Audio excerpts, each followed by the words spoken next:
what Joe is doing is basically she's trying to exploit people's socioeconomic backwardness and give them a bargaining chip. Use their poverty as a bargaining chip, right? And she's saying, okay, Joe, yeah, send over your details. Hold on, wait a second, Joe. Did you realize these recently passed laws have taken effect, though? No, I haven't been over there for 2 years. Okay, well, come over soon. Come visit soon, Joe. I'll roll out the red carpet for you. Please come over. You sound like an angry person. No thanks. Send me your itinerary. Well, in fact, I extend my my host graciousness to your friends and your acquaintances. Please send me their itinerary next time they come over. Please do. No, thank you. I'll be monitoring you. So if someone has like a Christian soup kitchen, like we have here, like Catholic Charities where I am. Yeah, if you're doing it out of charity, it's fine, right? But if you're doing it, you're not allowed to engage in politics as a foreigner. So if you're engaging in converting people, right? And so if you're engaging in someone from one religion. The word is proselytization. Can I explain? Yeah. So if you're engaging in that, you will end up in jail. As a white person, you will 100% end up in jail. You can have a mission. So I'm just trying to understand this. So if you go in there to feed the poor and you set up a food bank, yeah, no problem. Charity. You're Catholic Charities Baby girls. We rescue baby girls that are killed. No, it doesn't sound like you're rescuing them. It sounds like you're brainwashing them into your politics. Look me up, Cooper. Yeah. Send over your details. Send your info to me. I'm happy to report you to the Indian government. No, I'm just still trying to understand this, guys. Get me there. Abby, here, let me explain it to you. Like, you can't proselytize in Israel. We might on Sponge Move. Let me explain it to you. Sponge Move and Abby on. What happens is India is a very poor country. Many of the areas are very backwards. The government is too poor to reach those areas. It doesn't have a civil society to reach those areas or charities to reach those areas. So now you have an economic unit, which is the Catholic Church or these Christian institutions, who have vastly, a huge magnitude more of money. Many evangelicals, by the way. So, and the evangelicals. So they reach these areas, and then they basically offer these kids and these poor people food and certain things, whatever, to improve their lives, which is good. But the caveat is you have to convert, or you have to start attending certain. Yeah, strings attached. And it's like, okay, they'll give you cancer treatment. They'll pay for your parents' cancer treatment, but you better start going to church, and your family better start going to church, or else you're not going to get that cancer treatment. You have to destroy your whole way of life, and you have to convert, and then you could get all this stuff. But now, luckily, Joe, send over your details. Yeah, Joe, you should definitely send your details if you want to act on it. No, you don't. Stop attacking her, please. No, your details are all over the place. I don't approve, but stop attacking her. So philanthropies can come in. They can feed hungry people. Sure, yeah. So you're saying as long as it's not conditioned upon joining the church. Look, to be really honest, U.S. aid, and I think President Trump and many other prominent Republicans have pointed this out, many of these charities and NGOs, quote unquote, are actually political fronts, including many of these missionary organizations. They're just political fronts. And I fully agree. They're assets of the State Department. Right. Many times they will promote stuff like, homosexuality, transgenderism. Oh, hell yes. They did this in Afghanistan. Yeah, look, the Christians get a bad rap because of it. No, you're getting a bad rap because what you're doing is immoral. It's predatory. No, you are a predator. You are a predator. You are a sick person. It's interesting I'm thinking about so think about how it works here. We have laws, and we were talking about this in a room a couple of weeks ago, and the Supreme Court upheld this. So we have vagrancy laws where you get a fine of $1,000, and if it's a couple times, you do 6 months in jail if you're sleeping on the street, and you get arrested for sleeping on the street. But the way the law functions is the police officer has to be able to provide an alternative for them to stay. So where the shelters are, a lot of the shelters are run by Catholic Charities is a big one. Missionary. Missionary. They're missionaries. And our county has one, but most of the bigger ones and the food banks are run by philanthropic organizations. This is what we need right now. But just think of these.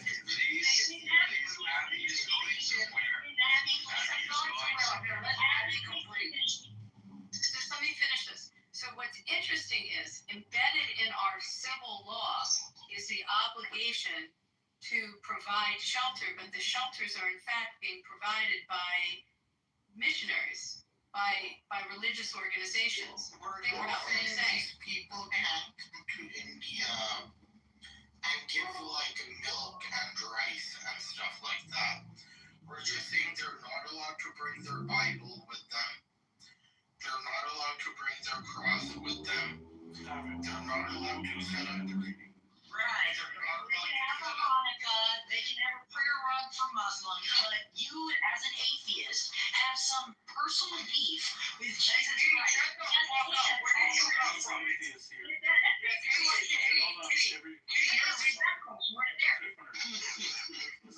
Let's talk to Kitty here. Kitty, we're only one atheist I can count here. And the rest of us are Indian Hindus that are upset at evangelicals coming and converting poor people in a moment of need. Now, we have asked Joe B to cease and desist. We've pointed out the new rules. No, there's no, Joby, your ass is being recorded. Can I talk? Can I hear you? A radical creep. I agree with you. Katie, shut your mouth. Shut your mouth, Katie. Let others speak. Give him a second to get his period out. All right, Katie, shut the fuck up and speak when you're spoken to. So just to clarify something, it's not illegal in Israel, by the way. It's restricted in that it's illegal to convert a minor, someone under 18, and it's illegal to offer like a material benefit to induce someone to convert. The laws of Israel do not apply to India.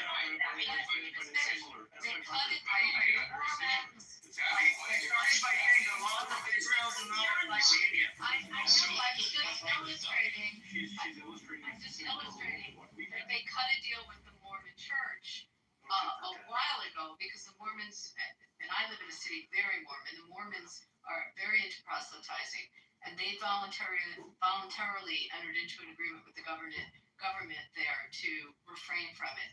But it's not actually illegal there. So that's why I'm curious. That's reading the laws in India. So as I will point out, like Mormons are considered Christian only because like basically the Catholic Church has not deemed Mormon Politics into this room. I'm not the topic.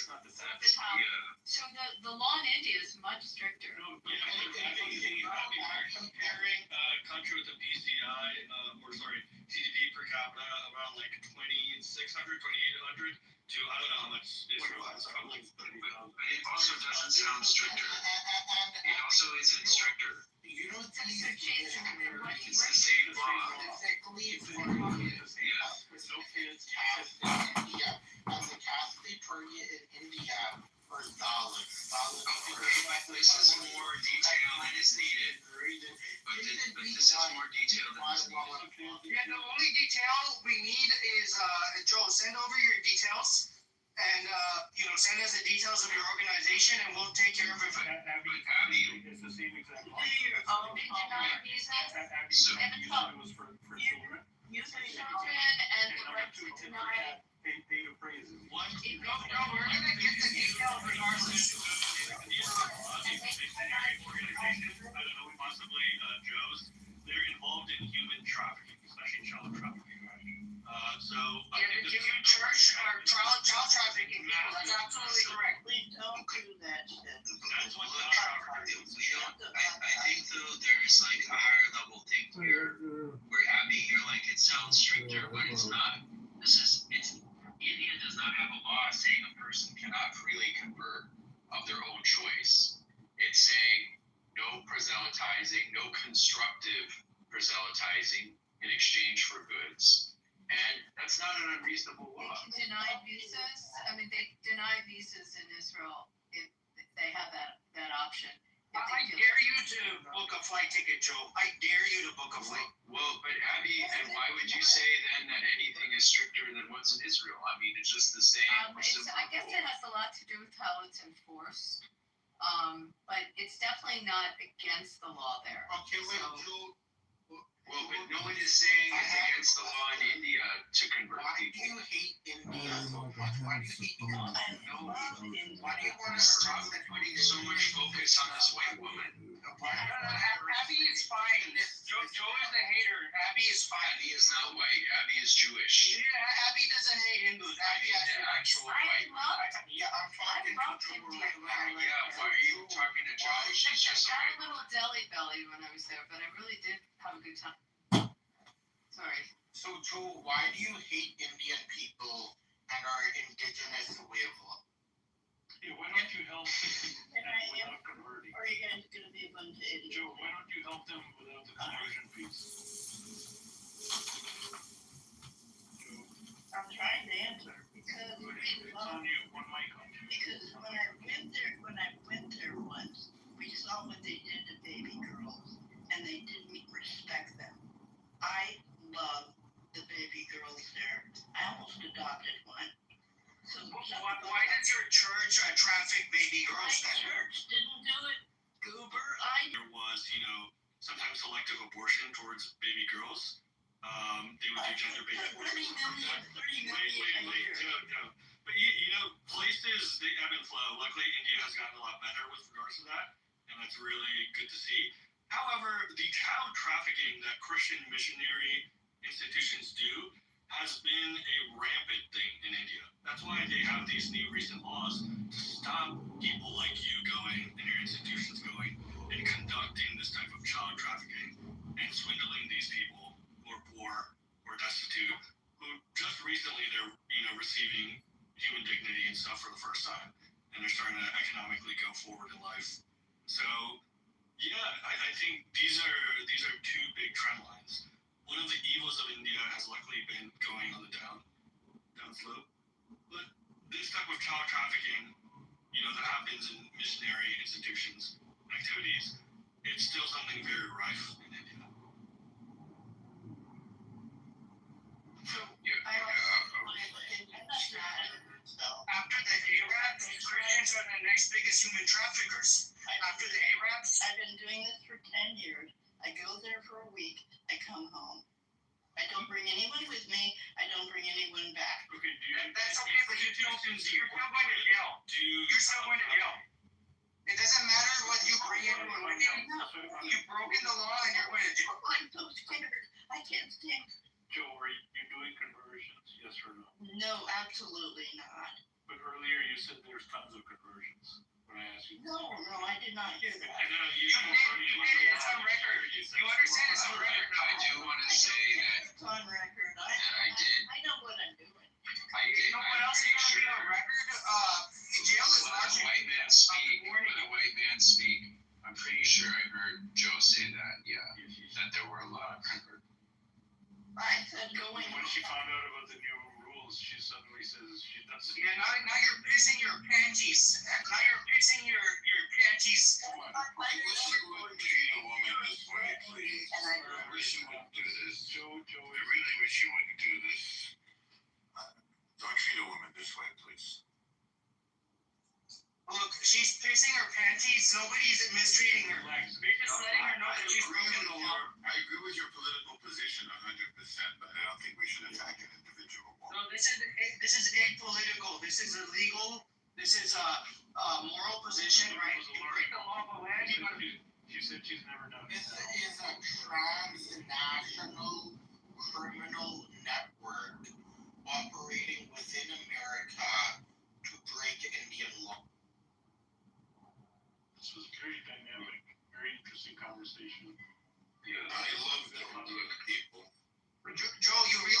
report is going to be That's filed. John.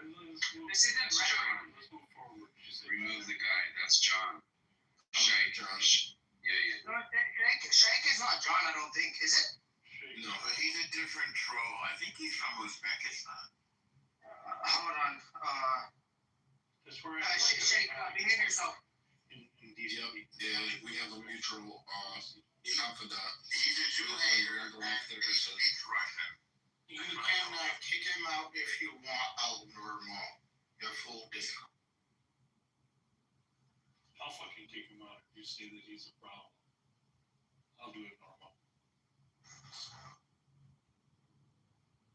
Yeah, Joe's gone down. Hey, Joe, you're going to be removed from the room. You can't just move down to the audience to record. Come on, man. Let's not No, she can't just go down there and record. This is not a free pass to record the room. record. No one hears the room. No, why did she move down then? She can mute herself up on the stage. There's 20 people in the audience. Joe, you have about 20 seconds. Any last prayers?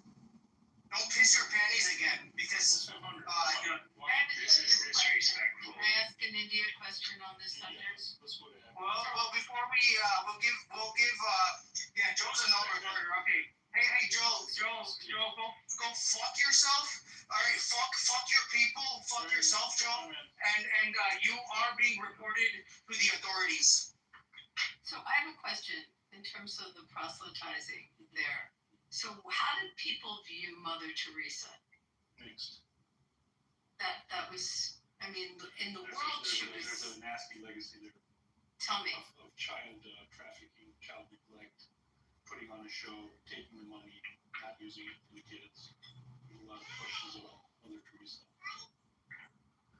So here, she's worldwide treated like a saint, but in India not.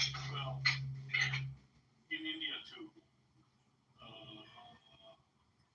So the mainstream view is she's a great saint. You know who was really, really famous for attacking her very humorously? Christopher Hitchens. He really didn't like Mother Teresa. And it felt like he was attacking mom and apple pie before he really went after her. Christopher Hitchens. But she was proselytizing, no? I don't know. Yes. Oh, is that what they do? Yes. I mean, I don't really pay attention to this stuff. By the way, Abby, the Mormons also have a deal because they're obsessed with posthumous conversion. They've agreed with the Jews not to posthumously convert our Holocaust dead. Just the Holocaust dead. Yes. Wow. Posthumous conversion. The distinction is bizarre. You mean between the other dead and the Holocaust dead? Yeah, that's kind of a weird move. I don't know if that's any better. You probably should just leave everyone alone. But Well, they should. I mean, because they basically, in their mind, they're damning these people. Who really cares if somebody else? They knock on the doors here. You get these guys on bicycles with white button-down shirts and black ties, and they go around the neighborhoods, knock on the doors. They're on mission. Book of Mormon, yeah. You know what you call them? You call them elders. That's when they sort of, that's like their bar mitzvah. That's when they become elders. You can address them as an elder. The Hitchens book is the missionary position. This is That's the one about Mother Teresa. Yeah, that's what it's called. And he also had a documentary that came out like right before she died or something. A guy called Hamels. I can't remember. But Princess Diana and Mother Teresa. But he really knows it knew her. And her, it focuses on India, just like the deplorable conditions. And it's just God's will kind of thing. And under the virtue of saving these people, they just let them rot in these awful institutions. But they were saved, so all was fine, right? They were converted. What's interesting here is we have a huge Mormon community over there. And when I first started practicing, there's a judge, and his name is Myron Levitt. Okay, you can't have a more Jewish sounding name than Myron Levitt. I mean, both first name and last name, Mormon. And I'm trying to figure it out. The Mormons have adopted a lot of old Jewish, some biblical names, but also old Jewish lineage names.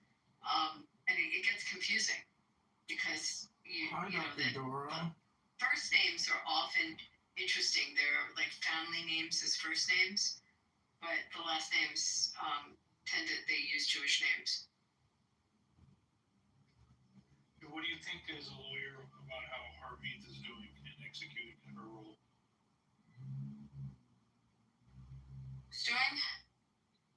Harmeet Dillon. You have to love her. She's fierce, no? She's very fierce. Yeah. She's a warrior. I mean, I like Pam Bondi. I'm sure I'm going to get flack for that from people. Why? I don't think so. I have to say, I view Harmeet Dillon's Twitter from time to time. It's so sad. No husband, no children. It'll be her, like, with a smiley face, cooking pasta tonight, watering the garden tonight.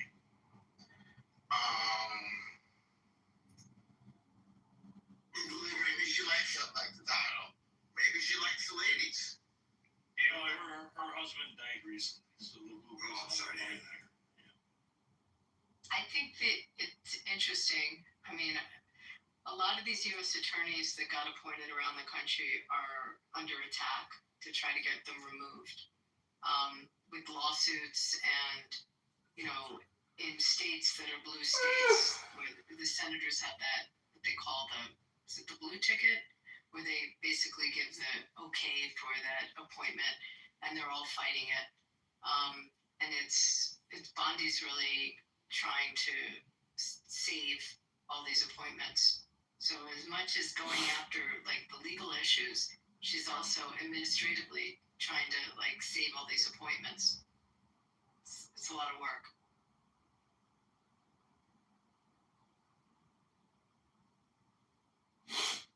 Yeah, it's difficult times, strange political backgrounds these days. Oh, I know that. What's that? Hava is the U.S. attorney in Jersey that they went after. Get through the Senate. I have a question. They filed lawsuits. I mean, the girl who was in death lawsuit filed because they're in that temporary period, and there was a second temporary period. So. I just want to human audience. We have a question. The people who sent in those organizations information, thank you. Any follow-up would be appreciated. We will get through the reports. Breaking the law of the land is not cool. The age of colonialism is over, and these people are going to jail. I agree with you, but you did not say she converted anybody. You did say it. She said there's conversions going on. Also, El Normo.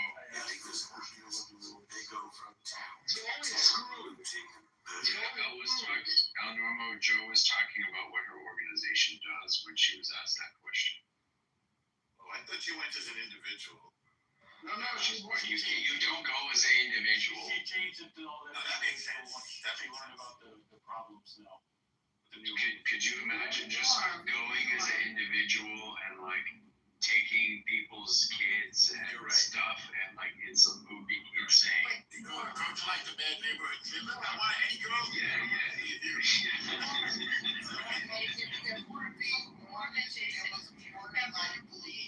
was more likely these children were orphans. They had severe medical conditions. Their parents gave up on them. And then these organizations came and adopted. So it's interesting when I'm looking at this law. Do you remember, Norm and Jason, you might remember there was this really bad dude that was on the app about, I'm going to say 2 years ago. And he said he was a rabbi, but it was like very bogus. Alex from New York. No, No, not Alex. The mass converter guy. The mass converter, yes. Yeah. So he said he was a rabbi, and then we checked out like the Hebrew word is smichut, where you get your certification, and it was like bogus where he got it. He's bogus. And he mass converted people And he in said he India. went to India, Yeah. and he did mass conversion in India. Do you remember that guy, Jason? I do remember this guy, yes. I mean, so now I is very distasteful. The Jews hate this. we hate this. So it's totally against Judaism to do it. So, but what's weird is, how did this guy get away with it? If this law's in place, It's a fraud, no? it's got to be a fraud. But there were articles. Let me see if I can find a news article about him. I mean, how did he get away with it? Unless the whole thing was bogus. Or he's not, or it's not a priority for him, There's no way to for law enforcement rather. The thing is, like, until somebody reports it to higher It's authorities, illegal until a few years ago, first of all. yeah. So until somebody actually files a report, people get away with it. They just fly under the radar. But Joe will not be getting away with this. I just want to make it official. Joe is not getting away with this, and anyone from her organization henceforth, we will find out who they are. They're not going to get away with this one. And she's on record. Whatever she said is on record. He himself was a convert, by the way, this fake rabbi. So yeah, I would just say, I mean, or let your Islamic brothers know in Islam and Christianity that they can't do this. So he's probably lying about the whole story to begin with, which is a funny part of this whole conversation. You're going to get to the bottom of it. People will be getting punished. Her visa, whether her visa gets canceled or not, she's Saying we work for the three-letter agencies at a high level and also Yeah, the three-letter agencies are not going to be saving her. So nor is her church. Her church is not going to be bailing her out of this one. it's funny, man. You're crazy. But yeah, this shows the problem with conversion. I think that this has been an amazing demonstration to open my eyes a little bit about the new laws that are taking place in India. What tech does America bring to India? It brings Facebook, Google, Gmail. We're going to Instagram here. Instagram, yeah. iPhone. And what does the Chinese tech bring to India? Cheap electric cars, incredible infrastructure, gigantic manufacturing plants, collaborations. Well, the Japanese, to be fair, the Japanese have like more than Chinese and Japanese. It's mainly like auto is mainly the Japanese, right? The Japanese help us. That's because the Indians banned the Chinese. Yeah, correct. India's done a lot of partnerships with Japan. Japan wants to bring industry in. You know, America has given a lot to India. It gave us Instagram. Missionaries. It's given us the Joby. But wouldn't you say China has given so much? Not yet, but there's a potential for big things. There's a big potential right now. Do you think India would trust China? Because I don't think anybody trusts China. It's not that black and white, Carl. It's not that black and white. I think there's a whole lot developing. You have the new RIC, Russia, India, China. Nepal just met with the leader of Nepal just met with Putin yesterday, right? And he said, look, we haven't had a Russian leader visit in ages. And Putin said, you know, that might happen this December. Putin said he might visit Nepal this December. Is this setting up for like World War III? It's not saying The access of good China, Russia, India versus the access of evil America, the West. Don't forget Israel. I'm sorry. It's the old world. It's the old world versus the new world. I think we're gonna see a bifurcation. Between the old world and the new world. You might want to add Canada to that list because Trump's actions, I think, like the 50% tariffs on India, is driving India, places like India and Canada towards China because we got to deal with someone. We got to make trades and deals with someone. And and look, China. you have this major land block, all the way from India, Nepal, China, Russia, the Japan, you have Nepal. Eventually, Pakistan wants to be part of the China-Russia bloc. That's what they're saying, right? And right now, Pakistan is turning into America's bitch again. But let's see how this whole situation plays out. If the Gulf, if the Arab countries move towards Russia and China and India, okay, so you have the entire Asia. What is Thailand going to do? Thailand is going to continue to be a carnival land for white people to go fuck their little children and marry their women? What is Thailand going to do all isolated by itself? Historically, it's always been, Japan has historically always invested, perhaps the largest foreign investor in India has always been Japan and Singapore. And Japan and India have decades and decades of good relations without any friction whatsoever. I managed to visit Japan last week, and Japan said, okay, we're not going to send our trade minister to the U.S. anymore. We're done negotiating with the U.S. That trade deal that Japan supposedly signed with the U.S. is in the garbage can. There's no trade deal between Japan and the U.S. anymore. Japan said they're going to invest in India, and that trade deal with Japan and the U.S. is in the garbage can. And it's just the Koreans are letting the U.S. fashioned Japan after nuclear bombing it into the second biggest economy in the world.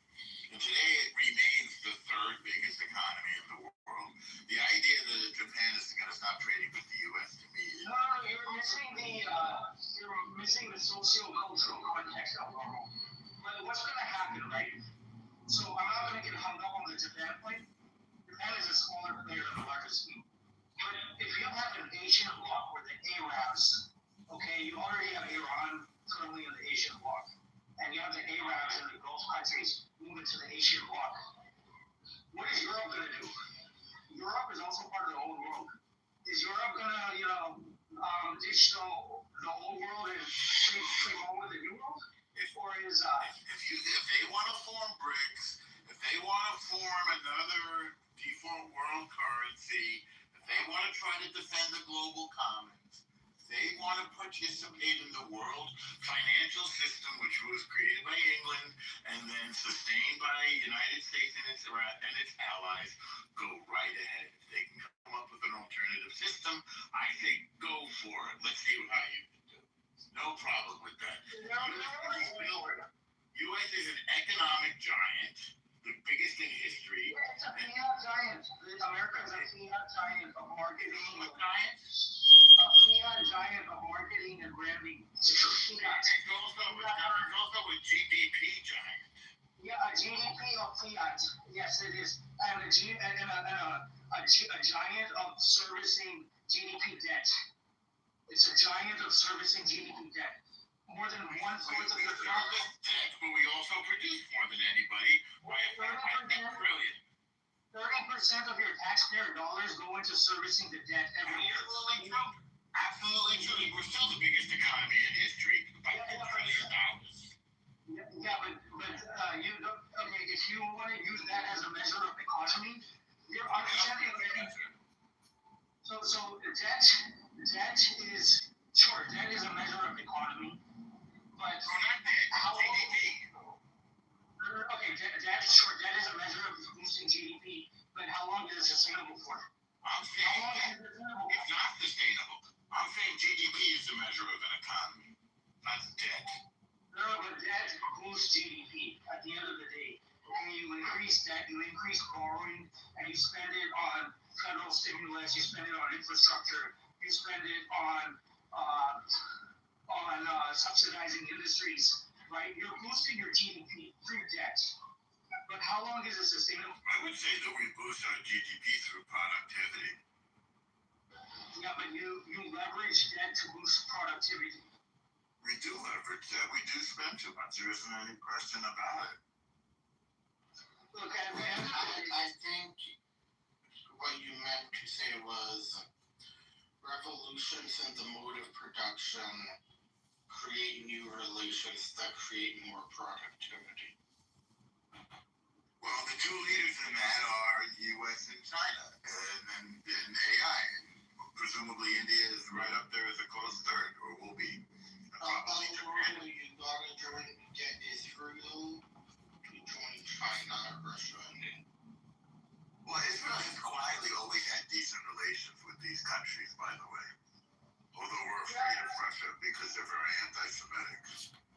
I mean, look, China has already gone in. They bought up big fashion houses in France. They have bought up more than a third of Italy's banking system. 1/3 of Italy's financial system is owned by China. China has already bought up major industries in Europe. Okay, so you're going to say that Europe is suddenly going to go against this new Asian bloc which is forming? No. 10, 15. They're not going to go against them. Europe is struggling right now. I mean, Europe's linked to the United. Look, Europe depends 100% for its defense on the United States. 100 is an exaggeration. 90%? No, not even 90. I mean, look, you're grossly exaggerating your figures. You're grossly Which figure? Which figure? you're aggrandizing. You're saying that Europe is entirely dependent or 90% dependent on the U.S. for defense. That's like Who's defending it? Okay, so is America building the Rafale? Is America building the Scorpio submarines? Is America building the German tanks? Is America building the Eurofighter jets? Is America building the Griffin? Like, you know, In Europe. And we have a whole, we have battalions of tanks in Europe. What's that? if you haven't noticed, okay, so there's changes happening. Europe is building a 600 billion fund for indigenizing their defense industries, right? Do that.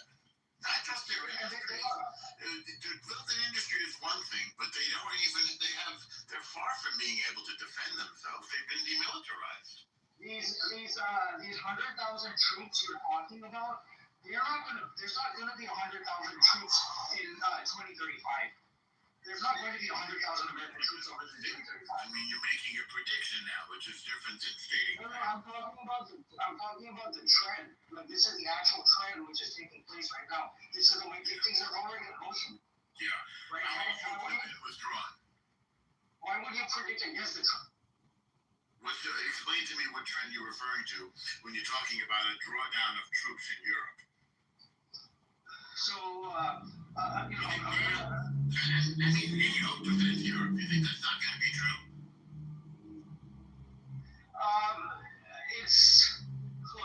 It's more complicated than that. Okay. So you agree that NATO defends Europe?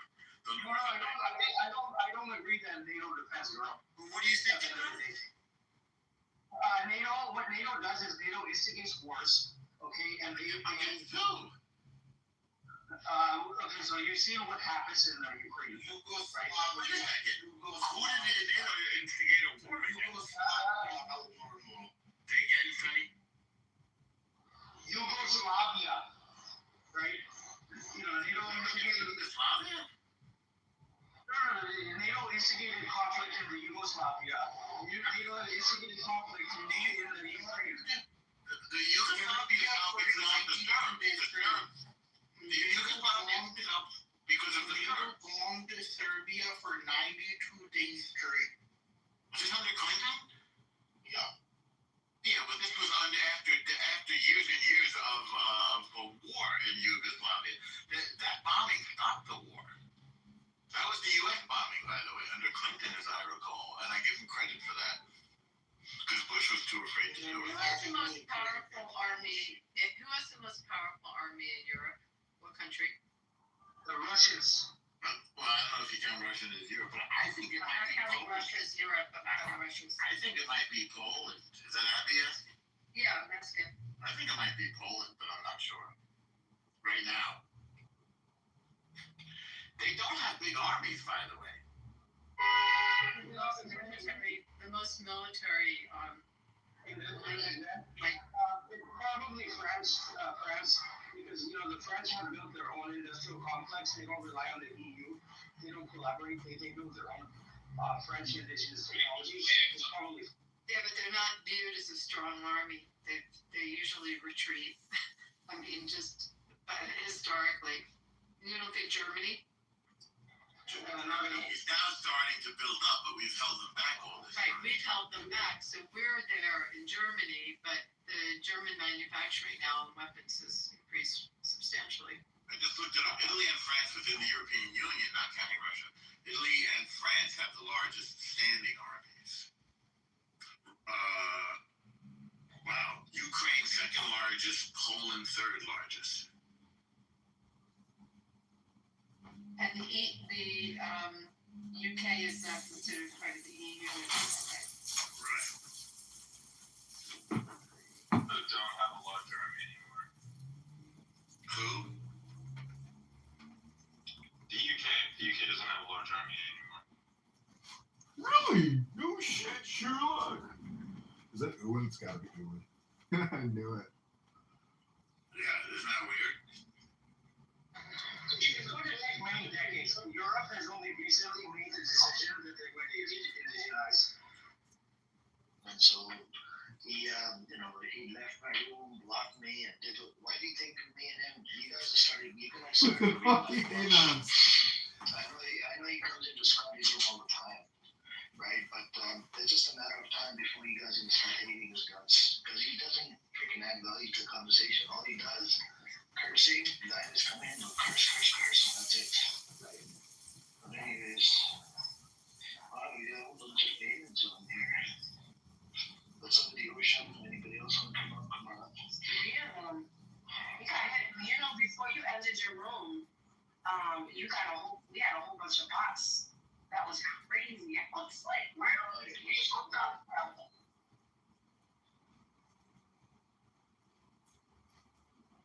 that's crazy.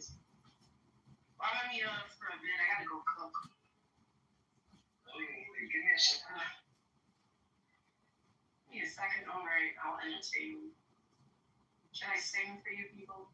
No, I'm horrible.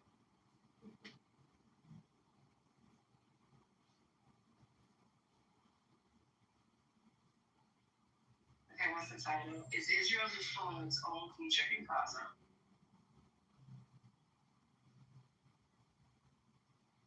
Times of Israel. Let me read this. There's just 1 minute on it. Yeah, I'm just gonna read the link you gave us.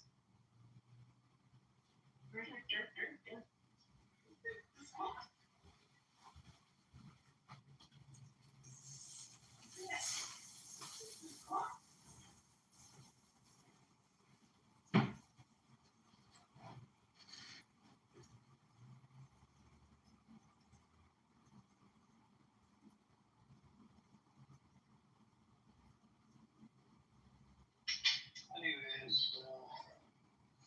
it's a hot day today, and I'm about to watch the vlog while I talk to you guys. It's hot as fuck. How is it a hot day for you guys? You guys don't have a change of season. Like what's considered a change of season? Oh goodness. 91, 95 degrees, 100 degrees, that's freaking hot as fuck. And I don't know Oh, she said rain season. Rain season. Oh. Well, that's okay. Well, it's really nice weather. Oh, the autumn weather here. I'm happy.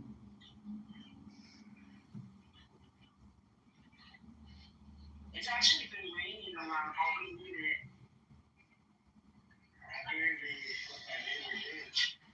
Is that they rented one of those things that the kids get on there and they slide onto it, they fill up with water. What is it called? Water slide? Yeah, water slide, those you fill it up with air, with water. You know you can rent those things, right? From a party center. Yeah. That's what they usually do when it gets too hot. They'll have that in their front yard, and the kids are playing while they're partying, barbecue or whatever. that sounds like fun. Yep. Even at the park, people are packed. Sunday, you know. But anyways, the article in the chat, apparently, we don't get enough rain as much as before, Ocean. We used to get a lot of rain before, and then it wouldn't rain as much. That's why we had droughts in California. And now, slowly we're getting back together with the rainy season, but it all has to do with the climate control, global warming. Anyways, going back to the news, this article that I posted in the chat, Netanyahu says Israel paying the price on the world stage for war in Gaza, which is true despite PM's comment. Cabinet today's discussion of plan to establish a new media office inside the foreign ministry. Netanyahu disagree on the appointment mechanism. So there's a guy called Sar. His wife's name is Sarah. Please don't confuse the two. One is a wife, another one is speaking to work,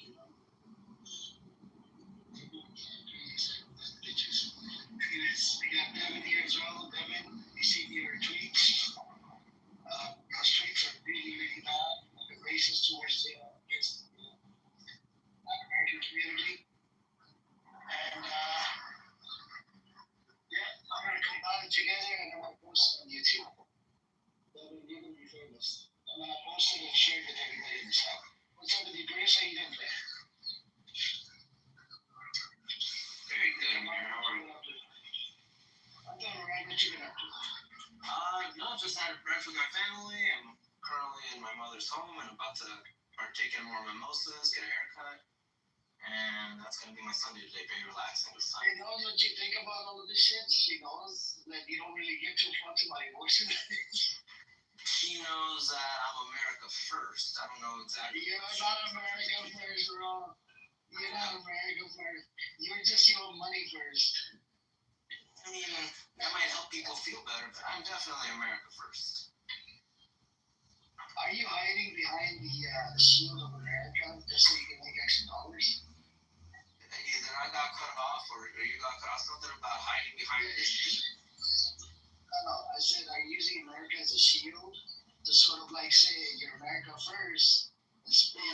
You're not. You're all about the money. Well, no, that would imply I have skin in the game. Israel and Palestine, but no, I'm definitely in my career. So it's definitely not just a money thing. Although it does help, I'm not gonna lie. But there's many.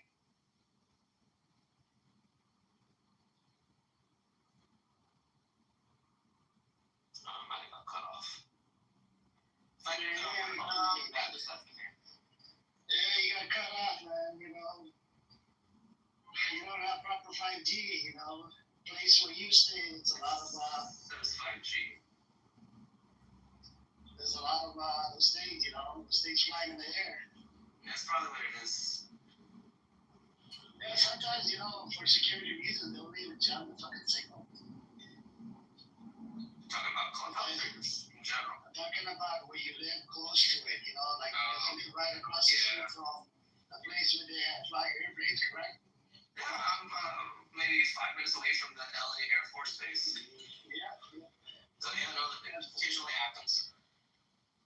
Because I've been to the airport, I don't know, probably more than 1,000 times because, you got a car rental business, right? So a lot of peak customers will fly in and they'll need a car. Oh, I see. That's an interesting business to me. It is, and that a lot of car rental businesses, they actually make money off insurance claims. They don't make money on fucking rent. The rent, some yes, some no. I mean, the residual income is good as well. The monthly income, it depends on the car, type of car. So wait, are you a private, or do you work for like the major ones? Yeah, we privately rent it out to Uber and Lyft. We used to do it to public. Is it through Turo or something else? Not something else. Is there a lot of competition? To rent out to Uber and Lyft drivers, they're always in need of a car because of the, they tend to keep it run longer. Competition, yes, there's competition. Everybody makes a little bit of money. There's a lot of people in job right now. Are you, whatever you're comfortable disclosing, you work for yourself, employees as well, helping you out with this endeavor? Yeah. There's people up there that are helping. So myself, I'm in the process of moving out. You know what I'm saying? I might be moving to the East Coast. Oh, So moving out entirely, not just starting another enterprise, but moving out entirely. California. Yeah, I'm not going to California, so just gotta go look after my parents and whatnot. Oh, okay. Well, no, that's better. Well, I hope before you go, you'll take me out that offer. Take me out for lunch. I'm good, brother. I'm good. Thank you. I'm just, the offer's still there. The offer's still there. Yeah, you're dangerous, man. You're dangerous. Believe me, I'm not. I'm a soft. You're dangerous. This type of thinking is very dangerous, man. It's not that bad. It's not as intimidating as I make it sound. You're American, Amir. So as far as I'm concerned, I'm looking out for your interests too. I know, but when you, I just don't get it. When you believe and I believe, it's the same fucking kind of right? Somebody think like the way you think and somebody think like me. I don't know. Somebody who is pro-humanity, why is pro-humanity? Money first, or America first, or America's interest first to kill whatever it needs to kill. Forget it, man. Isn't that a little bit beautiful? It's the same. Amazing how our different life paths lead us in different directions. Our own belief and convictions point us and develop our personality so differently. I mean, I think it's a little bit beautiful, frankly. But I promise, Amir. I mean, whatever my word means to you, which is probably not, but I would enjoy taking you out for lunch. No, I get it. Thank you. Thank you for the offer. Appreciate it. So tomorrow, America says you got to go to Palestine. I mean, we need to use your whatever weapon or whatever. You know, we need to do what we need to do. Palestine, Iran, you would probably be like, here, we can have it. The mic, Yes. So you'll be in the right, probably, right, Chris? If I believed it was in the interest of the U.S., yes. But for the most part, I don't really have that much of a say as I make it. Okay, during that interest, let's say it's in America's interest, but at the same time, America will be using your stuff to kill people. If it's for the interest of the U.S., I'd be honored. But what about innocent people that are going to die? Necessary evil. It's a horrible thing, but it's necessary. But how could you say in the same breath it's evil and then he's still going to be supplying the weapons? This is the necessary evil. Sometimes we do things we don't want to do. I've done many things that I don't want to do. I'm assuming in business, Amir, you've had to do some things that you don't want to do either. I did, but I didn't do this type of shit where it's your fault of killing. It's like you're responsible for it. Your shit is responsible for killing people. I sold cigarettes. Look, I sold cigarettes.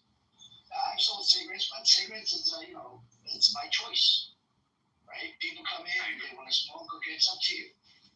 But the business you're involved in, right? America says to move right, and here use the weaponry, kill people in Israel, in Iran, or in Palestine, or It's not like you're selling cigarettes. You're not telling them anything. How they use it, they can trash it the minute they buy it. For all you do care. And same thing for me. But I do believe in the policy that the U.S. has. What is that policy again?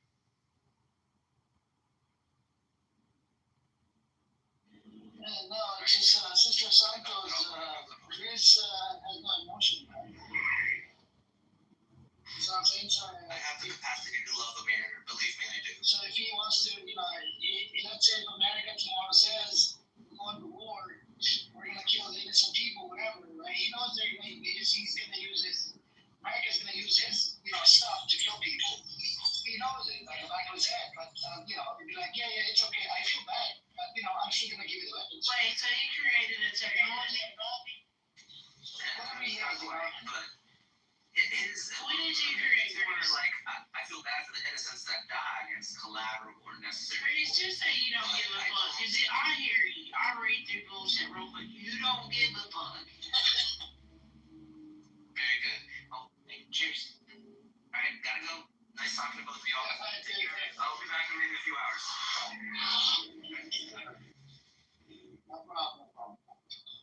Yep.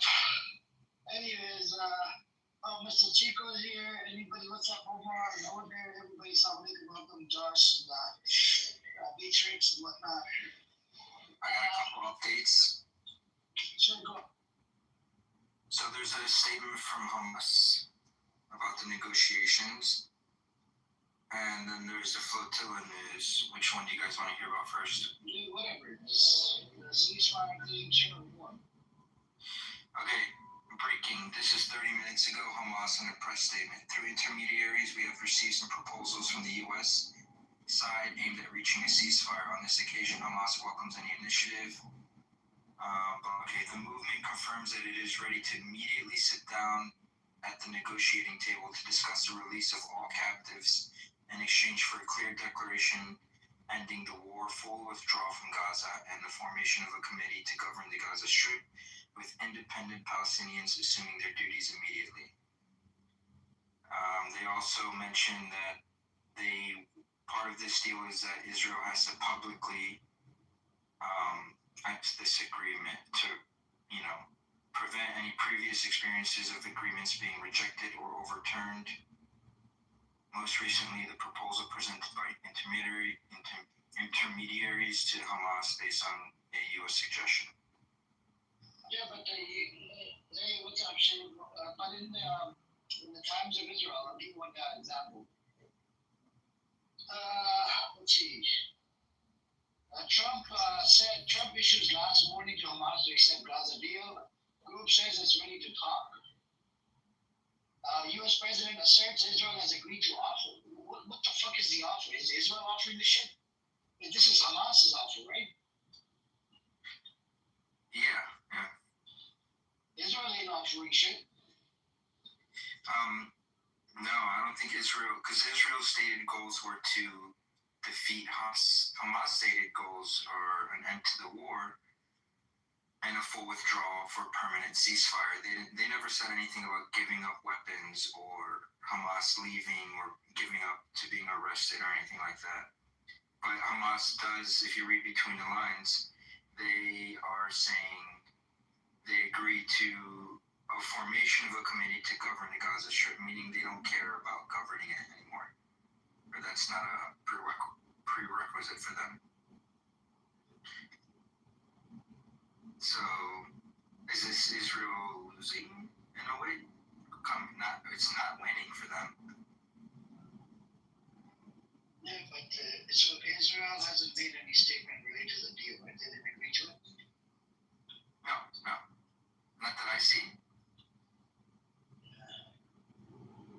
Anyways, what's up with your shape? What's going on? The only way a deal's gonna happen is if both sides can spend that they want. This sounds close. Yeah. Hey, what's up, Diego? Welcome, Godluck. Is it Godluck? You guys gonna come up and that's probably John Kitover. I think we're gonna have to have a break again. This is because of. Anyways, every time you have a break, runs away.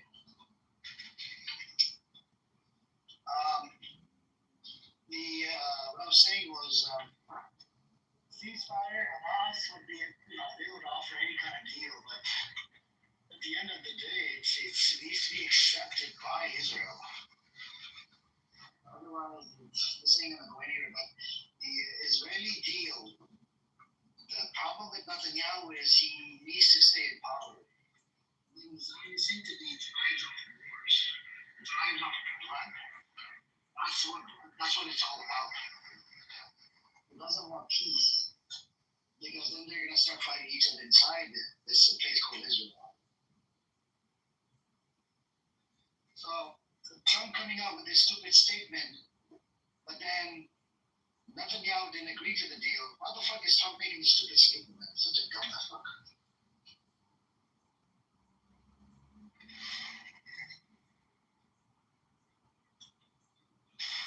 And to be fair, Trump just says whatever. Like, he literally just says whatever. But, Josh, did you say something else? There was something else that you were going to say? The flotilla has arrived in Tunis. miss my other hometown. Very proud of my people. I think they're picking up another like 20 boats.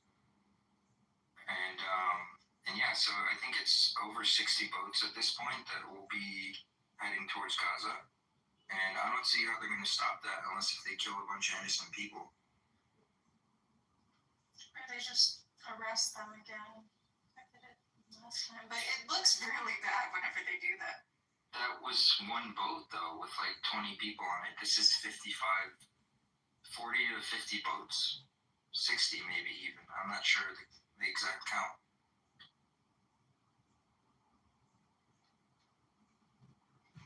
Yeah, but I think they still, even with that number, because I mean, like let's say they let them land or something.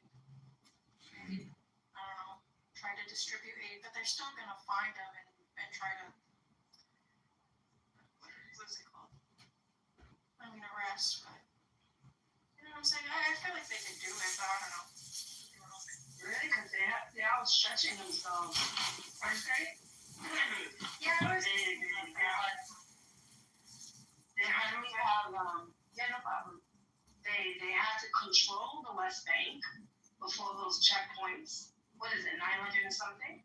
Then they got IDF soldiers in the Gaza Strip.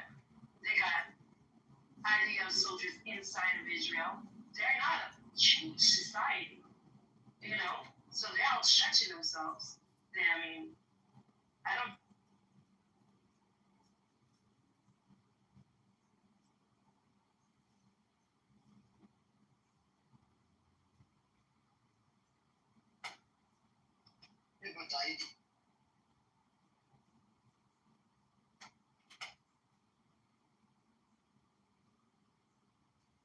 Begin to be worried about society's ability to function if you took the not necessarily the faith out of it, but the rules that religion had imposed on people out of it.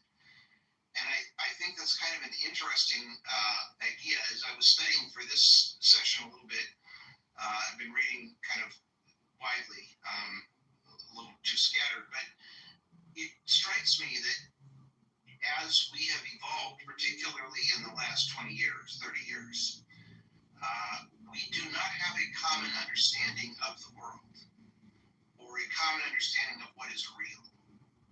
And I think that's a real concern. And I think to get to the topic of the room, I think the founders never imagined the internet. And if we do not get control somehow of how to utilize this technology for all of our benefits, I fear that the people who want to use it for evil will win. Any thoughts on any of that?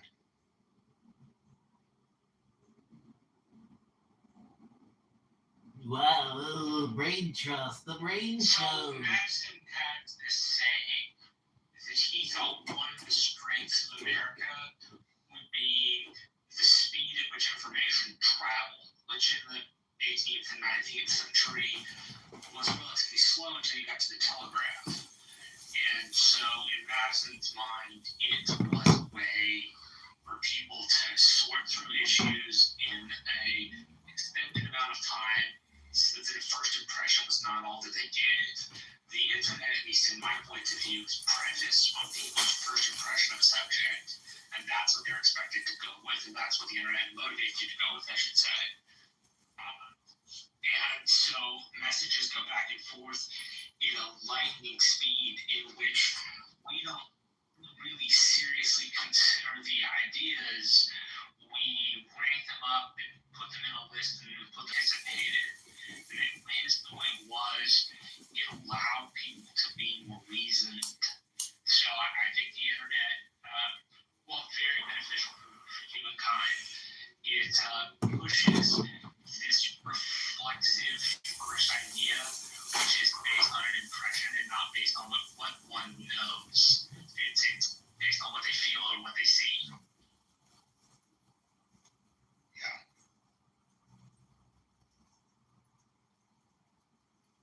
that's right.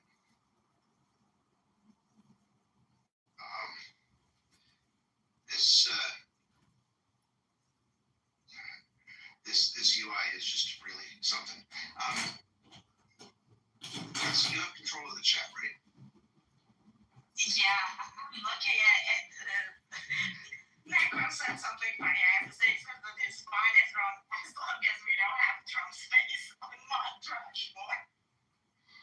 Oh God, that would be awful. Yeah.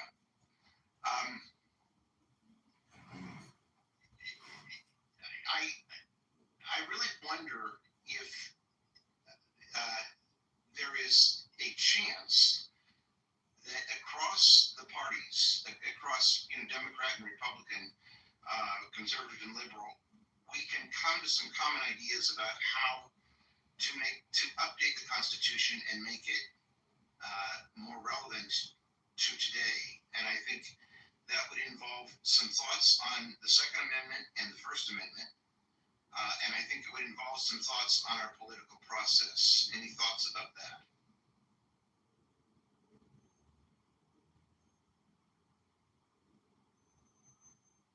Pretty clear that the Founding Fathers never imagined a machine gun. And Marshall, you may know more about it. I was going to say, believe it or not, they actually did. There was a gun designed by a British naval gun maker named Nupp, and it was a 6-barreled volley gun, which was one of the first machine guns of its time. They also anticipated being able to reach out and touch. The average gun was a musket smoothbore, probably a brown vest and ARC pattern, which just refers to the British model. And it could shoot roughly 50 yards with any kind of accuracy. A Kentucky long rifle, which was a flintlock just like the muskets, could touch 400, 500, 550 yards out. In fact, one of the key pieces of the Revolutionary War was how big a role the sharpshooters actually played. I think what they may not have envisioned is the split in the way people think of guns. And this is just a generalization. It's a generalization for the state of Texas, so I can't apply to the entire nation. But in Texas, there are two kinds of gun owners. There's the gun owner that's in the city and considers his gun an appendage, or as my grandmother would say, like a dinosaur cowboy. Like, hey, I need to walk around with it, and I need people to see that I have it, versus like, hey, I've got a gun, it's concealed, nobody needs to know that I have it. Nobody ever needs to know I'm carrying a gun, period. Versus a country model, which is guns can be fun, but they are primarily tools to accomplish a mission, which does not often involve killing other people. And it's usually a hunting or a game management issue. But I do agree with you that the founders probably would have put in some safety course or something along those lines. Cities during the colonial period had gun regulations. Towns in the Old West, when cowboys came in, you had to, in a lot of places, check a gun with the sheriff because alcohol and guns is a deadly combination.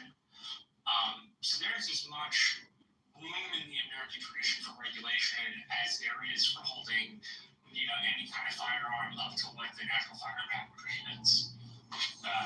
So they seem to work in tandem. One of the most interesting pieces, for example, about the Second Amendment was that it ended up getting ratified for two main purposes. One was because the cities in the northern part of the country had been occupied by British forces and they didn't have the ability to resist. In the South, at least 2/3 of the planters were impressed by a rebellion in Haiti, a slave rebellion in Haiti, in which they got guns and hung the masters by their toes. So some of the argument refers to this, hey, we need to be able to defend ourselves against our slaves. And then about 1/3 were like, no, you need guns for frontier reasons. Which, the 1/3 basically involved the people that lived on the edge of the colonies, essentially. That's all of a way to say that it's not clean cut. So, for example, take a militia.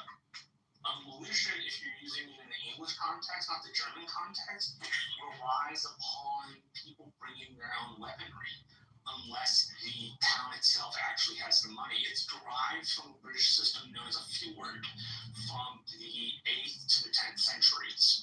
A fjord was like the gathering of the town, like the folk, and they would bring their own weaponry. So it's not as clean cut in the regulation direction, and it's not as clean cut in the ownership direction. It's a complicated subject with a complicated history, and in many places throughout our growing as a country, there were regulations about not having guns, while in some places there were no regulations about guns. Up until the 20th century, seemed to be sort of a patchwork of ideas that were not necessarily regulated at the state level. I can't, off the top of my head, think of a Second Amendment case that doesn't involve either the National Firearms Act or the more recent discussions in, say, like Berlin or Heller, or New York Rifle and Pistol Association v. New York. The modern interpretation of gun rights, at least as I understand it, gets its roots from D.C. v. Heller, which D.C. v. Heller cites a bunch of other cases, which I can't recall at the moment, but that's essentially like where they sat. And I think the slated piece is important just so people know. We do a poor job in our country of telling the entire story. We do a terrible job of telling the entire story, and I think, unfortunately, it's hard to interest people in learning the entire story. As I read about this in a modern context, it's scary to me. It's absolutely I can only read about it for so long before I have to tune out, because so many of the things that I knew in my youth are no longer really true. Whether we're talking about guns, whether we're talking about vaccines, whether we're talking about trade, all of these ideas that were in the Constitution were based on a world where travel was not so simple, so fast, so incredibly easy. And I really think we need to, when we talk about originalist versus a living document, we need to come to an agreement among the consent of the governed about updating how we're going to deal with the fast changing environment. And we had these sessions a couple months ago about democracy versus republic, which were very stimulating to me, because I had always thought of it more in a national sense and hadn't really considered the local sense. But when you think about a lot of the problems we have right now, whether it's vaccine mandates or whether it's Trump bringing National Guard, it's conflating the boundaries between a local municipality and a national government. Any thoughts on that? I have one. I didn't, I actually learned about Jose Kubatatis from a movie. And I never really understood it well, and still to this day, obviously don't, because I don't understand how so easily they're bringing military into our cities. And I point out in another room, and they keep saying, the blue cities. And it is, because like Orlando, Florida, somebody did some research for me, looked it up the other day while we were in a room. In Orlando's crime rate is higher than New York's, Chicago's, LA's, whatever, but it's in Florida. And they're not going anywhere near Orlando with National Guard. But, the other thing I want to point out real quick while I'm thinking is, guns, for instance, things like that. I take the train a lot, I take the bus a lot. And, plane regulation is so strict. But, right now, unless you are a driver or a routiner, you can get on a train or a bus pretty much with anything you want. Occasionally, when there's something happens for a little while, they have some inspection, but basically for the last 3 or 4 years, there's been times where I've been on trains and buses where I felt anxious because and they actually tell in the advertisement, you just walk on, that there's no one checks anything. So it's kind of interesting. Anyway, That's really fascinating. I hadn't thought about that, but the difference between obviously the risk in a plane where we have all of these inspections and the risk of getting on a bus or a train. And I got in Portland about 4 months ago. I got on the subway system, and these two people almost got in a fight right in the car where I was. And they did have a security person on board, but that is such a fascinating point. And you hate to think that we're going to have to put that kind of security into all travel, but that is a really interesting point, Jim. Although go ahead. Yeah, that's interesting that you said Orlando. If anything, I would think that would actually be another opportunity because Orlando is like deep blue. It's where Ron DeSantis had his war with Disney. So, that's surprising that Trump would not take the opportunity to try and go and, try to have ICE go and do mass raids down in Orlando if he could. I would like to, it's interesting. What I don't realize though about Orlando and Disney, I worked for Disney for 4.5 years. Disney is kind of its own little world of 43,000 square acres. Now, Universal is in the middle of Scary Town. I'll just call it that. Even when I was a kid, International Drive, all that, you didn't go down there after dark. And I helped a friend transition into a nursing home and was there for 1.5 years a couple of years ago. And you go into a convenience store and there's actual tables and chairs out there with dealers and imps and everything out there. Hey, I got what you want. You want to make a deal? There's people with firearms, I'm told, because I'm blind, but, firearms, right there. And there's lots of gold, lots of cash around. And it's just all over that probably 3 or 4 mile square area, kind of around SeaWorld, Universal, that whole area outside those parks. But Disney is another 10, 15 miles away, kind of still in the middle of nowhere. It's developed a little bit around there toward Kissimmee, which is the next to the south.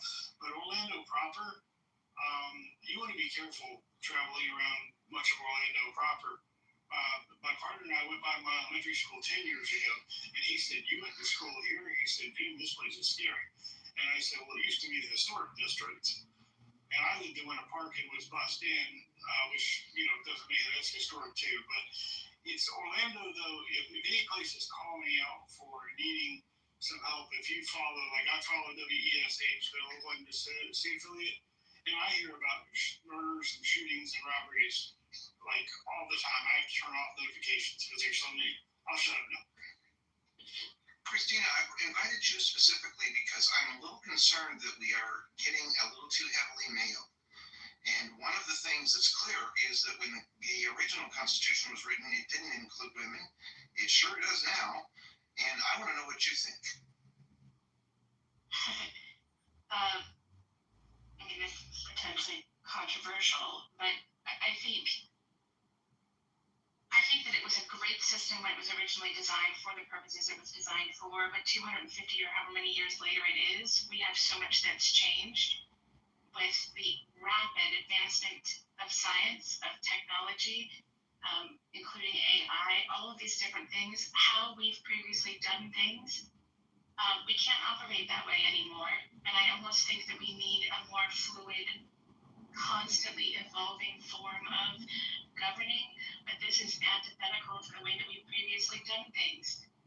Because if we continue to operate the way we've done things, it's easier and faster for those who want to upset the systems to find loopholes or find ways to, for example, you have a chessboard, there are certain rules of how each piece moves, and that's how government has been done. But you include technology, social media, AI, etc., rapid advancement of science. Now we can use the psychology, the biology of how humans operate individually and collectively. We can expand that chessboard to include the lay of the land that's so much broader.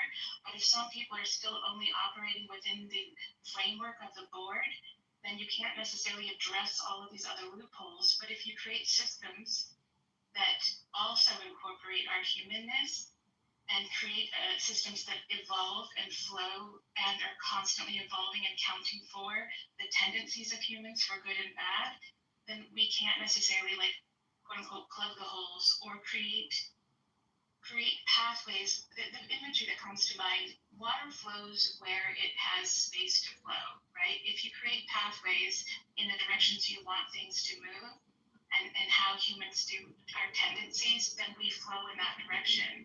And if we can build for and adapting for our humanness, and I've already seen it from scammers to how this election went to how government's being run is influencing emotions, perceptions, our thinking. It's really tapping into our humanness and weaponizing it against us, but we haven't built an infrastructure that leans into that in a positive way. And also not just positive, but like accounting for positives and negatives. And I think a lot of other cultures throughout time, let alone other cultures on the planet currently, have done things differently. And so we've got resources we can look at, just a matter of creating new ways of doing it. So, but like the point A to point B path is potentially a massive undertaking, and also in a hyper individualistic environment means trying to do something that is more relational is counter to it, and there's a lot of resistance to the idea. So we just say quickly, like Christina saying about the system being outdated. The only thing that's fixed about the system, that's actually not even fixed because this can change. The only thing that's fixed about the system is is the fact that it takes broad consensus to change it, right? We could change the Constitution to say that no one can wear blue shirts anywhere in the country. I mean, we could change it, we could illegalize, we could make voting illegal, we could make, the system is pretty changeable with the exception of, and this is changeable too, but it's funny as it takes broad consensus to change it, right? So, I mean, no, we could say that broad consensus is a bad idea. I'm amenable to that idea, right? And this is how Westminster parliamentary systems work, right? I mean, anything can basically be changed with 50.1%, right? And that might be, but really, I mean, that's what we're talking about, right? Ultimately, anything in the system, it can be changed. It just requires 2/3 majorities to make systemic change. 2/3 and 3/4. 2/3 and 3/4 to amend the Constitution, right? And other than that, I mean, so really we're saying in a democratic system, do we want everything to be 50.1, 50+1 kind of thing? Or should some things require broad consensus? So I This is a great question, Scott. Just a quick question. Since we've been talking about the big ideas and the need to change systems, I was hoping we could then do like a 10,000-foot view. Like, if you could change 3 things in the Constitution, whether it's part of the amendment process, whether it's a specific part of Article 2, Article 1, Article 3, or whether it's taking away some amendments or adding more amendments, when you say we should change, what are 3 of the changes that come most presently to your mind? This is great. Actually, I think that's a great question. Christina, before it gets away, you raised something, and Scott added to it that I really think is worthy of discussion, which is pretexting. And I will respond to Marshall's thing as an example of how we can maybe talk about this. I have had twice in my life insurance licenses, and it's very clear in insurance that you are not allowed to pretext in any way. You're never allowed to pretend you're someone else. And I think the conflation of entertainment and politics is a dangerous place, and I'm not sure how to draw the line exactly, but I'm excited by the quality of this discussion versus what usually goes on Clubhouse, and I think it does show there is a hunger for some genuine discussion without it being all about entertainment. So I'm sorry, I'm rambling. To get to Marshall's question, I would, number one, make pretexting in any government sense illegal, and that would mean using bots on the internet. It would mean any kind of phone, where they have auto dialers and it pretends to be a human. It would be any time that a machine pretends to be a human being. I would love to see that be illegal. The other two I would get to immediately would be, I think FDR had a really good idea. It was called his court packing scheme, but I think we needed to talk about some kind of term limits on the Supreme Court or some way of controlling that. And then, of course, I think obviously we have to do something about the Second Amendment, or we're just going to all be in trouble.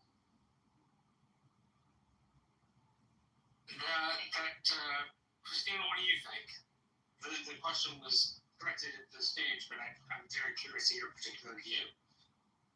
I'm still back a few comments, and so I wanted to perhaps clarify or elaborate. Yes, please, before you get to mine, please clarify. I hear your point, Scott, about how we just need to have a certain percentage or fraction to make the change. But what I'm trying to highlight is that that's within the framework of the chessboard. But if we look at the legal ways that humans can be influenced outside of that, if you can, we know from the Social Dilemma documentary, we know from various books, from various former employees who work at Meta, for example, we know at different studies in Scotland and Australia looking at all social platforms and algorithms and how they've been pointed. They pay attention to how long we pause on things, what we click on, what we like, what we follow, what our city or location is, what our gender is. They pay attention to all of this and begin to use it against us. And we think, because they tell us, that we have choice. If you have a government system that is according to how it's been done in the past, but you are now influencing all of these other factors and many more that I didn't mention in human perception, you can stack the deck. So then you can get who you want into office, and you can stack each separate branch, and then it becomes a completely different game beyond the scope of, because we've got the additional science and the additional tech, and we've got different people with their own agendas, but they're temporarily aligned. And if we don't account for all of these complexities, and we continue to use the system that was complex and great for the past, but is not complex enough for the complexities of today, it's like setting up a mill in a village way back. There were only so many factors you had to consider: resources to build it, where it would go, accessibility for people to come and use the mill, who was going to work it, etc. Right? When you create something today, it is a far more complex world. So there's so many more things to consider. And so, if we use government the way it was, and we just need a certain percentage in order to make changes, it's not enough, because people will find other mechanisms to still, quote unquote, legally go about doing government while it's really stacked and it's not really about doing. But then, Christine, you get to the point where there's just third option, right? We can either go to make systemic change, right? We either need a sort of a broad coalition, says Marshall said, 2/3 to 3/4 majorities, or we say no, we want just 50 plus one. Or the third thing is that the deck is so stacked that violence and revolution is the only option, right? That we need a violent revolution, and the people that have the power to do that tech sort of stuff need to be discussed up. I mean, and that's going to have to be done violently, right? I mean, if they have as much power as you say they do, there's no way that influence can be broken outside of revolutionary violence. I just don't see how it could be done. I'll just say it, there are nonviolent, depending on who is working together, I'll just say hoping you'd refocus on the question I asked. When you're talking about change to the governing system, what are 3 things that appear in your mind? Like 3 examples that you have when you think of that. I don't approach it that way. I approach it from the ground up, looking at human tendencies from our biology, our neurowiring, to the stories we tell ourselves, and also recognizing the patterns of when we follow those stories and when we operate against them, and trying to create new systems that account for those. Once I come up with something like that, I'll dial it back and perhaps plug it in, but I don't approach it in the way they. So, Christina, long story short, on the fly, I can't give you precise answers. I mean, we could say take money out, we could say term limits. Well, let me give what do you you, think about you? if I'm eliminating? let me give you some examples. Abolish the Second Amendment. Make nationalized health care a constitutional right, and make education a constitutional right. Are those things you might support? I think it's too complex to just say yes or no to that. I mean, here though is the issue. The 30,000 foot, 30 to 50,000 foot view is great. Changing systems is important. But if we don't really think about how we're going to change them, then we wind up with this idea of a needed change with no map to get there. I'm not saying you're not providing a map. I'm saying oftentimes when the conversation stays at the 50,000 foot level, it stays on systems and we don't end up getting realistic ideas of what we might do to influence the government to get to that place. I think Scott was right. You have 3 ways to change this: revolutionary violence, either 50 plus 1% if you would like a direct democracy like the Athenians had, for example, or what you call it, direct democracy, or you do what we have now, which is 2/3 of the House and the Senate and 3/4 of the states. The benefit to the system, the way that it works, is the last constitutional amendment was done in my lifetime. I haven't seen, the ERA is the only thing I can think of that had a really robust movement behind it that didn't get made an amendment in my lifetime. And that's important because maybe the amendment process is a place to start. I work in campaign politics, so I love the 50,000 foot view because it's interesting. But my mind automatically programs down to the 10,000 foot view. Like, what does this look like for everyday people? That kind of thing. I'm not saying you have to have an answer to it. I'm just explaining my thought process. Oh, I've got them, but this wasn't the focus of the conversation, and I didn't want to monopolize it by giving you my well thought out TED talk of how I would do this, because that's not where we're talking. No worries. Yeah, sorry. Okay. Christina, what do you think about addressing the issue of pretexting? Of really, I know it's a little abstract, but you make the same point that I was trying to make, that somehow we've lost control of information, which means it's very hard for us to have a common conversation. And there's really very little legislation about it, except in insurance, that we're aware of it, or financial markets. What do you think about that? I'm torn on it, frankly, because I think the idea of universal understanding was a myth we told ourselves, and now that myth has been busted. The more we have conversations with people of different perspectives, whether locally or globally, I can also understand the need for having some cohesion of language, idea, culture, etc. But at the same time, the idea of codifying it, whatever, making it like legitimate in some way feels really dangerous. And so, like, I don't know what the answer is to that, but I think it would be an interesting thought. Interesting. Anybody else want to respond to Marshall's question about 3 things that you would like to see addressed in the Constitution now? Yeah, I think it's interesting though. In the Constitution, I rights has changed. Like it's in the early days of the country, you had like where it's just the delegates who voted, and a lot of them, the voting was restricted in many states to only people who had property, and that expanded eventually to it's one of the reasons the Democratic Party became in its early days became very prominent was because of expansion of voting rights for the white man, particularly. So it expanded, the voting rights. But I think it's interesting, though. You've had the recent thing with Trump, suing California for doing what Texas did with redrawing the district maps. Granted, people say, it's like California has their own laws.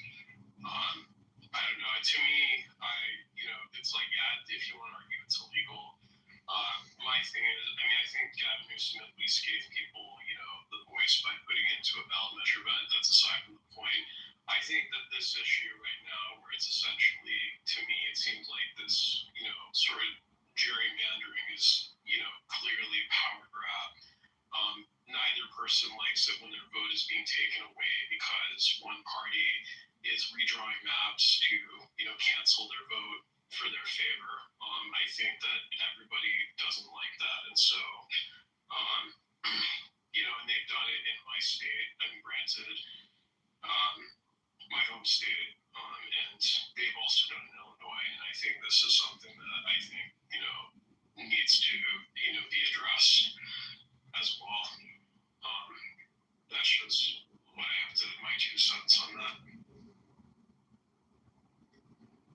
I think that's interesting is if we were like Australia, where you have to vote, kind of like taxes and jury selection and stuff like that. I would think it would be a lot more interesting to see how elections would go if voting was mandatory, unless you could declare, some kind of reason, same type of way, and you would be able to serve on a jury. We fought for the right to be able to vote. Not even, what did they say last night? 40% of the electorate actually voted. And something like that. I just wonder what it would look like if everybody had it. Scott, what do you think about that? What about if we made voting a mandatory requirement of citizenship? What do you think about that? Less people voted. That would be better. I think I'd like to have a basic citizenship test where you have to understand the system. Akin to like the test you have to take to be a citizen. Mm-hmm. That would be a great idea. And if you could get any right to vote, that is not a right, Scott. Scott, you mean like the lady that signed her dogs up to vote? That they just. I mean, what I'm saying is everybody. All the people that register to vote at the DMV that aren't citizens? No, what I'm saying is you should have. My argument is you should have to pass to vote. You should have to pass the same tests that immigrants have to pass. Like my friend took it a couple years ago. He was showing me the questions. Like the basic civics test you have to pass to become a naturalized citizen. You should have to pass that to vote. I got a better one for you, Scott. That sounds fascist and wacky, but I'm for it. No, did you see the test? I have to send this to you. That they gave students in, I think it was 5th grade in the 20s, and I want to see that. Unbelievable if you can try to get 50% of it, and I doubt you will. It's incredibly difficult, and it was the average test for it's either a 5th grader or a 7th grader in the mid-20s. It's amazing what we used to know. So Abby, you are in favor, if I hear you right, I'm putting words in your mouth intentionally, of some kind of testing for people to have the right to vote. Is that fair? No, I'm in favor of people teaching civics again in school. I'm in favor, and this app, if it's taught me anything in the 4 years I've been on it, is how incredibly ignorant American citizens are of civics. And they used to teach it when I went to school in early grades, and it's incredible just the basis of how our government is established established our branches of government, who's responsible for what. I would make every American go to visit Independence Hall and like see where it was born and why it was born. I mean, just in the chat now, people saying do not have equal representation from the smaller states. And people don't, I think, even understand how we formed as a union and why we had to give equal representation to all the original states. We would never be a nation. Thank you, Marshall. But like, you would know that if you took freaking civics. But and it's extraordinary to me. It's specifically Virginia and New Jersey plans, right? The Virginia plan was prefaced on popular vote and proportionality to population. The New Jersey plan was premised on a place where the small states were equal to the large states like Pennsylvania and New York. And Georgia coming in. I mean, yes, ma'am. So there's so much to it. But Alan, to answer your original question, the first thing I put in the chat is I would get rid of the pardon, the presidential pardon. It makes no sense in today's environment. It didn't make sense once we formed branches of government and we created checks and balances. It made sense in feudal England, you know, where there wasn't ability to have a check and balance, and the monarch or the fiefdom, you know, the lord had to get involved and have that right to pardon. But it makes no sense to me, and I think it's divisive. So that would be the first thing. I am thrilled to hear that. You and I agree. Absolutely agree on that. I completely agree. And I'm so thrilled. Although I say that, although I question how I would have felt as a citizen if we went through a trial for Nixon, like whether Ford did the right thing when he pardoned him. So maybe you have, maybe there's some form, but not. I would amend the Constitution to get rid of it. That's the one time I understood it, but that's about it. Well, that is such a great example because I actually lived through that, and I suspect you're younger than I am. No, I lived through it too. We're the same age, I think.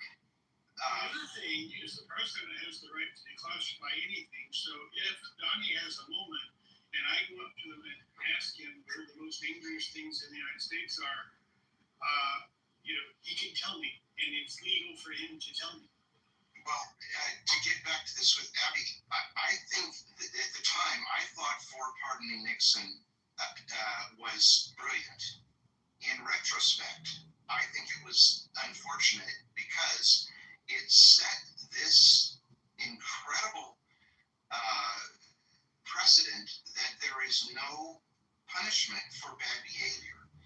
And if there is one thing wrong with our culture right now, I think the idea that we can't agree on what is worthy of punishment, what is worthy of dealing with bad behavior is a real problem. We're on the same page with this, Alan, and I think we've seen abuses of the pardon. I mean, I'm not getting political left or right, but all parties have abused it, and I think it doesn't make historical sense. It made sense in feudal England. It just does not make sense now. I'm on the opposite side. In the Federalist Papers, they call it the benign prerogative. My theology is at the heart of it is a monarchism of grace. I love public acts of extravagant mercy, and I think more pardons the better. I love pardoning. I love when people get pardoned. Sound like you're some Christian, Scott. Quit being some Christian. Exactly. This is total. This is 16th century antinomian Lutheran Christianity, and I love pardoning. Actually, I think I don't even know how to respond to that, Scott. And I will take those two Jewish rebukes seriously, though. No, we're an eye for an eye, Scott. Sorry about that. Exactly. And one of these is my rabbi down there. Yeah. You mean literally, when you say eye for an eye? I'm just quoting the Old Testament. We're playing with Scott. It's one of my two favorite testaments. One of my two favorite testaments, like Trump. I'm 50-50. Oh, Jesus.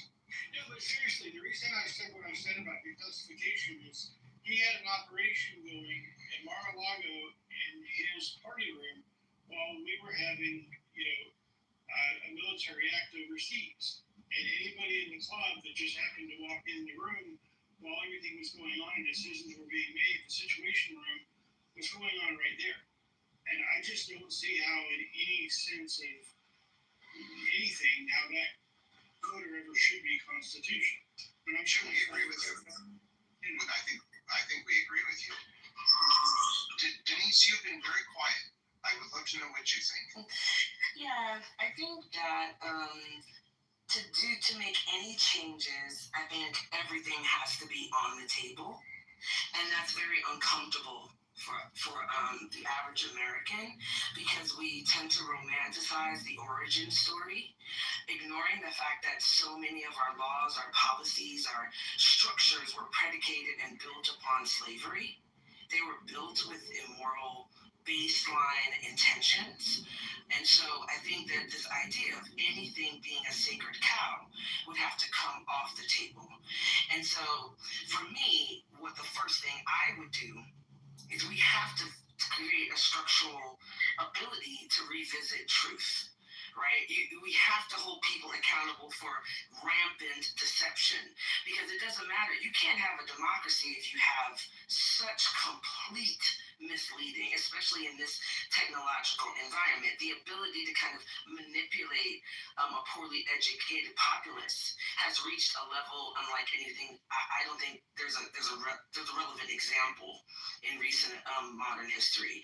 And so to me, like, the focus would be fairness doctrine, increasing libel laws. You can talk, but you better have some backup for what you're saying. I would get rid of partisan news. I know that sounds crazy. You can't use the word news if you're going to be partisan. I bring back the fairness doctrine of the 80s, that you got to have both sides on and you talk about the topic and you're not framing the discussion, you are presenting different opinions. I think until you figure out how to get some kind of common set of facts, your democracy is doomed. Boy, I couldn't agree with you more. Unfortunately, the news isn't reported. It's not viewed the same way it was viewed in the 80s. The ratings for people watching news the way we watched it in the 80s has changed. People, stations will get by with a 2.4 or lucky 3 on an evening on news viewing when it used to be a 12 or a 15 share for each network. So in order to accomplish what you're saying, and I agree with you, I used to like to hear when they had the opinion piece at the end of the nightly news and they said, this is our opinion, and they don't do that anymore. But you have such a change in how the media is generally and how people receive news that I don't know how you harness that. If you had 3 networks like we had originally, you could, or, even with the 2 big cables when they came in, but I don't see how you harness that now. I mean, I think you do it the way they did it. Yeah, like, I think if you make, for example, take Candace Owens being sued by the Macrons for saying, that she's trans, like, you cannot say things that are not true. I mean, and that sounds kind of crazy, but that's how we did it for a really long time. The chicken, which came first, the chicken or the egg, was relaxing these understandings of what your ability to say Sandy Hook was staged. Like, these are recent phenomenon, and we're talking. If Marshall's question was pie in the sky. If you could wave a magic wand, if you could change things, what would you change? Would it happen overnight? No, but you cannot move forward. You cannot solve any problem if you do not have the capacity to get to at least a basic shared understanding of the right information. Then you can disagree about, red, white, up, down, purple, orange, right? But we can't even get there because we are so mired in disinformation. And, a good example of this that is not political is think about how large language models work, right? So you have you go to ChatGPT and you say, what fund should I invest my Fidelity account in? What's the best, most profitable, safest deal? Well, if I own a fund, I just have to use AI to write 10 million articles that say my fund is the best. And now you are getting given the information that this fund is the safest and the best, even though that's not true. That, to me, if we don't figure out a structural response to misinformation and disinformation, I don't know how we move forward. So I can respond to the first part of what you said. The second part, I'm not technical, so someone else can. But with respect to libel and slander, our laws haven't changed. In fact, the leading cases are still the leading cases, whether it's New York Times, Sullivan, we can go through them. You still have the ability to sue under, for the disparagement. And if you're a public figure, it's still that higher standard. That hasn't changed. But what happens is that, first of all, the cost of litigation is so, overwhelming for people. And also, you often don't see the same amount of litigation because the person that's harmed puts their whole person on trial. So everything about you, every email you ever wrote, everything about your life as the victim of the statement is now on trial. And you often see people will shy away from that type of litigation, A, because it's so costly now, and B, because of just what you go through to litigate it. But I don't think unless I'm wrong, I don't think that any of those big landmark cases have been overturned. They're still our law. But to the second part of what you said, someone else could probably have more info on that.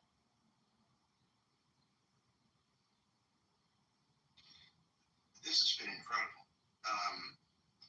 I think next week we should talk about remedies for mis and disinformation. Can I just say one thing real quick? Because several people brought up the systemic issue. When we went back to the 18th century, Jefferson's solution to this problem that everybody's been pointing out, that there's too much corruption, there's too much systemic, inertia, was the other thing that every 20 years, every generation, you thought no generation should govern the next. About every 21 years, he had a kind of odd view on what a generation was, and many of us founding father peers were face lots. But for him, it was just reset the whole thing, hard reset every about 20-some years.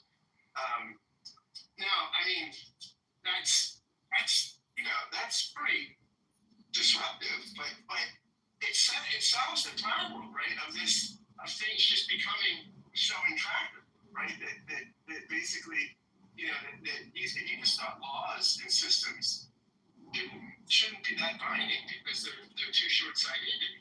And exactly what some folks have said, that no, again, it's a pretty radical solution, but this is Jefferson, for the 18th century could be radical.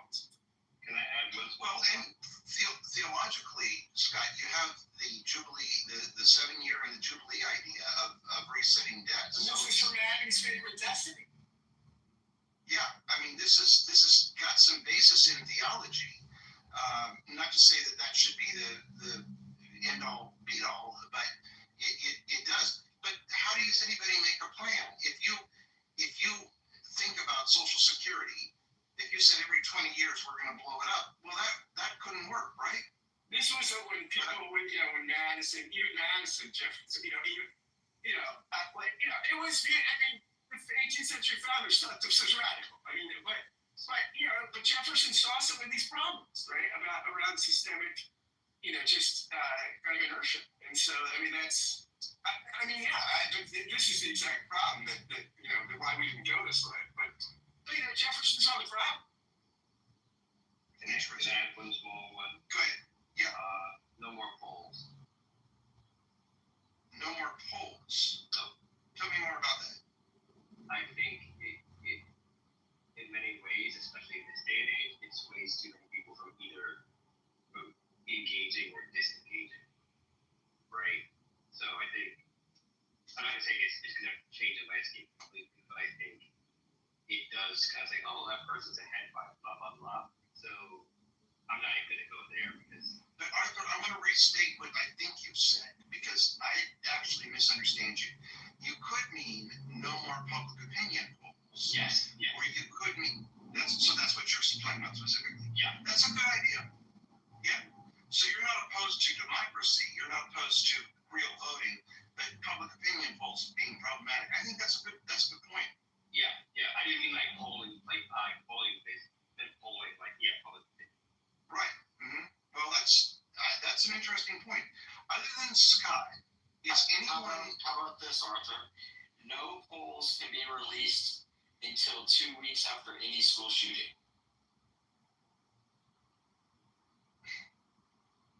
That's an interesting idea. You'll make the rebuttal. Okay. Well, yeah. Well, maybe they'll address. Marshall, I really am eager to I'm eager to make sure that we give you as much of an answer to your question as possible because I love that you raised it.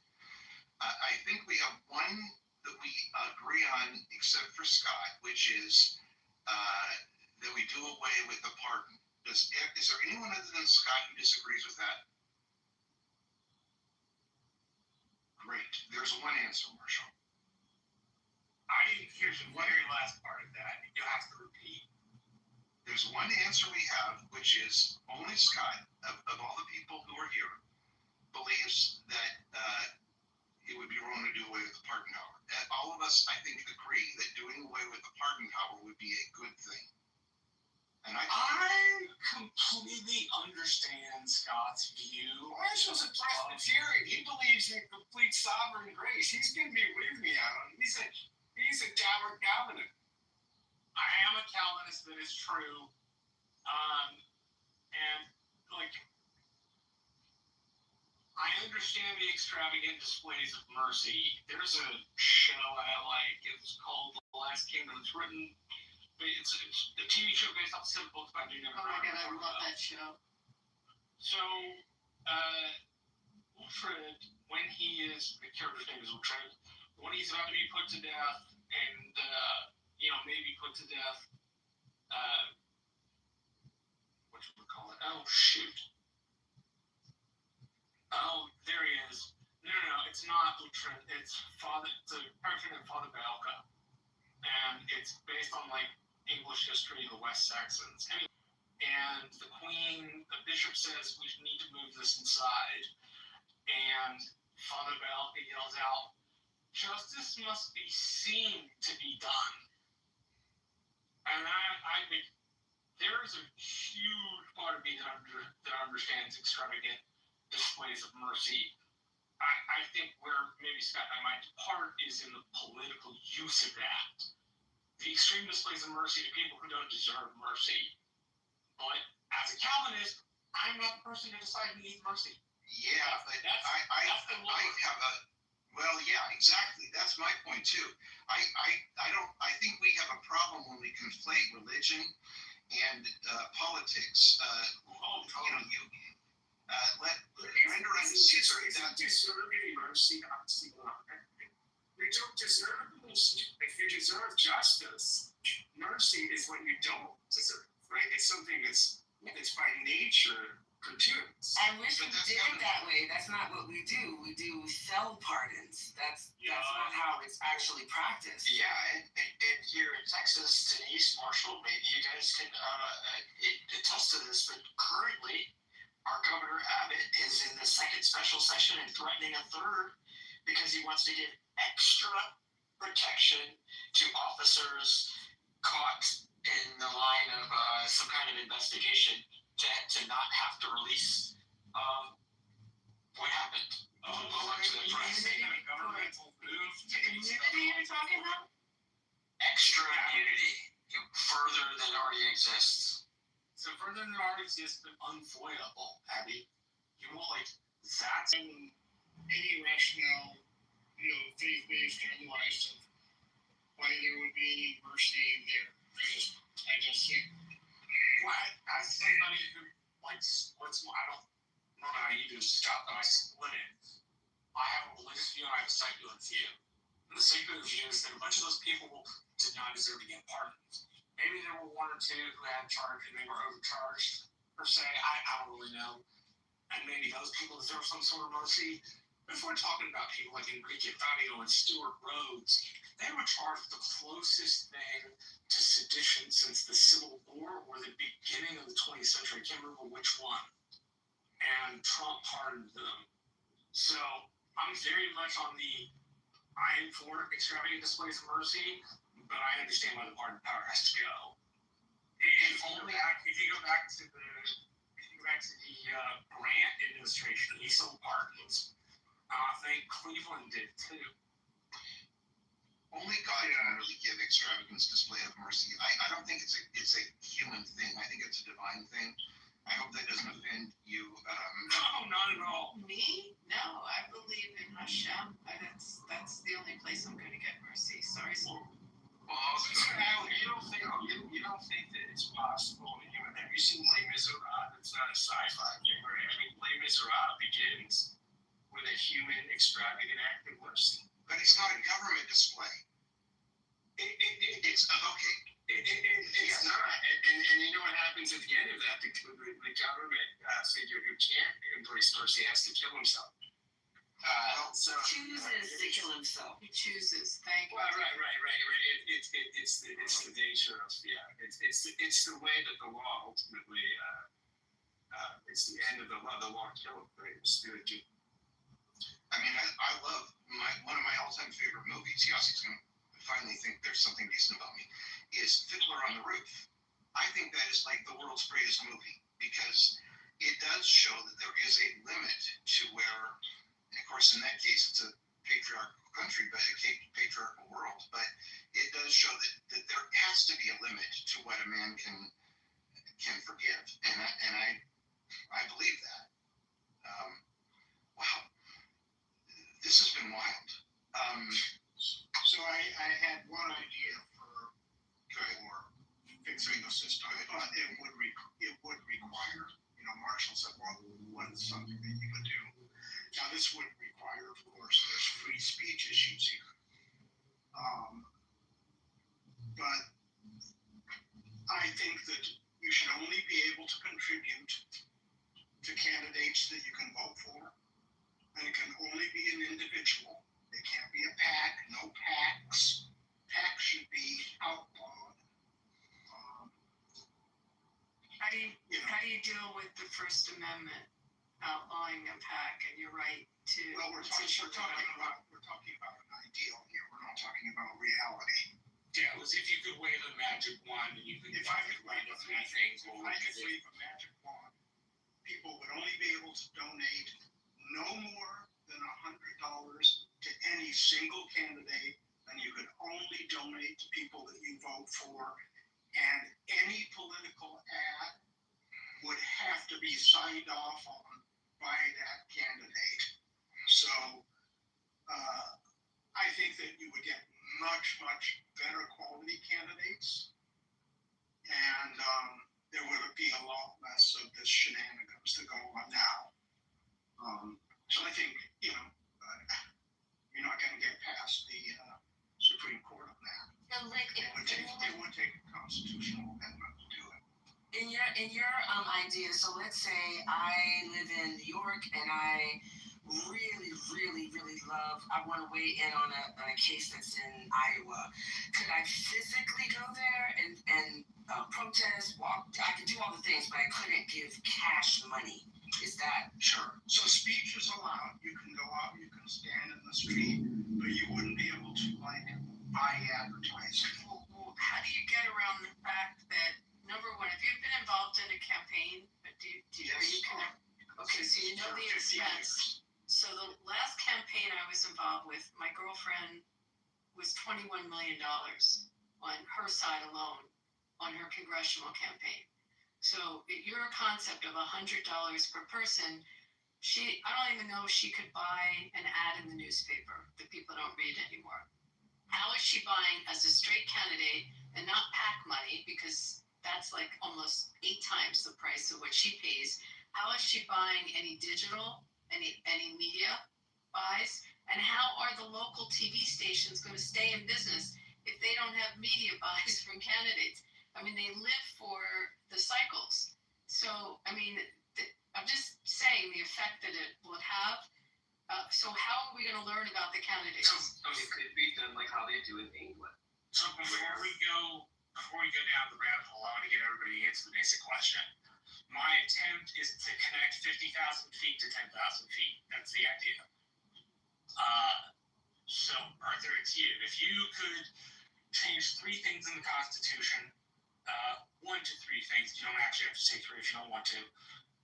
If you change 1 to 3 things in the Constitution, and you weren't dealing with practicality, because we're going to connect practicality in just a minute in the discussion, but how would you change the Constitution? What would be an addition or a subtraction or a modification you might make? The one I added was the more opinion of the goal, and the second one I'm adding is that they should make it, I think like it's in the UK, cannabis can only run for a certain time, and it's public funded, but public funded for a certain amount. So you limit the amount of time that people can run, and then you just make it, I think that right there would eliminate so much. Interesting. Alex, are you there? I don't think I've heard you yet. Alex. Bueller. Somebody there? Okay. Norma, wave a magic wand. You could change 1 to 3 things about the Constitution. What would you change?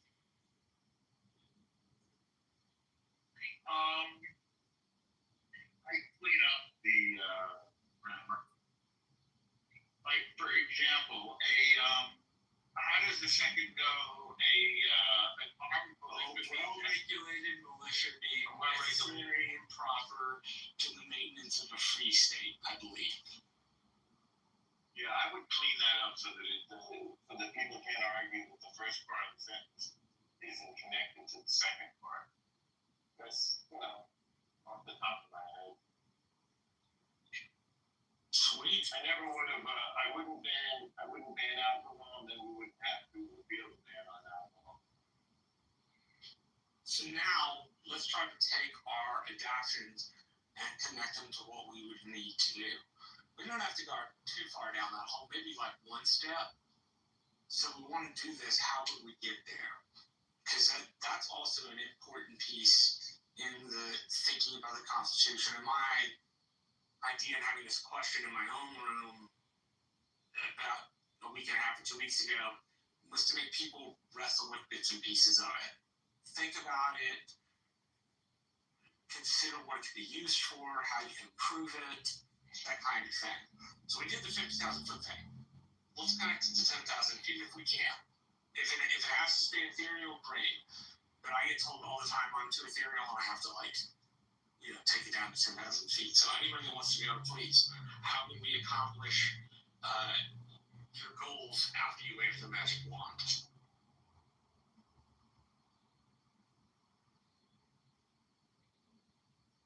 Maybe how do you obtain an amendment to the Constitution? Are you asking that? I mean, there's I'm asking lots of areas in the Constitution that could get cleaned up.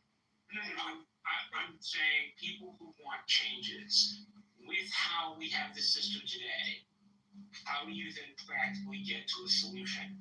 Is it a quick solution or is it going to take a long period of time to get to? You probably have to do the things that are pissing off everyone in the room that we have. So in order to get what you want accomplished, you're going to have to lobby, which that's a dirty word to a lot of people, but it's our right to petition. You're going to probably have to contribute into campaigns that enough to make a difference to those candidates that they are going to champion the cause that you want. So all the things that you're fighting against, you're going to have to utilize in order to get in line those votes to make the change. Yeah, I mean, I think definitely that there should be, limits on how much you can donate to each candidate. Because, I mean, essentially, I think that's antithetical to, when people say that, you vote with your dollar, that implies that if you have more money, that means you have more power. And so It's why I don't think the government should be based on how much money you can contribute to each politician. So what did Harris get? $1 billion? How much did she finally raise? I think about it. She raised a lot. $900 billion. And I think it's corrupt. We're wandering down the rabbit hole without CM. CM, you haven't answered the question yet. If you could change 1 to 3 things, what would you change? About the Constitution? Yeah, man. If you could wave a magic wand, I'm asking you to sit at the 50,000 foot level. If you could just wave a magic wand and fix 1 to 3 things about the Constitution that irritate you, what would that be? I almost wouldn't change a thing. The problem is that dude, our founding fathers wrote a nearly perfect, how they say, living, breathing document, amenable to be changed with the correct number of votes. They wrote a near perfect document. The problem is that the best political document written in history. Period. Full stop. The problem is that, obviously they lived in a time where things like the Second Amendment, they were talking about people had muskets, not automatic weapons, so they didn't think that far ahead. Just a history piece. It depends on how you define that. A lot of people had muskets, but a lot of people in the colonies had what were known as Kentucky long rifles. A musket was actually Just a minor detail, right?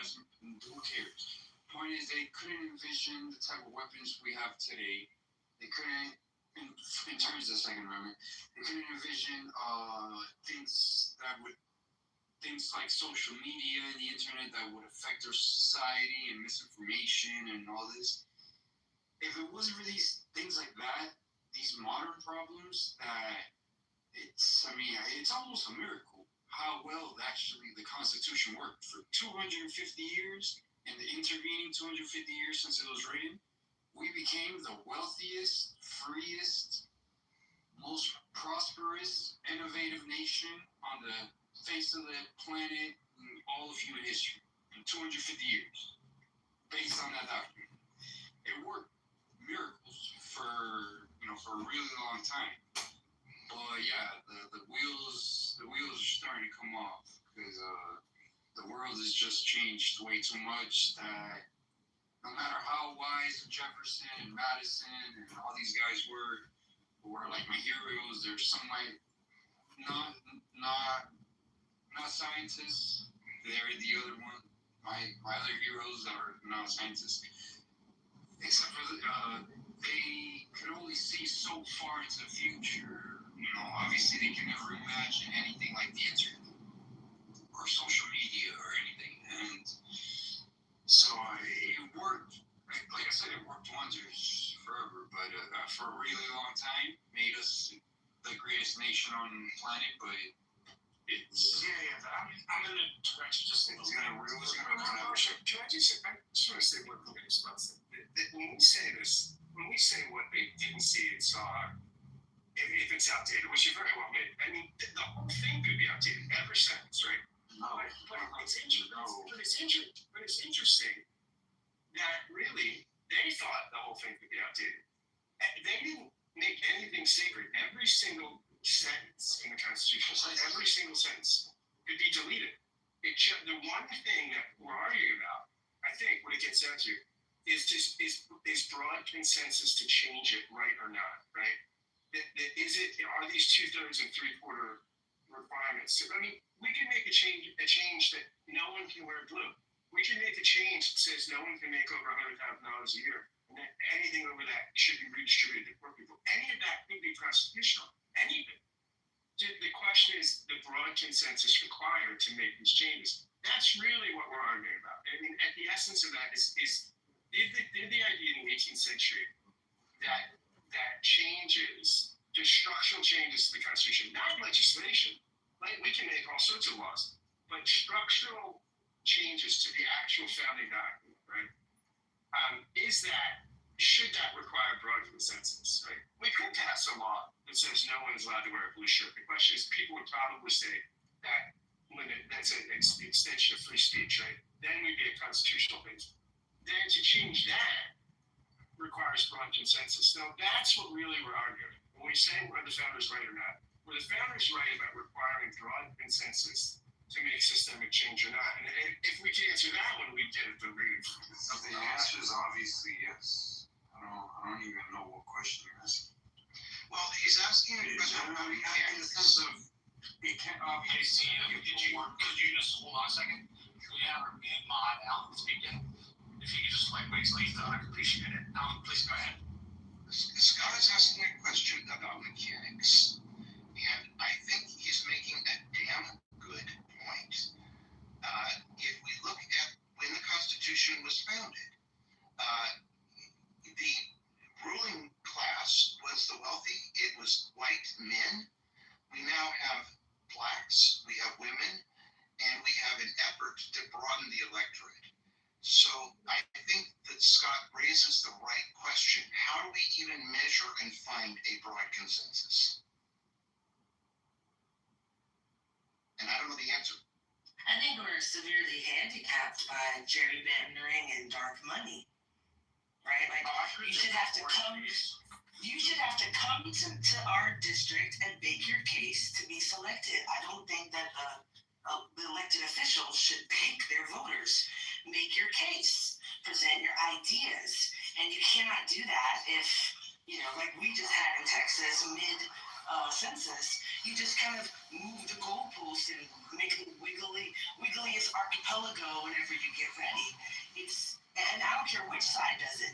It contradicts the foundational belief that every person has a vote, right? Like that is literally what we are struggling with right now. We do not have a representative democracy right now, in my opinion.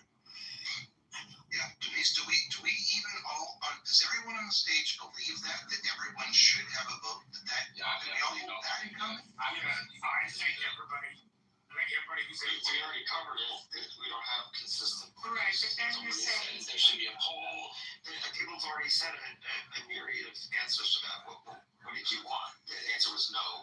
Should we? then you're taking away the elections clause and you're taking away from.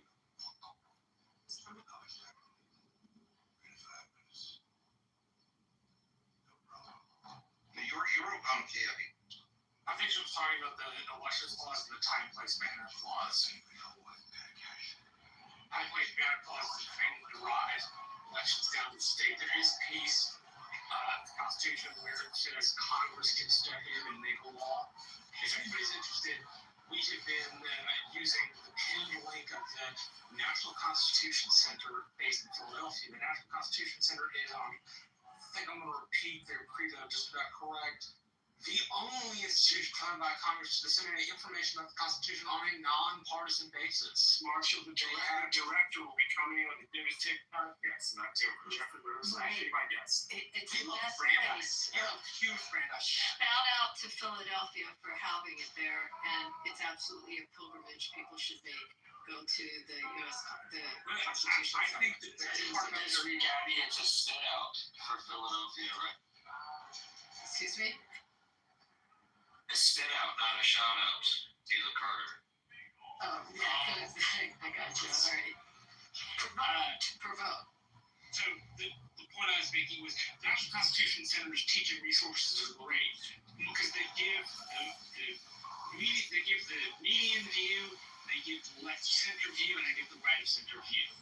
They've had in 2 separate years, Neil Gorsuch first be the honorary chair, and then the next year was Chris Coons of Connecticut. And for those who don't know Chris Coons, he's served in Congress, I think, for at least 3 terms, or in the Senate for at least 3 terms.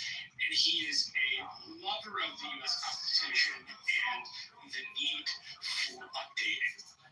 He is, from what I can tell, somebody who genuinely believes that the document we use to govern ourselves is important. Never met the dude, but that's just an assumption.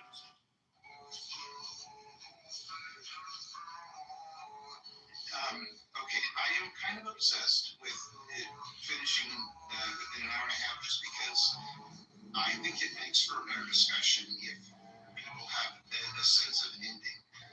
I really think this was interesting. I'm so thrilled to find that Abby and I have an area we can agree on. There probably are many others. I also am delighted that there was no pretexting today. I think I was thinking about this when I was young. Somebody brought over to our house, and of course, this was the old days of great records, you know, that you put a needle on. But a record that was kind of a political satire about Nixon. And my dad just went ape. And, you know, he was a fairly conservative person and so forth, and I didn't really understand it at the time. And I suspect that he couldn't have given me a logical answer to why it upset him so much at the time. But I think it gets to our notion of truth. I'm obsessed with the idea that Santa Claus is something that is very bad to teach our children, and particularly for those of us who have Christian faith, because of the same basic reason that we have a need to know what is true. I feel like I'm wondering. I don't mean to. I think we should revisit this same topic next week. I think next week we should all come to the room with an answer to Marshall's question. If you could change 3 things about the Constitution, what would you change? I think that would be a very useful thing. And I'd like to start moving towards a close. If anybody has any closing comments, I welcome them. By the way, it's something I want to echo from Denise. Somebody told me this previously. Don't put the founders on a pedestal. They had great ideas for the time. They wrote great things that are still applicable today. But putting them on a pedestal, I think, does not allow. Putting them on a pedestal represents an element of sacrosanctness that they may not necessarily always deserve. For their good decisions, sir, if we should think they're good, but for the wrong decisions they made, we should be able to criticize them as well as hold that they're good decisions. But you don't leave out anything. And so not having them on a pedestal brings them into the realm of being real people who you can criticize. And I think as somebody who too often myself sits the founders on a pedestal, that it's really helpful when people don't do that. Marshall, I do have a question for you about the founding fathers. Yes, sir. Story. The amount of alcohol they drank the night before the Constitutional Convention, is that a true story? Yes. They drank a prodigious amount of alcohol. Nobody's saying the founding fathers are perfect. They were humans just like us. They were just amongst the wisest humans. Again, think about what they were doing. They were trying to escape every shitty type of government from the old world, so from Europe. All these monarchies and authoritarian, totalitarian countries, and they wanted to come to the United States. They came to the United States. They wanted to build a form of government that was completely antithetical to everything they left back in the old world. And they did their best. They did their antithetical. Nobody's putting founders still as like they're perfect. They just did founders. Hold on a second. The founders in their own right, before they got to we need a different governing document, applied for the rights of Englishmen along the basis of the English Constitution, which was written with the Magna Carta in 1215. So they were very, very wed to the Enlightenment ideas of Great Britain at the time. What they were fleeing pursuit from a lot of the time was an established church, and how a lot of the folks that were Quakers and more Puritan-y did not have the ability to freely worship because there was a state religion in England. Yeah, exactly. Do you That's what I'm saying. think constitutional, do you think we could have a constitutional convention today? Do you think they could put a group of people together and write a We would go straight into some form of like hyper-authoritarian government. I think putting all of the sovereign power of America in a room, since what we did the first time was, hey, you're supposed to amend the Articles of Confederation, not come up with a totally new document. All of that sovereign power in a room, I don't trust. Yeah, these politicians today, I don't think they're mature enough to go nowhere near that Constitution. And like, hey, we already know the type of things that they would change. That First Amendment is going away. That Second Amendment is going away. The Fifth Amendment is going away. All the things that these politicians need to weaponize their power against people is going away. So yeah, this batch of politicians is just not mature enough to touch. Yeah, they're not mature enough to touch them. You know, the Constitution, like somebody said earlier, is a perfect document. The problem is, it's just like in law. How the law is written and how it's applied is two different things. And that's what's wrong with the Constitution. They don't actually do things in regards to the Constitution. It's like the Bible. You know how people pick and choose what parts of the Bible they want to believe in? The Constitution is the same way. Abby, I'm curious to know what your answer to the question that you asked is. I know from another country that has had a constitution committee now for many years and very bright people on it, and they can't get a consensus. I'm not going to get into what country it is, but they've been debating and they can't put together a constitution. I don't think we could, but I did want to say to DJ, if all of a sudden they abolished the first, second, fourth, let's get rid of search and seizure, let's get rid of the fifth, you still have the Ninth Amendment, which is curious, because if you look at the Ninth Amendment, and let's say they didn't get rid of that, that gives you fundamental rights that aren't enumerated, that aren't stated. So unless they said you don't have a right to free speech, they just got rid of the amendment, you still might have it implied in the Ninth Amendment. It's just food for thought. But that makes sense. I think you could not find if you took our best scholars, if you took every top constitutional scholar that publishes what we call the horn books, the treaties of constitutional law, put them all in a room to try to write it, I just don't think it could happen today. That's fascinating. We're way too divided. It's different. We're way too divided. It's different. They were writing the Constitution right after, the Revolutionary War. So, they were united under, just because they were all facing a common enemy of, King George and the Constitution, though, they were not united. They split themselves into two-man camps, the Federalists and the Anti-Federalists. At the Constitutional Convention. Well, I'm talking about compared to today. They were a million times more united than we are today. But they also have the advantage of a failed interim step, right? So the Articles of Confederation, which were much more minimalist, weren't working, right? And so they had that, and really the Constitution, this is where people question the legality of the Constitution, rightly, right? There was no mandate to go write a new Constitution. There was a mandate to, what they were called to do was to get together and amend the Articles of Confederation. And they just said, all right, now we're going to start from scratch and write a new Constitution, which they really didn't have the authorization to do, but the states signed off on it. The states ratified it, but that was not their charge when they went in. So let me ask y'all a question. If we were to release everybody from prison who shouldn't be there per the Constitution, say they're there, if somebody was to look at their case and match it up with the Constitution, what percentage of prisoners you think will get released from prison? Part of the Constitution, do you mean just if the major rights were violated, habeas corpus? What are you talking about?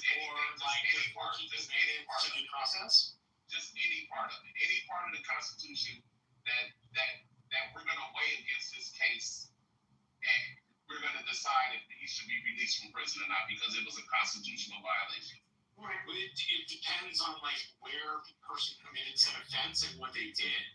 For it to be a constitutional violation on the state level, it has to be both violation of state law or policy as well as violation of federal law or policy. So the question would be, first, what are they charging this person for on a state level, and then what are they reaching to the federal level to charge if it's a violation of the Constitution, right? My point is like the 15th Amendment, where you don't get actual due process as prescribed by law in both the 15th and the 14th and the 5th Amendment, right? So you could file then if you didn't get the right to due process, but the question is like, are we talking about taking people for minor amounts of drugs? Are we talking about people who got caught up in federal sting operations that really didn't have anything to do with them in the first place, right? Like, it requires a specific part of the Constitution to look at. I understand what you mean, but we need some examples to hone in better on what you're trying to say. So, is an appeal a conviction or something like that? Just like DJ Friday's. Yeah, if you got the money to do that, I just was always under the impression that they wrote that in order for there to be a crime, there has to be a victim. And the majority of people in prison are there for victimless crimes. And then just all the other due process violations that come from judges and the DA. And people go to prison on that shit because they don't have the money to fight. You know, you gotta have money to do an appeal. That ain't nothing for people that are criminals. We afford counsel to indigents in our country. Even for appeals? We afford counsel. I mean, people have PDs. That's She's why saying they provide a free lawyer public defender for. there's You're assigned a public But defender. DJ, are you talking about situations if you're incarcerated, then it's probably going to be a Fourth Amendment violation or something regarding the evidence and whether something was tainted. I mean, I'm just trying to use an example that would come up with someone who got convicted of a crime, and they could argue, fruit of the poisonous tree argument, something like that. I mean, that's going to get tested through our court system, which is constitutional, and you are going to have a jury of your peers, and you are going to go through that process, and you are going to be afforded counsel. So what part along the way are you contesting? That you didn't have proper hearing, a proper trial, it didn't comply? Yeah, I mean, all of those things. I just see it like, just all of those things, man. In this country, if you don't have the resources, I know you can get a public defender. I know you can get that. But man, those dudes, they getting paid by the same people that the state is getting paid for. They're those people, colleagues. Public defenders, I get why they're needed, but that's not, I don't know, I've just always felt like that wasn't real counsel. Because they're working, they literally work for the same people that they're defending you against. Oh boy, DJ, I have so many friends that would tell you to go take a hike that work their asses off as PDs. You do that to get your trial time in, but there are people that are career PDs that I mean, that's, I believe that. No, I'm not saying they work hard, those guys. Same with the young DAs and the prosecutors. I mean, not all states have the same kind of policies and PDs. In the South, you don't find nearly as many public defenders, and you don't always get access equally in all urban environments. So to say it's a common right for everybody is false. And just growing up, I've never been in trouble with the law ever in my life, but just having friends, and I go to their court cases with them, and the public defender is like just rubber stamping them. It's like he's just there to guide you to prison. He wasn't really advocating for you, and I'm not saying this applies to everybody because everybody has their own ambition level. Yeah, because if I was a public defender, I'm trying to win those cases to put the score on the board so I can win and have my own fight. That's what I was.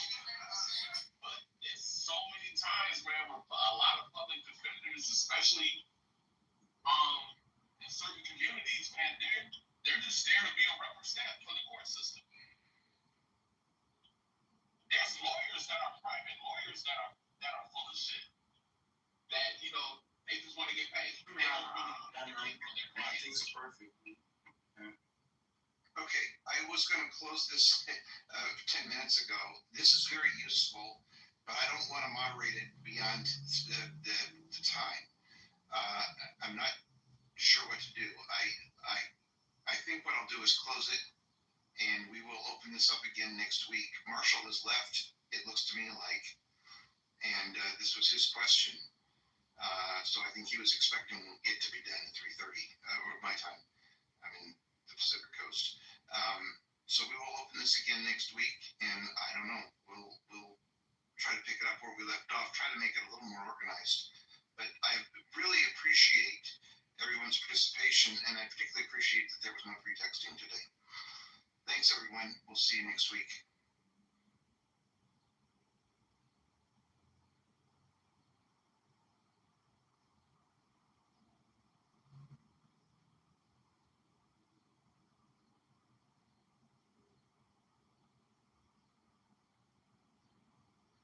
Come right over here to ask you a question, so I don't want to hear nothing. That's what my mom be saying quesadilla. You need somebody to translate? Oh, for homework? Yeah, for homework. Oh, okay. I really agree with her. She be like, oh, I love some tortillas.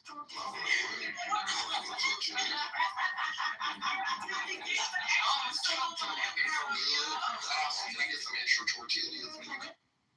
And girl, what do you order? Not tortilla. They have the best tortilla chips, baby.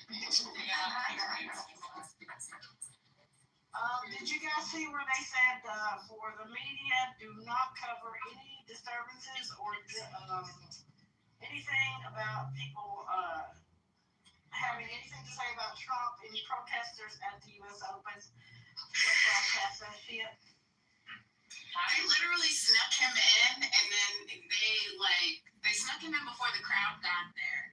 And then when people were booing, they cut the audio so that we can't hear the boos. Don't cover that at all. They should. They were like, Well, they covered it because I saw quite a few videos with them booing the shit out of him. Y'all gonna get in trouble for posting it. Yeah. you know what? Y'all remember a few years ago, well, not a few years ago, it was before he became president, he got roasted for his birthday on Comedy Central. He got mad. Oh, he got so mad. And then all of a sudden, everybody was like, he was telling us not to post shit and to cut shit out or whatever. Like, he was like this. Everybody was like, I would never do this again. I would never want to roast him again. He has the worst sense of humor. He was physically uncomfortable.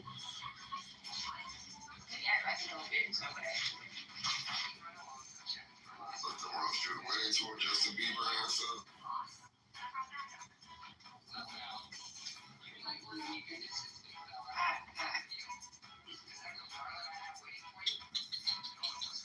I can't find my phone. Which one? The one that you texted me on. If you texted me, it's because I can't find it. You said about a big pot? I don't see nothing here. Can I ask you guys something real quick? Shit. If somebody does your pedicure and this bitch fucks it up, still Can I redo it? What you mean effed it up? How they effed it up? okay, you're supposed to be doing the cuticles and all that stuff, and my foot was rubbing on my work shoe, so it had like a little bit of a callus. It's not even big callus. She was gonna do that. I'm like, what? You don't expect that? Yeah, because they don't want to get sued. Shit. Don't go for the prom, bro. Why would you go to a prom? No, I was saying You go. Girl, no, I think she needs to go on mute. I think she needs to go on mute. Wait, is he talking to me or? No, That's why you got I wear toe separators because I wear boots all the time. So at night, after I take a shower, I put toe separators on my feet so I don't ever have to get that. That's what you need to do. Like, Yeah, because rubbing because my feet are like swollen, and I was like, okay, so it's rubbing, and then like when I went to her, it's not even a. How far are you from her? you work for It's not heavy. It's not that big. It's like it's supposed to rubbing. They only rub. But then get a pumice stone. Get a pumice stone. I'm going right now to go get one because it's not even that big. It's from that night I worked 16 hours and it just kept rubbing so funny. Just You know what you should get? stoning it. What you know what I'm saying? No, get the this thing is called a foot mask, and it like exfoliates your foot. Baby, give you a whole new foot. A foot mask. Big dead skin. Yeah, it'll remove that. It like removes it over like a period of like a week. It peels off. But like any extra, everybody should try this. It's gonna take a week. I'm gonna go right now and blue wash it. Yeah, it's like it uses I think like fruit acids or something, and it just exfoliates your foot. It's kind of disgusting, but the end of it.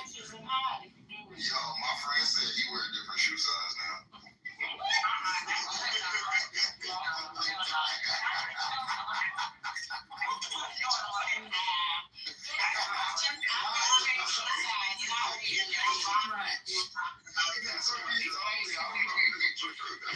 So his callus went down that big. Went down. He did. It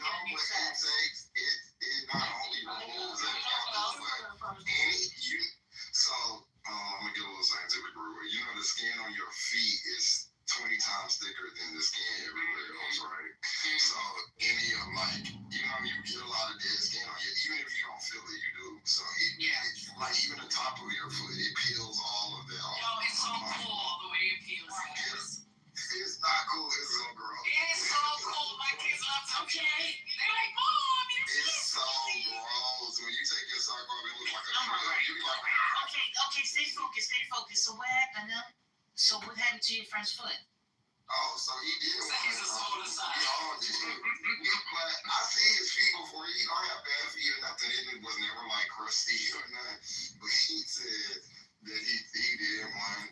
And we was talking about because if you never did it before, the first time you do it, it peels for like longer than a week, like maybe like 10 days. It just keep on peeling. And so he put, and so you gotta do it, guys. Don't hurt. It don't hurt. I don't like the sound of this. It sounds like some snake stuff going on.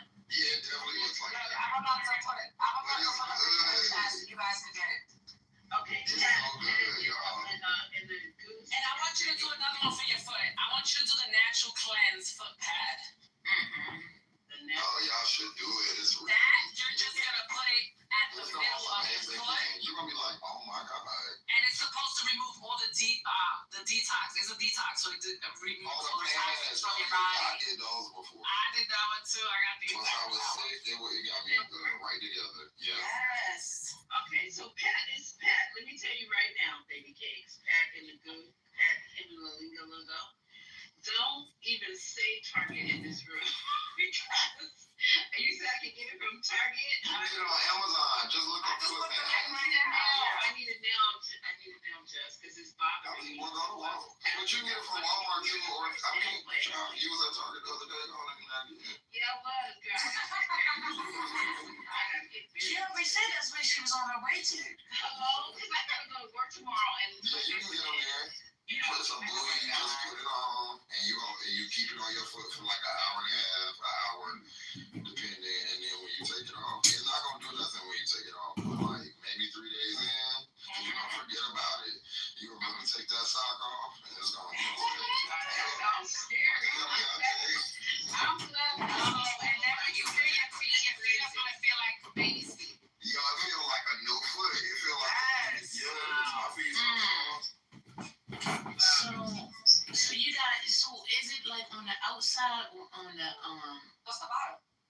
No, she was saying it was rubbing on my instep. You know, like right on that 3. because a particular, I don't know, mod that was praised at being a good mod decided to be, for me at that moment in time, a terrible fucking mod, right? And it kind of just sidetracked the whole conversation. But what I wanted to put into like the whole conversation was, which wasn't going to sidetrack the whole thing, was I wanted to point to design. Design is, how do I put this? It has intent behind it and it has purpose behind it. You won't know about the intent or purpose in its entirety if you don't creator itself, right? So also you have another element which will Go, guys. Yeah, but she said a pumice. The pumice is the rock, right? Just like, Yeah, not the French fries. Yeah, it's not like she's cutting it away. It's just. But if the callus looked like it was too much, she might not have wanted to go in and then cause it to open up. You know what I'm saying? So that's probably why she made the decision. My damn foot is not that. And the reason I didn't do, I can't tell you why I didn't do it. I can't put my leg up anymore.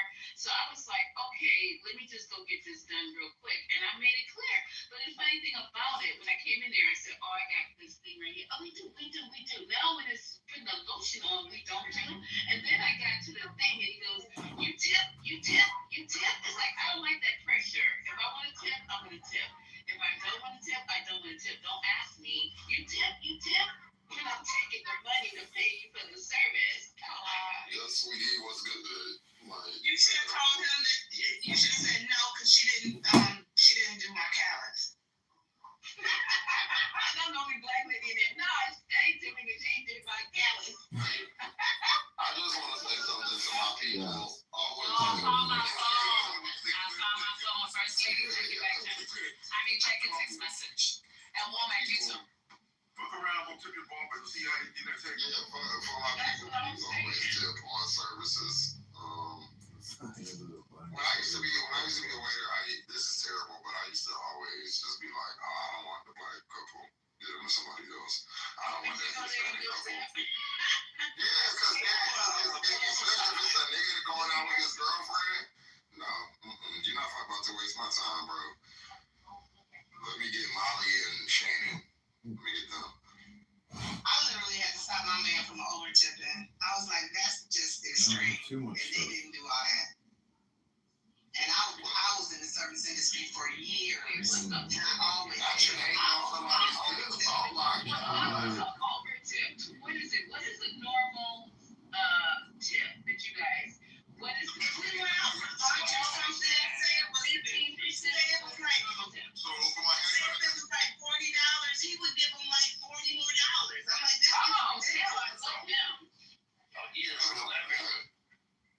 Yeah, we used to like my haircut. I typically tip like $5-6. That's it. How much is a haircut? 45. I do my nails like that. It's $25. Yeah, I see the motherfucking barber every week. Most people go like, I'm it's niggas that do not. My bad, Patty, go ahead. At my mom's restaurant, I used to work over there. Oh, I still do sometimes when I go home, and somebody gave me $100, and all they got was like sushi, like 2 rolls. Nothing wrong with over tipping. Oh, we like that. He just did it all the time. I was like, I was just wondering if he could even count. And like his ass is old, so he needs to start saving his money. Shit. No, but it's good. When I used to bartend, I had this one dude that would come in all the time, and no matter what he billed, he'd only usually get 1 or 2 drinks. He would just leave a $100 bill. Yeah, I did that too when I was tending bar. Did you leave his phone number? For me, he was just not Right.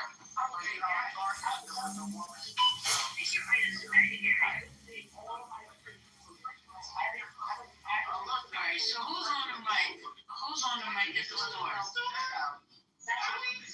He's still at the store. God damn. I say the Lord's name is bad.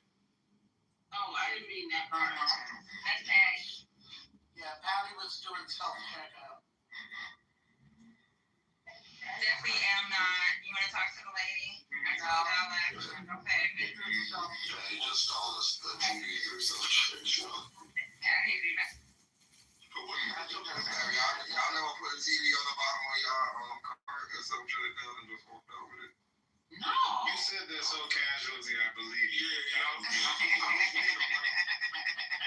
We got two of them out like No.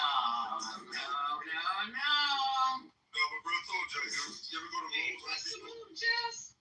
No, he's not repeating that again. I'll definitely ask me some cases of water, but that's about it. on the bottom rack, they don't get I'm talking apprehension. Why are y'all doing that? Go ahead. Okay, go ahead. I was saying, you ever seen motherfuckers at Home Depot or Lowe's stealing this shit running out? No. They be selling it at Home Depot? Huh? They were stealing some like toolbox or whatever they could get equipment. They run out with store with Yeah, this I've big. seen that. The Hispanic. I've seen that. I've been in the store when I seen it like real time. Yeah, that's why now they be watching those cameras because they be stealing the drills and all the kind of stuff like that. Yeah, and they be running the fuck up right out there. Well, like Georgia, I don't know if it's a Georgia thing, but like they can't do or say nothing to you. Like they can't touch you.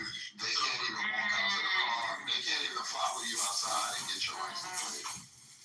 Like they gotta leave it all the way along. My homeboy, he's like a head manager at tax, and he said only thing they could say, no loss prevention can, but that's if they come out. But like as like the associates or something, they can't do nothing. He said the only thing they can say. He said they only say if they see like them stolen merchandise, he said they can say something like, "Oh, can I help you find some pants with that shirt?" Like that's the only thing they can say.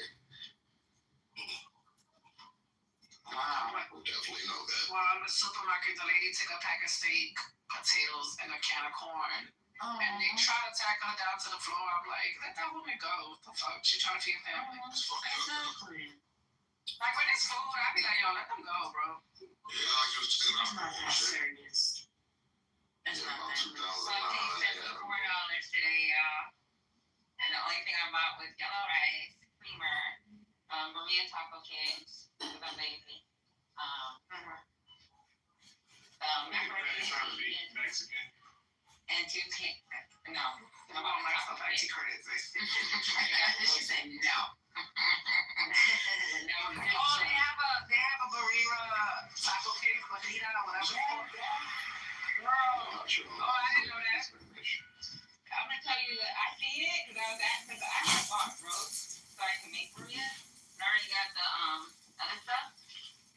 That's what I was gonna make for dinner tonight. I gotta make the thing. And then and first lady, you didn't do me a shopping haul. Can you send me that video? Thank you. But yeah, it's by Old El Paso. First lady, you didn't hear me? Stop looking at me now.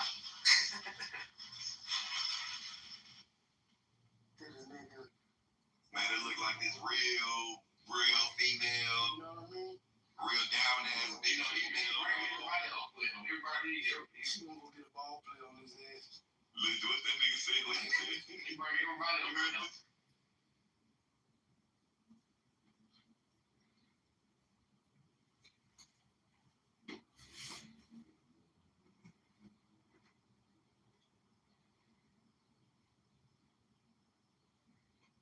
We're gonna do one person at a time. Omar Bartal, focus on Omar Bartal. Go look into his credentials. He had wrote a whole bunch of articles and reports and whatever about the Holocaust. And he's a known genocide studies scholar. You know what I'm saying? And he wrote an opinion piece in New York Times. He was given a chance because of his credentials to write an opinion piece. What is a genocide? What is not a genocide? Literally, the fucking title of that article, it says, if, it's a genocide when I see one. It says right here, I'm a genocide scholar. I know it when I see it. And look into the facts, look into the statements, look into the intent, look into all of that shit. Also, fucking Netanyahu. Yeah.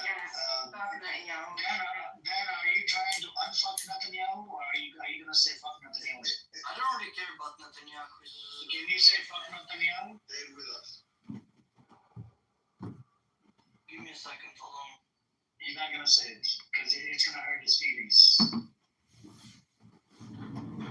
Oh my God, we got Reza Pahlavi coming up now.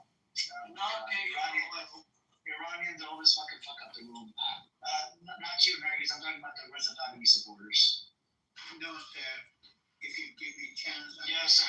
You fucking Reza Pahlavi supporter. I don't care. If you give me Reza Pahlavi. We need to coexist. Yeah, I didn't say nothing about it. I said Reza Pahlavi is a bitch. He's a terrorist. Okay, that's it. Thank you. Can we fundraise tonight? That resistance is a brutal bastard. Why happened? He's just too brutal. That guy's doing too much. Well, I'm reading something. Can I send you something to check out as well? And then yeah, no, but I want you to read. Remember, if it has to do with other whatever, we're focusing on Omar Bartha. This is really Jew. Yeah, no, it's just. I want you to read this. Take your time. We're gonna sit here. I'm gonna wait for you. I have all day. Wait for you. I'm gonna wait for you. Right? I'm getting paid by the Iran. That's what all these fuckers say on this app. All the Zionists say that I get paid by RDC bullshit. I'm gonna sit on my fucking ass and wait for your stupid response. I'm gonna wait for 5 minutes. We have people like Khaled. That's so kind of you, and you're such a good guy. Thank you. So Jim did tell us what happened with when he started. I was just in that room with Amos, and that resistance is brutalizing this Palestinian lady, Palestinian woman. Abby is solid, but a lot Christian, of this Christian, that know is it all. just too brutal. Too much to deal with. What's her name, probably? She don't like Muslims. Let me see. Which Palestinian lady? Galilean, probably. No, her Cisa or something like that. Did she change her name? I don't know, but no, that's not the Galilean girl now. Okay, I read it. Bro, you read within 1 figure, alhamdulillah. At the age of 26, Wednesday, hang on, please. I just can't believe you. Anyways. Okay, I'm here.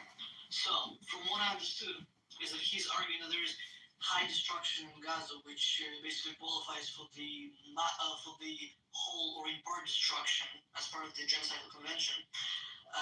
He says that he doesn't explicitly say, but he basically goes off the fact that Palestinian people are people, therefore like it qualifies for the people part. And then he says that the statements made by the Israeli officials are like kind of enough to infer like something, but not exactly the high special genocidal intent to like do the thing. So and it goes into the intention as well. Did you read the intention part? 400 out of 600. Let me see. Maybe you see. This is the problem when you're under the age of 26, 20 years old. But it only took you 1 minute to read the fucking longest article. This is the problem with these kids nowadays, man. These kids, I don't know. They want to come up here and freaking argue over genocide. One side, this kid is going against the genocide. On the other side, the kids are getting genocided, but he doesn't want to stand up against the genocide. He's literally defending against what Israel is doing to them. It's okay. It's not a genocide. It's a part of the war. They're gonna justify it. It's custom. And scientifically, he's not really wrong. Like, yeah, he should be age of 26. Well, we can talk to Pahlavi supporter. Hey, Pahlavi supporter, you want to speak? You support Israel? You are not respect my king, and you don't respect king. Fuck your king and fuck that terrorist king. So fuck you, my king. Fuck that Iranian king. That bitch. Pahlavi. we don't have a king anymore. Pahlavi bitch. Okay, so basically, That's crazy. That's crazy. And I said I was waking up on you. I was like, get up, get up. What king is this guy talking about? I don't know.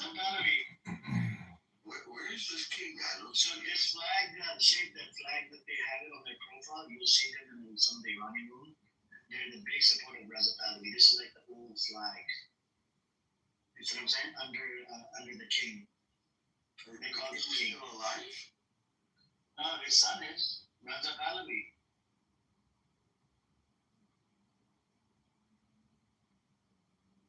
Is he king of nobody? Like just in his basement? Like sitting on his lonely king's chair? He's going to be Dan's king. Dan, would you take him as a king, the guy that was just in here? Keep in mind, he'll do you dirty because he supports Raja Pahlavi. Amir. You didn't read it again. You didn't read it? You're not reading it. You're just getting through it. Why do you want to be a debate, bro? It's so obvious. You're just a kid, man. You're just a child. You should see it in the Dava room. You know, remember in the Islamic Dava room, some kids would come in. They used to come in. Did you just fart? Did you just fart? He's getting frustrated now. Having it. Please don't fart in this room. We need some air freshener. We need some air freshener. Sunshine, engage with me. Yes. Engage with me. Okay, so for special intent, he basically cited a bunch of public statements made by Israeli officials, which said that they advocate for harsh measures and like dehumanization. And then he basically talked about systematic practices, killings, forced displacements, destruction of civil infrastructure, blah blah blah blah blah blah.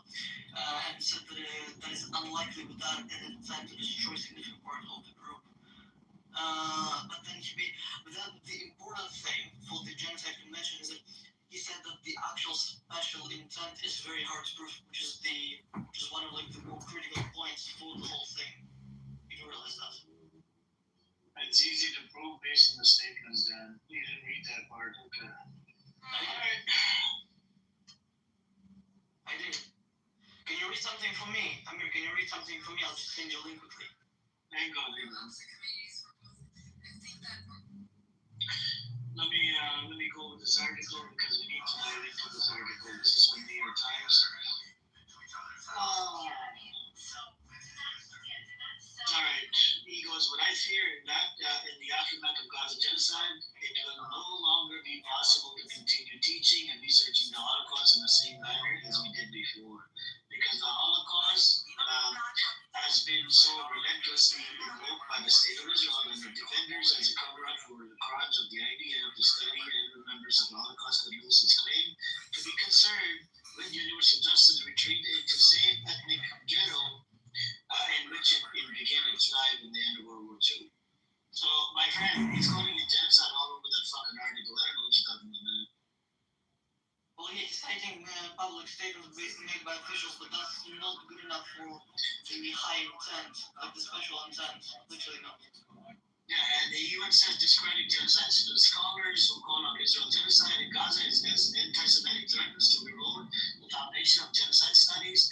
Ongoing, they call him a self-hating Jew, by the way. Even though he's an Israeli Jew, and he's a study scholar. He's a fucking, I don't know, over 10, 20 years of fucking, if you read up on his credentials, oh my god, he's got a whole bunch of awards, he wrote a whole bunch of books, he did a whole bunch of shit, man. This guy is famous, just look him up on, you have ChatGPT then? No. Okay, do you have any AI? Do you have YouTube AI? Don't think that exists. Do you have Grok on Twitter? No. Anyone else looking? Do you have a head on top of your head or on top of your body? Don't have AI. No, you don't have a head either. Okay.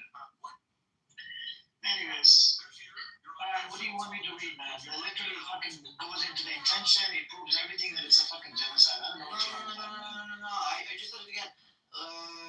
You read the statements. I said there's public statements made by officials. That's the intention word. That's the intention word. Enough of the Oh my god. Oh my god. Who told you that? Who told you it's not good enough? If a commander of IDF says to genocide them, kill them, take off the legs, these are genocidal statements coming from the head of the Yoav Galan said this. I don't know if you know about this fucking statement when he was a commander of IDF. Oh my god. People like you are delulu. You just keep on defend Israel. You're delulu for real. I wish you were delulu. I I miss you, Art. You're a young kid, so I was giving you benefit of the doubt. Just giving you benefit. Did you serve in the IDF? No, because I came later. Okay, are you going to serve in the IDF? Yeah, maybe probably later, yeah. Okay, don't do it. Otherwise, I'm going to call you a baby killer. Okay? As soon as you serve in the IDF, the name goes out to everybody. It's a fucking baby killers. And you know what a baby killer is? That title is really, really bad, and it's going to trigger the fuck out of you. You become a baby killer. So when you go, instead of serving in the fucking IDF, go serve in time in the jail. Okay? Don't serve in the IDF.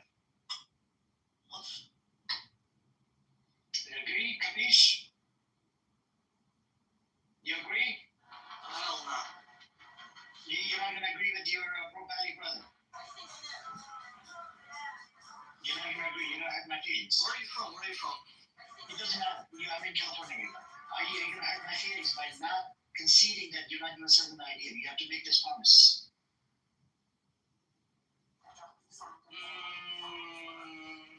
Can you go serve in the jail instead of fucking? Don't go back to fucking Israel. Go to Russia or something. Brother, Allah has assigned the Holy Land to me and my grandma. Allah has not assigned you shit. Allah said, Allah's atheist and agnostic. This is not the God did not give you this land. Amen. Read for me. Quran, Al-Isra, 17 to 104. Please. He wants to read 17 to 4. What does it say? I didn't know. You read for me. Read it. Oh, wow. He's bringing up Quran. Okay, I hope he knows more about Quran than I do. Quran, chapter 17. I know that the Quran is true for you. It's the word of Allah for you. Alhamdulillah. Okay. Okay, what is it? It says, and be conveyed to the children of Israel in scripture that you will surely cause corruption in the earth twice, and you will surely reach a great hideousness. So what does that tell you? Corruption on the land. Who did this? Who did this? Who's corruption on the land? Are you really going to be disruptive about that shit? I just told you. Did you read the whole context of it? You can't just go based on one verse. You know this, right, Dan? You have to read before and after. So, look, if you do realize it clear, there's about 7 million Jews in the U.S. Corruption. There's we're going to go out over 10 million evangelical. Let's read the tafsir. Do you know how to read the tafsir? You know what tafsir is? But it's going to get their link in that y'all paid with. And your parents came from Poland. Because one thing we're going to do is we're going to watch, we're going to observe. The dark side motherfuckers, they don't mind getting packed up in a room, okay? They don't mind playing away games. They don't mind none of that shit. We don't give a fuck about winning a fucking crash out. It's about winning the narrative at the end of the day. It's about, having a solid like you coming under motherfuckers that literally violated everybody. You were just literally caping for Larry. Which was invented by Israelis, and search the top lobbyists. Google was invented by the Israelis? That's a new one. Sergey, he's really wealthy today from it. So let's take a look at the Association of Realtors and look at the Blue Cross, Blue Shield, the insurance companies, the pharmaceutical. I was trying to play some music. BB, you did a great job last night. I mean, you forced the positive. Congratulations. I tried, I can prove to people that Israel loves peace. They just have to read probably depressed people on this app. I just listened to Amir's room for an hour. He's a neurotic. You can just observe these people. They don't change. And they're just it's like a show for them, but it's not educational. So where does that take you? It takes you nowhere. It's not working. I go chamber. And then there's a new contestant every week. I'm here on showcase for a week. And then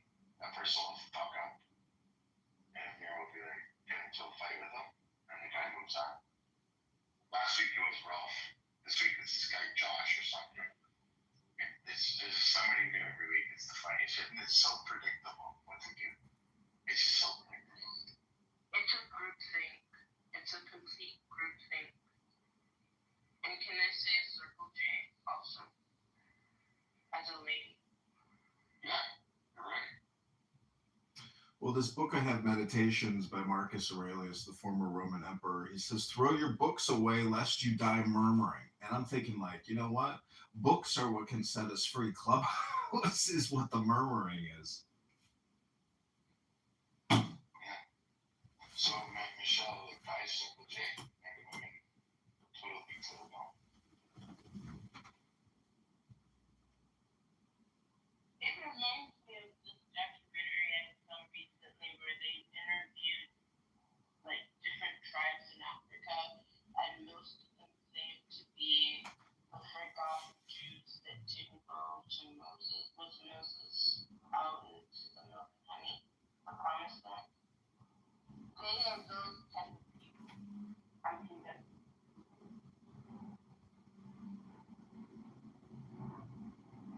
Yeah, I don't know what it is, man. I used to make a joke and say, I wish your parents loved you more when they didn't let you play fucking like street sports without wearing a helmet. And as a result, this is where you are now. But I'm starting to think my joke is reality. There's head trauma. There's some type of trauma that happened. And some people come to Clubhouse because they want to, communicate, make connections, have some proper discourse. And then that's a minority. And then the majority come here to stir up shit because they love havoc. You guys remember that meme, that African guy on Instagram? I forget exactly. He's like, you love, what did he say? He was like, you love the pain or something like that. He was like, it's a bald African guy, it's this accent. He's like, you want the pain or something? You love the pain or the. Do you guys remember? You remember what I'm talking about? Anybody?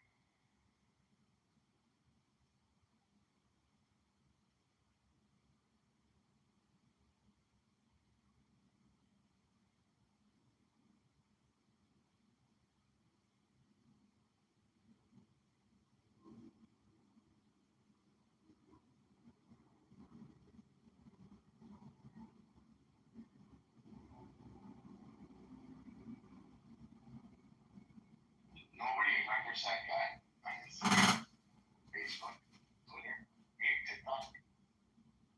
All you want is pain. You love the pain, something like that. He would say. I don't know if that word is pain was what he's saying. Anyways, all they want is stress.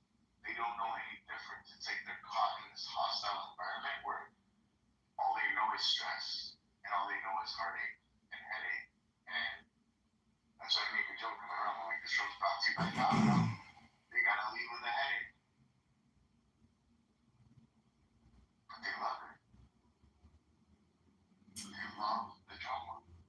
Well, part of the problem is it's not just the speakers, it's the third party agents. It's us, it's you, it's me, it's we. It's engaging them, which even gives them any inflation or any gas to their motor. I mean, we're the oil to their inner workings because it takes opposites. It takes the left hand, the right hand, black and white, upper teeth, lower teeth, eyelids. You see what I'm saying? That it's like quantum theory where they're able to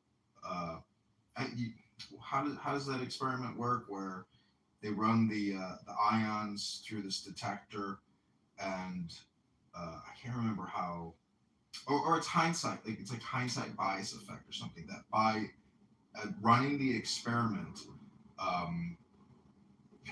do you know what I'm talking about, baby? Where they run the experiment, but there's like a cognitive bias where by running the experiment itself, it creates the effect. So I can't explain the words. I don't have the words right now. I found it, guys. I found it. Watch this. Hold on. Do you guys hear me? I know what you're talking about. Do you guys hear me? Yeah. Yeah, I can hear you.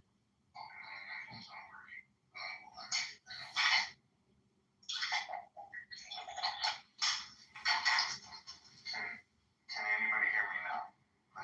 Yeah, we can hear you. Okay, so this I found it. Here it is. I don't want peace. I want programs on my. That guy. That's Clubhouse. Yeah, exactly. That's the thing, is you have to work to create peace. You can't just that's the thing. It's like people either come here to create peace, or they do come here to relish in problems, create problems, stir the pot. But I know no better way to create peace than to read the word or books or Torah or wisdom. And people don't do that here. I think that's, I went out into the real world to get petitions signed for the upcoming March primary, and I encountered the same thing in the real world as I did here on Clubhouse. There are people who can't live in peace and want to create problems. But it's you, the communicator, who, if you're patient and you're kind and you're selfless, you can essentially. I don't know if you can transform them. Without interruption, and I know it may not solve anything, but I want people to actually listen instead of just talking. Yeah, this is like we are talking through a program. This conference call is a program, and if you bring in another program into the program, aka Wisdom or Torah, you can modify this program because it's all based on words. So it becomes a feature. It becomes a feature. Yeah, program. Exactly. There's like you can be strategic as well about how you deploy it, because there's times where you can essentially stop the chaos instantaneously if you so choose, and you can force people to go into the feature. Absolutely. And there's not enough of that going on, and that's where the problem lies. The problem is sending videos with that guy. I want problems. I want peace. But it's amazing how popular that video became. When I do look at it, how many views were on it. It's sickening. Which one? I don't want peace. I want problems. Oh. Sending it to people because that's the way the world is becoming. So it became very popular because that 5-second video called out the world.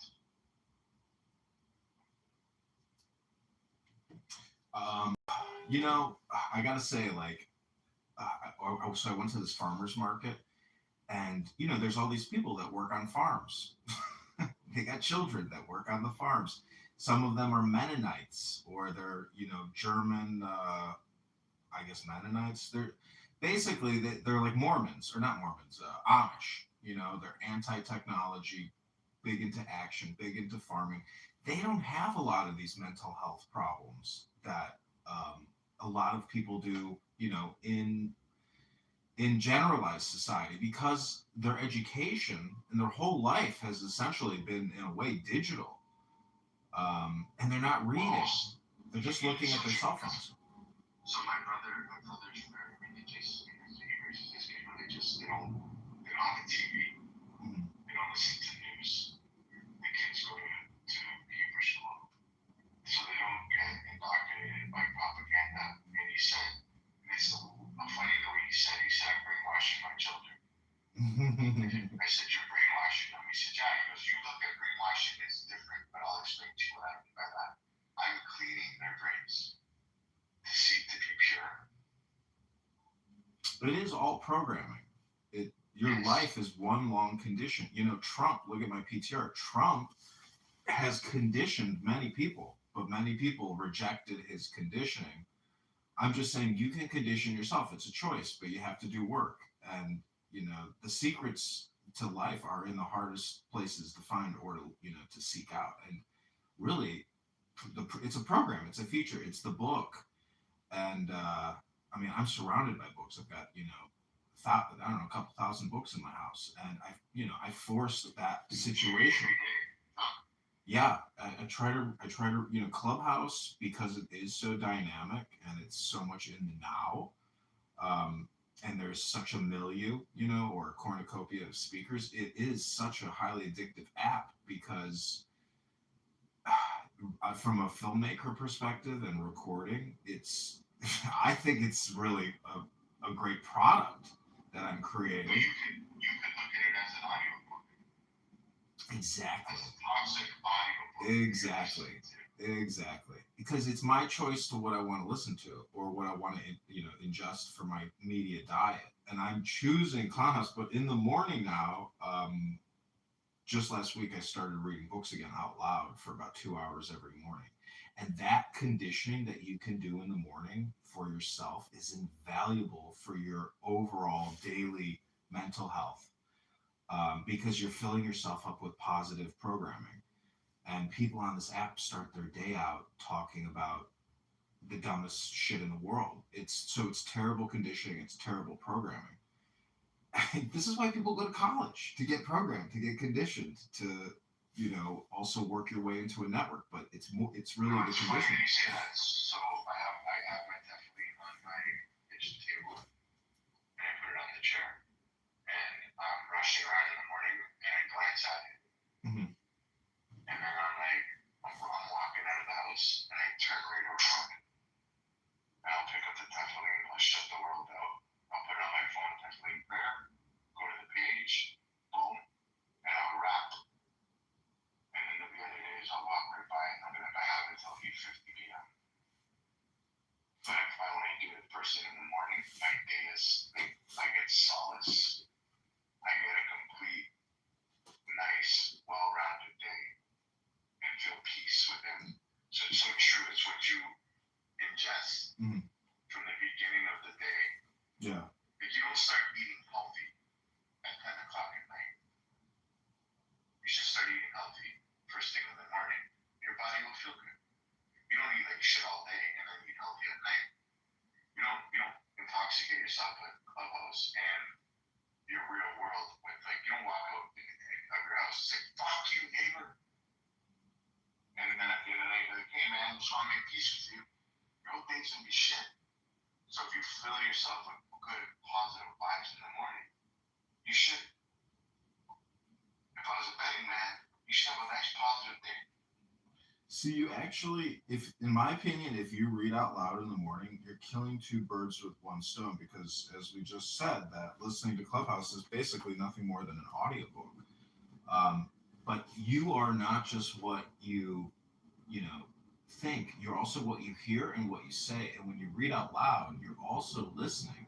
So what I'm saying is that Clubhouse is like doing an upload into your brain. And if you, override that upload by reading out loud in the morning, it's everything is just for a day. So if you can just read out loud tomorrow for an hour in the morning, I'll be there in your room, I'll record it, I'll put it on YouTube, read something special, some wisdom, and then let's do an experiment and see how that impacts your day, and then we'll record your observations at the end of it. I love that. Social experiment. Yeah. In life, real life. And we're killing three birds with one stone that way, because we'll do it on Clownhouse and we'll help program other people.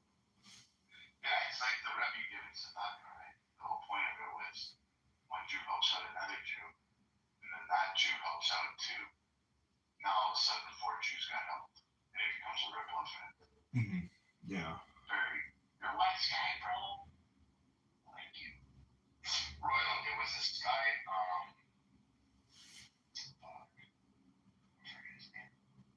last name was Rage. First name was Black Rage. And then there was Scotty as well. It's been going on the last week it's been on for a while, but it's more prevalent in the last week or two, where people are just saying fuck Nazis. I wish, but I've heard it from Nazis, they would do enough jobs for. They're just good Nazis. They're just so backwards. They say they're sucking and blowing at the same time. But no, I agree with that experiment, and I would love to engage in that and read something short, because I find these long-winded things are no good. Something short, something sweet. Well, no, don't make it too short. You need at least a decent amount of programming. Try to read for 10 minutes. We'll do 10-minute rotations. When I first met you, I did not like you. I thought it was like very, in hindsight, I thought it was very difficult to communicate with you. But you know who changed my mind about you and reframed my way of thinking? El Normo. He said to me, he says, don't be so hard on BB. And I said, I don't know, it was, and this is what he said. He said, BB's trying to be aspirational. Let him be aspirational. I was like, oh my God. I was like, you're right. I was like, why? That to me was like a really good reframe. I was like, why do I have a negative opinion about you? I was like, that's a me problem. So after he told me, he's like, let BB be aspirational, and I was like, wow, okay, you're right. Well, thank you. I hope normal doesn't need to be aspirational. To be himself, to be free, to say what's on his mind, to not judge his aspiration. That's what it meant to me. Oh, I see. So a prime example is an aspirational goal, like to become renowned, motivated for someone to rate refine their craft. That's an example of it. And relating to characterizing by a strong desire and ambition to achieve something significant or ideal, often reflecting hopes, dreams, or goals, and inspire personal growth or success. I see. Okay. That's clear. Well, thank you for taking me under your wing. And like today, whenever somebody was like, John's an idiot, I'm like, actually, John's already treating me like then you spoke, and the guy shut the fuck up and listened, and I was like, wow, John came through like crazy right now. And the guy changed his whole tone with you, and he started listening. And it was actually, and then he asked me more questions. In my heart, I was smiling. Straight up, I was like, this is just awesome. What just happened here? And I pointed it in the right direction. And I'm happy I did. How you doing, Seneca? Oh, I'm well. I'm actually starving, but I'm okay. You're hungry, Master. I'm hungry. I'm trying to order some food because I'm too lazy to cook right now. Tell me something positive about your day. Something positive. I know one thing positive about you, but I want to hear what you have to say. Well, one thing. Well, I got through. I don't know if it was really today, but I guess it fed into today. Okay, for one, I'm ashamed to say this, but I'm gonna admit it. But at a certain point, I was missing my prayers. Right after I got scammed and the whole thing happened on Clubhouse, I was missing some of my prayers. Actually, not some, like a lot of my prayers. I would make it to the mat sometimes, but then there'd be sometimes I wouldn't make it. Right, and up until that point, like from the time I did my job, I never missed a prayer. Not once. That was like my bare minimum. Like it was like bare minimum I could do. Like in addition to that, I was reading Quran, I was, studying fiqh, right? But I never thought that I could ever miss my prayers, right? And then it was humbling to see that at the end of the day, I'm not this,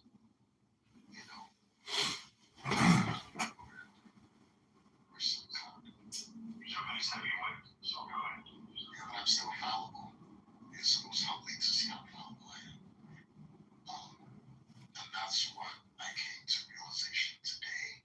Even though now I'm back on my prayers, like I'm not missing any prayers. And I'm motivated to pray again. I have that joy of praying I used to get with praying. Especially when I memorize new surahs. So what if you look at it differently, that prayer keeps you motivated or gets you motivated instead of looking at it like I need to be motivated to pray? What if prayer jumpstart your motivation for you?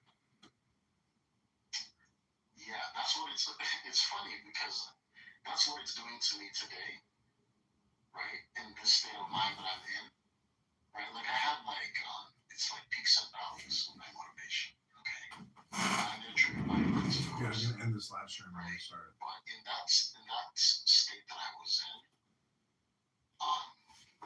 it was like the prayer wasn't motivating me, and it was a struggle to get to my mat. Like I'd be crawling to my mat, forcing myself, psyching myself up, talking myself into it, and sometimes I just couldn't do it. You know. Yeah, but now today. I don't even need to talk myself into it. Like I want to pray, I enjoy it. So yeah, but at that point, I wasn't. So I'm just happy that the motivation is back to pray because I really want to be not just a Muslim, but a devout Muslim. You know, and I was very discouraged by the way a lot of Muslims were treating me. This is how it works for you that you can contribute to the world in a positive manner. Exactly. If you're doing things and you're not contributing in a positive manner, don't do it. Well, why just limit yourself to Islam, though? I mean, there's 5 major world religions and hundreds of others. I'm just saying that why dedicate yourself to one specific, information source as opposed to studying Buddhism or Hinduism or Judaism or Christianity or anything else? I mean, what is this fascination of yours with Islam? That's a great question. And as someone who reverted from Christianity to Islam, right? Even as a Christian, I read books of Taoism. I read Confucius, his book, Confucius, right? Because I wanted to understand how different people from different perspectives were seeing God. In my mind, I think we all serve the same God, right? Especially if you say you're serving the God of Abraham, okay? You may disagree on things, that's fine. Yeah, but that problem with that is that's an all or nothing statement. And in cognitive behavioral therapy, that is a cognitive distortion disorder. It's called all or nothing thinking, that we all serve the same God. I would just say, even if that's true, we're still talking about databases in a way, or different large language models. And so, yeah, it's like the Tower of Babel. The challenge becomes there can be no peace because we're all operating in silos. Agreed. Exactly. And so to that point, oh my God, you make an amazing point, Mojo, because when I reverted to Islam, and I was getting a lot of heat from Muslims, and people even telling me that I'm not a Muslim, that I only reverted because of a woman, right? Which was just so disrespectful to me because, like, the thing that I'm most passionate about, like, is my God, right? The thing I'm most in love with. I've never loved a woman as much as I love my God. I'll never love any family member as much as I love my God. So for someone to say that about the thing that is the most important thing to me in my life, I mean, there are a lot of things that don't trigger me on Clubhouse, but that would hit. That would hurt. Okay, I'm not gonna lie. Okay. And so I always tell Muslims, whenever I meet them, I always ask them, why don't you read the Torah and the Bible? Right? Because you know that those books have divine truths. And at least from the perspective of Islam, you know that these 2 other books have divine truths. You don't have to agree that there's divine truth in Buddhism or Taoism or Confucianism or any of these other religions, right? But you know at least the other 2. So why are you even furthering your education by reading these other books? Even if you believe they're corrupt, right? But there's also some truth with the corruption. Why aren't you reading it? You should read it too. And I said that today, and someone, of course, got really upset, and started calling me, berating me, and calling me names and that stuff, which is fine. But for me, myself, I'm glad that I reverted from my shenanigans to Islam, because now I have the foundation of Christianity, having read the Bible so many times inside out, and now I'm going into Islam, and I'm going to do the same thing with the Quran, and even as a Muslim, I will do the same thing with the Torah.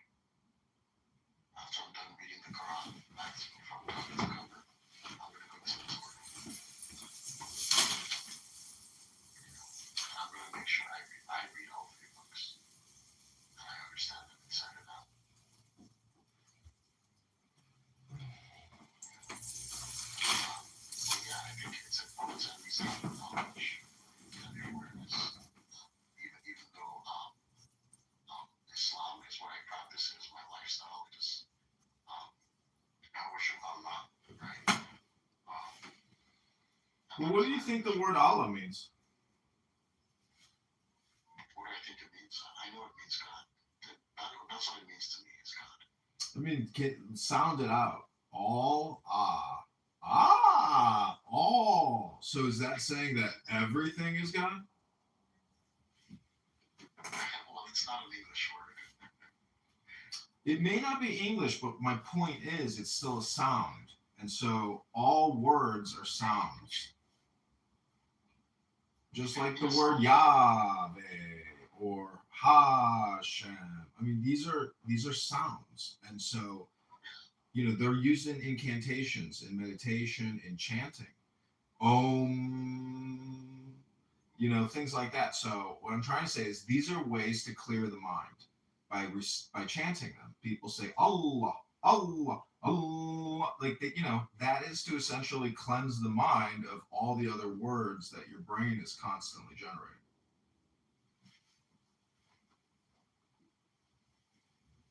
Yeah. For me, the name, a lot of the things we as human beings care so much about. I think in the grand scheme, a God that is omniscient and omnipowerful, omnipresent, that has just such a huge, vast, unimaginable, just unimaginable amount of knowledge. He's probably laughing at the things that we care about. It's almost like the kid, when you're a kid, and you get really upset because somebody won't let you play with a toy that you really want to play with. As an adult today, you wouldn't if a kid wanted to play with a toy that you had, you would just give it to the kid. You wouldn't care about, making sure you play with it first, right? But for a child, that's a priority, and that means something to be able to play with his toy. And so I think that's the way God kind of sees us as children with kind of a limited intelligence. I think that's how He kind of sees me, even me. That maybe sometimes I worry about things that don't really matter. And the only really important thing is, again, to love God with all your heart and soul and all your strength, as best as you can, and let that be informed in the way you treat other people that He's created. So be kind to other people. And of course, different human beings have different impressions of what kindness and love really looks like.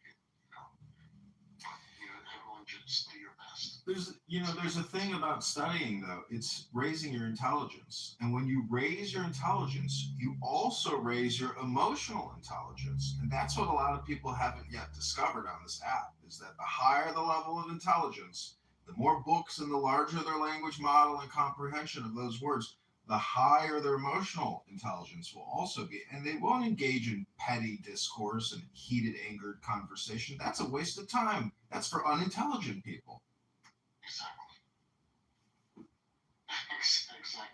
I actually left the side of Clubhouse because I started to realize that I hadn't outgrown it. I started coming to different spaces. But if you come back to teach people, to show them the enlightenment, you're a Buddha or a Bodhi. You're the Bodhisattva who returns to help other people achieve enlightenment. But I think only through intelligence can you probably get to that blessed state of divine understanding, and it takes work. Some people say it can be instantaneous, but I think I think until you know that it's stupid to road rage, you're still stupid. You haven't increased your intelligence. So. Exactly. Why are you yelling at another guy in a car that you've never met before? You don't know what he's going through, and you will probably never see this human being again. Why is it so important that he knows that you are upset? Right? Especially if he's not going to do anything about it. He's not going to say, I apologize. He's not going to, he doesn't have any intention of doing it. And you will never see this human being. You probably never see this human being again. Well, this goes back to, in my opinion, back to Israel Gaza. You know, a well-trained soldier and an officer is a gentleman. They don't go out and commit murder, but they will pursue justice and fight enemies to the death. And a ninja, a samurai, doesn't get emotional when he goes out on an operation. That's a distraction to his outcome and his goals. So, part of education and training and discipline is the control of your emotions. And so so many people are figuring this out. I mean, a lot of people have been discussing this for thousands of years because an emotionally disequilibrated person who has no emotional, balance is going to lose the battle. It's it's like swordplay.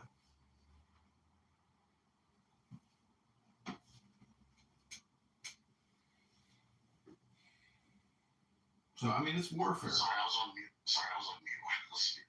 I was like, there's another group of people that will disagree with you and say that, you know, it's actually a show of strength to show that emotion and to be, rambunctious and ferocious and argumentative. And but when I meet people like that, I try to show them the other side, right? That it's actually a lot more powerful to be strategic than to be physically tactful. Like, it's so much more powerful. Right? Well, So much more power. people say the pen is mightier than the sword, but they're That whole phrase, the pen being mightier than the sword, right? It's not just the pen, of course, the pen itself. But, some people may take it to mean writing, right? But it's about, again, strategy. It's about being strategic, right? And how strategy will always supersede and exceed any tactical efforts. It's just more impactful.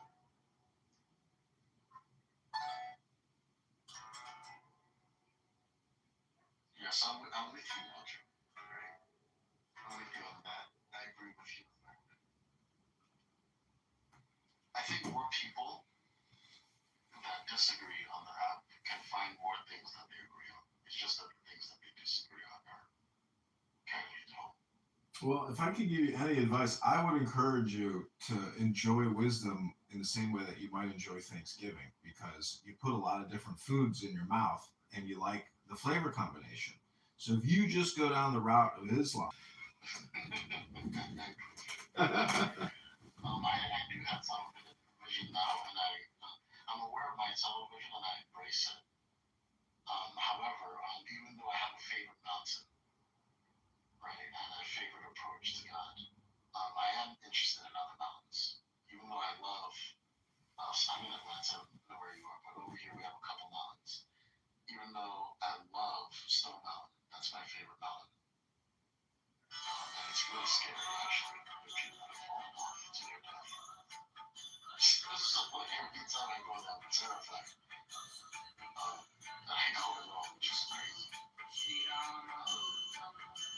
But I do like other mountains, like Pensacola. And such as all that mountains, I know where Sandy Springs and stuff.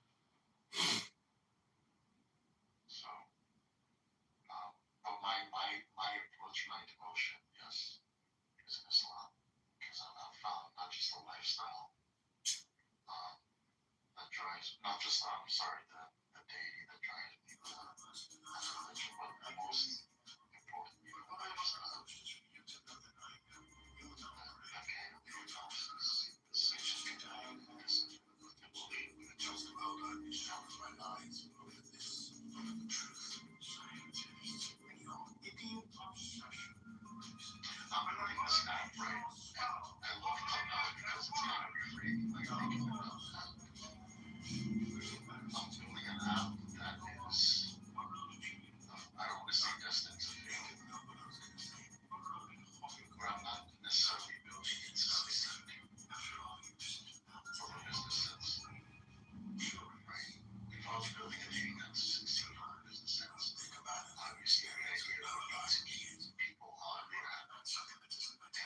seems to me like the birds and the bees aren't having huge conversations, when they're flying from here to there. So I'm just saying that I think a lot of people either just don't want to say what's going on in their lives, or they lie about what they're doing, or because many of these women are so ultra connected to their cell phone, because they literally, if you're on Hinge and Bumble and you've been talking to people for years, you're like a realtor harvesting clients. You see what I'm saying? You're not actually in it to be in a union with one person. So people really are, in a way, super polyamorous now, but no one will admit it because, I mean, a lot of women are looking for that boat daddy or that sugar daddy, or, they're looking for that for that windfall. They're gold diggers. Exactly. I'm keeping my options open with 7 people around me. If any one of those 7 people are the one, how will you cultivate that relationship then if you've got 6 other distractions? Nobody can ever be the one. Like the one doesn't even have a shot.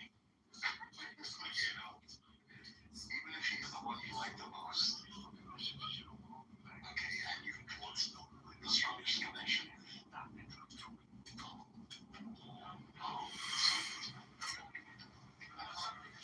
Even if he's the one you have the strongest connection with,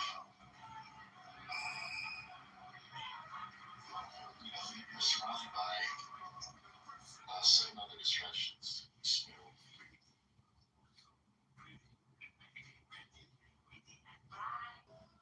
One of them only stops. You only get one match. You get one match from, so like you guys have a match. And other matches. And you're encouraged to have a phone conversation versus texting on the app. So I don't know how people can feel about that. But my thinking is that there'll be a lot of people that will that are longing for connection with all others.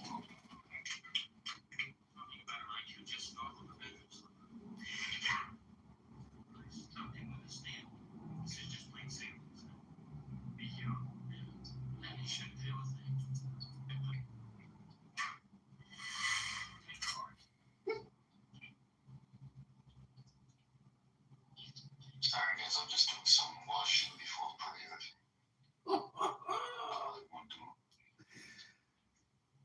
In Islam.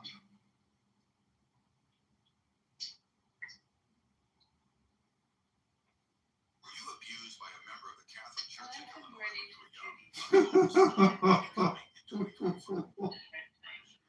Scenes I saw in the scene, I can't remember who it was, just last week in some movie on Turner Classic Movies, and the guy with him, it was The Harder They Fall. And Rod Steiger was acting with them. They were nose to nose acting, and Steiger was acting up a storm, and Bogart wasn't doing anything, and it was just great. He was just, there was no acting at all. He was just coasting on his personality and talking, and it was just magnetic, just wonderful. The other guys doing stuff that nobody in life ever does. Nobody talks like that. Nobody carries on like that. But so your advice to kids getting into the business is coast on your personality. It's do less. If I've given one direction more than any other in my whole life to actors, it's do less. So when you did decide to have a surrogate, shall we call that, play you, because there are parts you could have played. Oh yeah, sure. And you chose John Cusack, or you chose Kenneth Branagh, or you chose Mia. But it's why? Like, why did you some of the time say, I'm going to do it, and then some of the time say, I'm going to have a surrogate deliver this baby? I don't think I have had a surrogate when I could have done it. I mean, I don't think I could have. I don't think I could have played, these are great actors to talk about. Cusack's wonderful, and Kenneth Branagh's wonderful. And they were much younger than me. I couldn't do it. If I could have done it, I would have done it. I always would do the part that I could do. But I aged out of it. I just, when I started to realize that I was not going to be the love interest anymore, then I started to think that you're the love interest in your life with all the craziness and the Kafka-esque nonsense you went through. And I don't defend you because I'm a fan, although I plainly am, although you've also made some turkeys, that's true. But you could be the worst filmmaker. I defend you because I don't like witch hunts. They're bad for society, they're bad for people, they're wrong, they're immoral. That's why I do it. Not because I'm a fan. I'm sure your persona is much more socially engaged, much more politically engaged. So an issue, you would engage the issue on the merits of the issue. Yes, and I see a connection between a lot of where the left went that I did not like in recent years and this kind of case, this kind of moralizing, this kind of bullshit, standing apart from the facts, just wanting to look like we're the good people and we shun this person and this person is canceled and that kind of stuff. I don't like it in any of its dimensions. Look, I always say about these cases, if you're not in the room, just don't say to me, I know. You don't know. I don't know about you. Nobody knows except you. I would just say that of all those kind of cases, the preponderance of evidence on the one side makes it just... Okay, I'm going to read from the Zohar. Have you ever heard of this book, Seneca?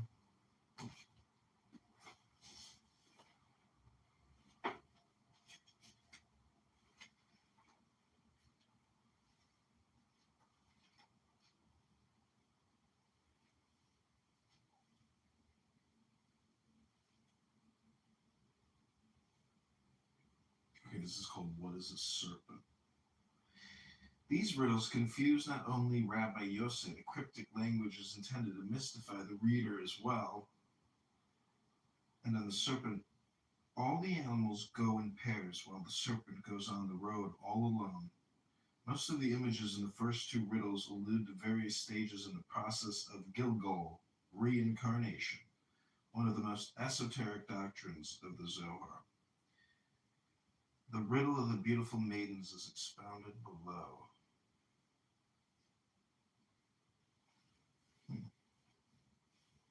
These are all the notes to the different pages. Okay, this is the glossary. Aleph, the first letter of the Hebrew alphabet, Israel, son of Eliezer, charismatic founder of Hasidism, 1700 to 1760. The Baal Shem Tov. Bahir, Sefer HaBahir, book of brightness. An early Kabbalistic work cited in southern France in the late 12th century, the Bahir. Ending the third Sephirah, the Divine Mother who gives birth to the seven lower Sephirah. Blessed Holy One, common rabbinic name for God. In the Zohar, it is often associated with Tiferet, Blessed Holy One. Din, judgment, the fifth Sephirah, the left arm of the divine body, counterbalancing Chesed, the roots of evil lie here, also called Gevurah. Din, judgment. Ein Sof, there is no end, that which is boundless, the infinite, the ultimate reality of God beyond all specific qualities of the Sephirah. Okay, I'm going to change the title to Jewish Glossary.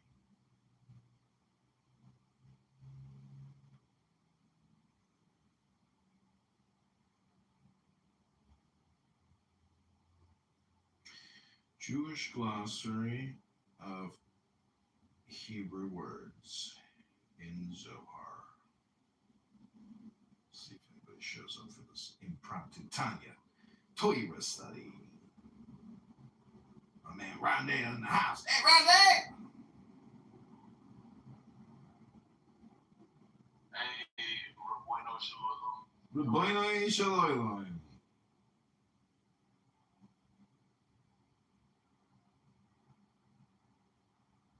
Okay, I hope you enjoyed this impromptu Hebrew study. Here we go.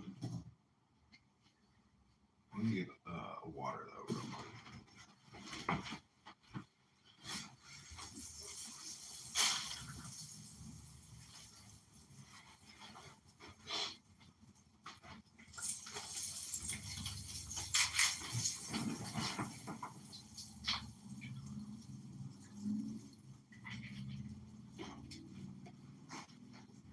Okay, Moshe, I hope you enjoy this as well. The next word is Gedulah, greatness. The fourth Sephirah, the outpouring of God's great goodness, also called Chesed, greatness, Gedulah. Gevurah, power. The fifth Sephirah, also called Din.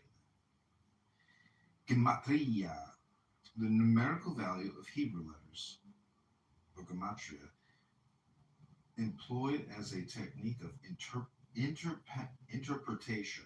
I thought it was interpenetration, but it's interpretation. Chassid, devotee, pious one. Hasidism, popular religious movement that emerged in the second half of the 18th century in Eastern Europe. Hasidism. Chesed, love, the fourth Sephirah, the right arm of the divine body counterbalancing Din, also called Gedulah. Gedulah, greatness, and Chesed, love. Chod, majesty, the eighth Sephirah, the left leg of the divine body, source of prophecy, along with Netzach. Chod, majesty. Chokmah, wisdom.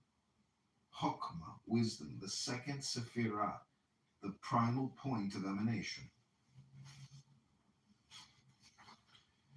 Holy Ancient One, the most ancient manifestation of Ein Sof through Keter, its crown. Holy Ancient One, Idra, threshing floor assembly. Idra Rabbah, the great Idra, a description of the gathering of Rabbi Shimon and the comrades at the threshing house where secrets of God's inner being are expounded, threshing out the secrets of Zohar.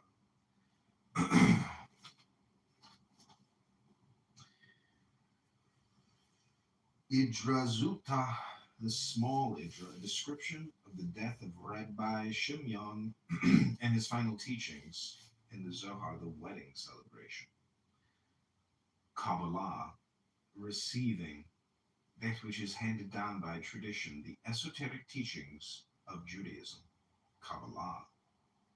Keter, crown, the first Sephirah, co-eternal with Ein Sof, also called Ratzon, divine will, and Ayin, nothingness. Malkut, kingdom, the 10th Sephirah, administering divine justice to the lower worlds, also called Shekinah. Malkut, kingdom, Shekinah. Matnitin, our Mishnah, short pieces scattered through the Zohar. Most of them appear as utterances of a heavenly voice urging the comrades to open their hearts to the mysteries. Menorah, candelabrum of 7 branches, a prominent feature of the Mishkan. Mezuzah, parchment scroll affixed to the doorpost. Mezuzah. Midrash, plural midrashim, legal or homiletical interpretation of the Bible. Midrash, a collection of midrashim, the midrashic literature. Midrash ha-ne'alam, the concealed midrash, the esoteric midrash, the earliest stratum of the Zohar. Mishkan, God's dwelling in the desert, the tabernacle constructed by Moses and the children of Israel. Mishnah, collection of oral teachings redacted, arranged, and revised around the beginning of the 3rd century by Rabbi Judah Hanasi, the earliest codification of Jewish oral law, Mishnah. Mitzvah, plural is mitzvot, divine commandment, one of the 613 precepts of the Torah.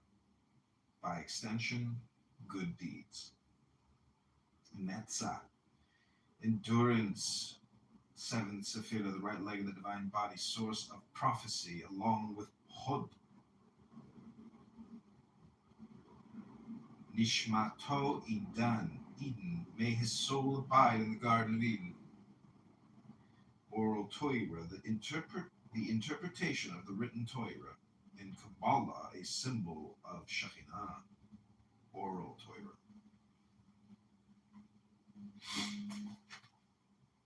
Kav Hamidah, the standard of measure, detailed explanation of the process of emanation, delivered by Rabbi Shimon. Kav Hamidah, the standard of measure. Okay, that's it. That's all I'm going to read. Hope you enjoyed. It's the glossary of the Zohar. Okay, I'm going to create a new room. Seneca Rondo. See you soon. Bye.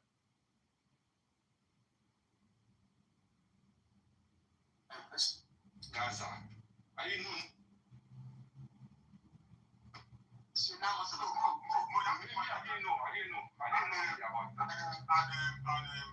Abraham is telling me about South Africa. I went to University of Victoria in 2014.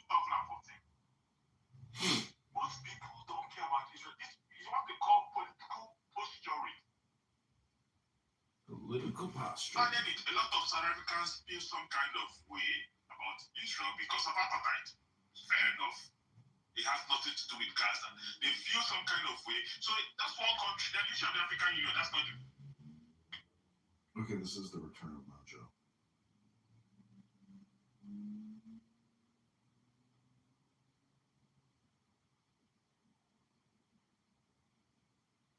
My man Brandon, welcome back to the return of Mojo.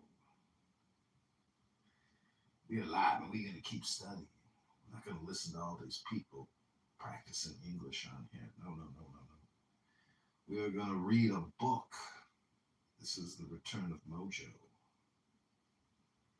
Look at all those bots that just come flying in. The return of Mojo. Rondell, you coming up? And Rondell, have you contributed to the campaign yet? I think the link is in my profile.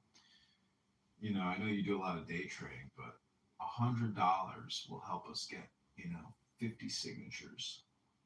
So please consider contributing now. I have a lot of work to do on the campaign, but we're going to do a little Toiver study here. A little Toiver study.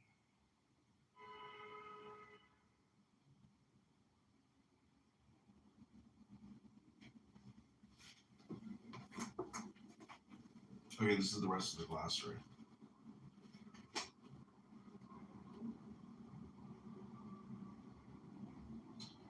Ra'aya Mahimna, the faithful shepherd, an early imitation of the Zohar, so successful that it was printed as part of the work. It expounds the mystical significance of the mitzvot. The Ra'aya Mahimna. Rahamim, compassion. 6, the Sephirah, balancing Hesed. Din, also called Tiferet. Rashi, Rabbi Salman, son of Isaac, French commentator on the Bible and the Talmud. Rashi. Ratza de Ratzin, the mystery of mysteries, an anonymous piece of physiognomy and chiromancy. The Ratza de Ratzin, the mystery of mysteries. Ruth, the book of Ruth. Sava de Mishpatim, the old man of Mishpatim, Torah portion, an account of the comrade's encounter with a donkey driver who turns out to be a master of wisdom. The old man and the beautiful maiden.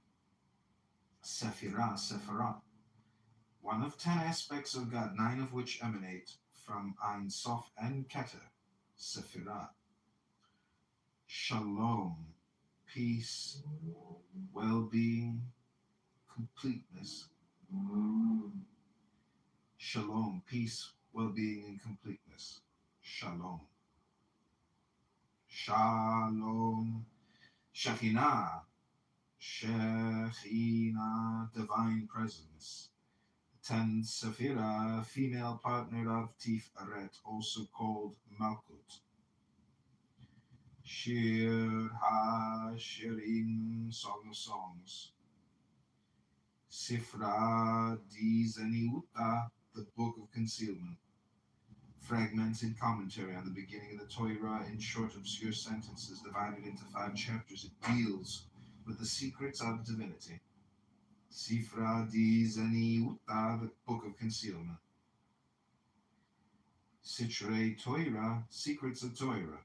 Pieces of verses from Genesis, printed in separate columns, parallel to the main text of the Zohar. They contain allegories of the soul and secrets of the divine and demonic. Sitrei Torah, Secrets of Torah.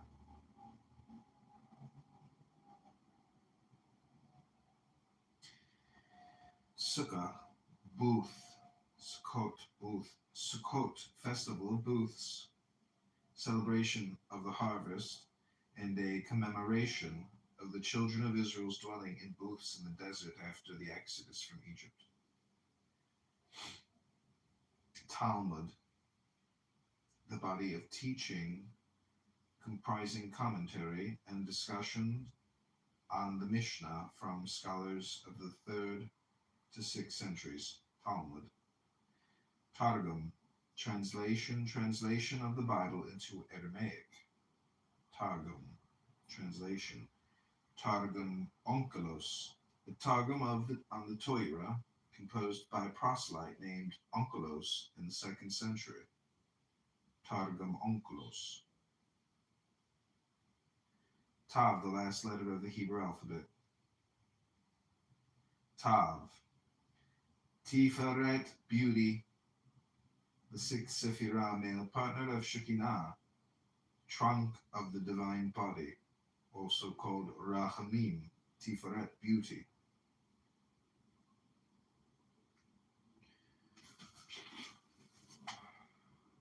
Tikkunei Zohar, embellishments on the Zohar. Oh, hey, Dawn, I'm reading what's called a book. Embellishments on the Zohar, an early imitation of the Zohar, a wide-ranging commentary on the first portion of the Torah, Tikkunei Zohar. Torah, teaching. The first 5 books of the Bible, by extension, all religious teaching. Torah. Tosafot, collections of comments on the Talmud and on Rashi's commentary on the Talmud, composed between the 12th and 14th centuries in France and Germany. Tosafot. Tosefta, addenda, short pieces scattered through the Zohar. Most of them appear as utterances of a heavenly voice urging the comrades to open their hearts to the mysteries. Tosefta. The world that is coming, see above, and notes to Korban and Yanuka, the child, story of a wonder child who teaches the comrades profound secrets. The rabbis encountered a child, Yanuka, child. Yanuka, Yesod, foundation. The 9th Sephirah, who channels the flow of emanation to Shekhinah, also called Zadik, Yesod, foundation. Yah, short form of Yahweh that appears in poetry, Yah. Yahweh, the ineffable name of God. In the Zohar, it is often associated with Tiferet. Yahweh, Zadik, righteous one. The 9th Sephirah, Yesod, Zadik, righteous one. Zohar, splendor, radiance. splendor and radiance, Zohar. Zohar, Zohar Hadash, New Zohar, a collection of Zoharic texts found in manuscripts of the Safed Kabbalists after the printing of the book of the Zohar. Title is misleading since the volume contains much of Midrash Ha-Ne'alam, the oldest stratum of the Zohar. Okay, that's the glossary of the Zohar. I hope you like that reading. What do you think, Rondell? I like the Zohar. You know, block this coach. Fucking spammers. That guy is a scammer, coach. Okay. Yeah, pathetic. Okay, this is the return of Mojo. We're gonna listen to the rest of Woody Allen here on Club Rant. Very unlikely that you were guilty of this. It just, none of it makes sense. You know, I want to make one other point on what you were saying a moment ago. There's a difference between the Me Too movement and cancel culture. I mean, the Me Too movement, for whatever value it had in terms of advancing women's rights, is a valuable thing. Cancel culture is a totally different phenomenon. It may be related to it, may have been utilized by it, or by various, it's been utilized by various. Cancel culture is a pernicious thing, and you know, it's quite a bad thing. But in terms of, I always feel if you're going to be canceled by a culture, this is the culture to be canceled by. Yes. You know, I mean, this is not a culture that we had to be proud of.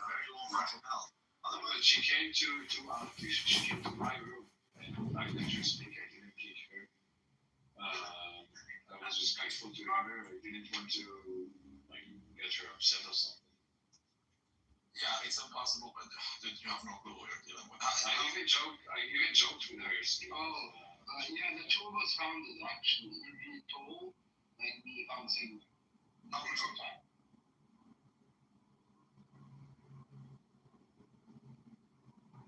Sorry. How much do you know her? How much do I know her? Not much, only I saw the video and I was talking to her a little bit. Give it a month. What do you mean? Give it a month and you'll figure things out. I've known her for years. We didn't give her a month. Like, I hang out with her for a month, and then you'll figure No, out. I don't wanna hang out with her. You're gonna block her, that's the thing. No, I'm not blocking anyone. Call me a prophet. You are gonna block her. Okay. But I'm not going to talk to her for a month. I mean, if she comes to my room, whatever she can do that. But because I was free, I was just a month. But almost in the womb. Oh, dirty bastard. That's low-key French accent, but I'll give you like 7 for the effort. Oh man, it sounds the same to me. Can you say Idaot Ahronot? Can you say what?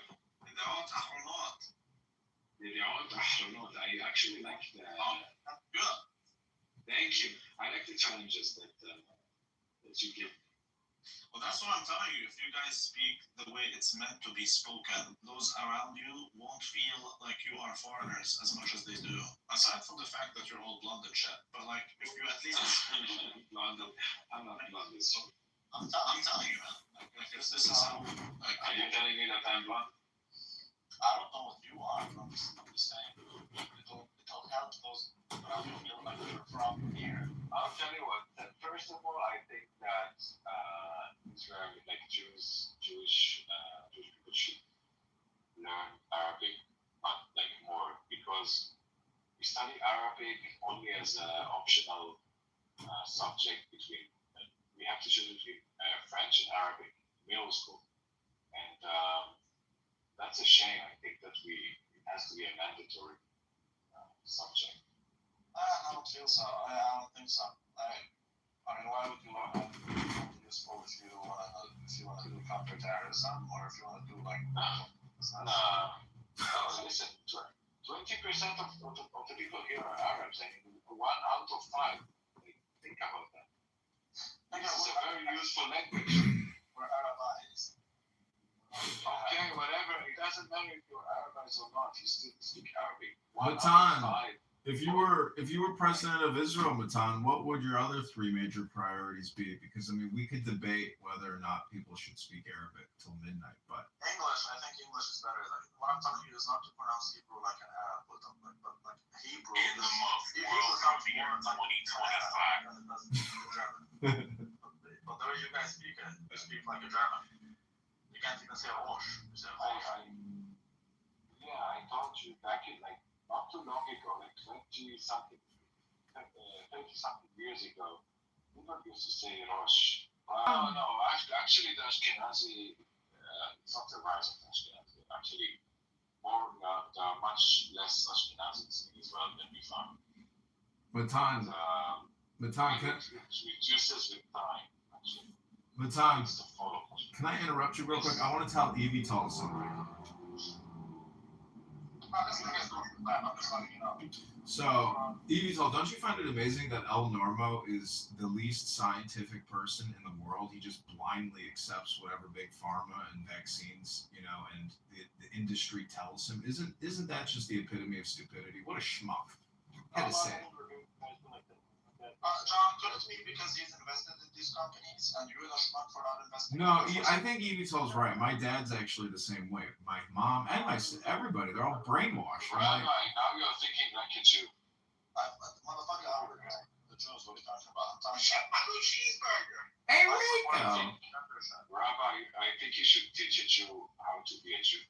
I've been teaching Torah for like 4 years now. That's it. I mean, it's like you've been teaching for 20 years. Fucking teaching. He's sitting there talking about nothing for 4 years. This guy's never taught a thing. I heard him create 3 rooms once where he read a book and then he plays some weird New Zealand preacher or something. The guy's dumb as a bag of shit. If you wanna sound like a real Ashkenazi, you have to say Tory Ray. Tory Ray. Because I don't think why. I have mixed feelings about the Ashkenazis, but I like how they dress. Are you talking about the Hasidic? Are you talking about Hasidim? What do you mean? If I show you what, I'll show you a picture of an Ashkenazi and not me. Yeah, today they don't know about the Mizrahi, yeah. Yeah, they get dressed in striped gay shit. I'd rather have the Ashkenazi. The black thing. Okay. John, what's the deal? Is Trump going to deploy the guard into the south side or what? That's what they're saying. They're preparing for it, and the whole Chicago apocalypse is now. It's happening. They're deploying. That's fucking wild. There's trains coming in with Humvees. They're going to deploy, thousands of soldiers throughout Chicago. It's going to be glorious. It's going to be so much fun. Holy shit. Hello, soldier. Thank you for your service. Thank you for your service.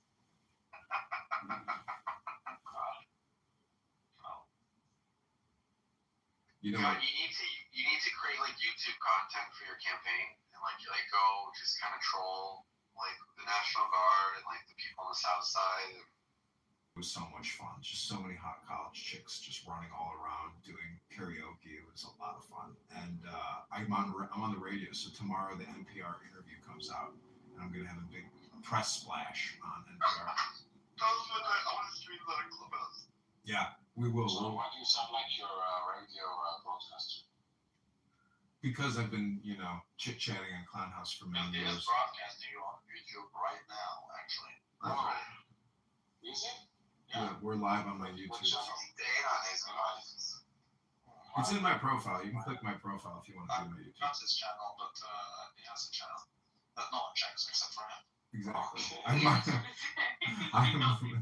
Exactly. In the Muff World Premiere 2025. It's not true though. My shorts are getting a lot of views. Look at the shorts section; those get a lot of views.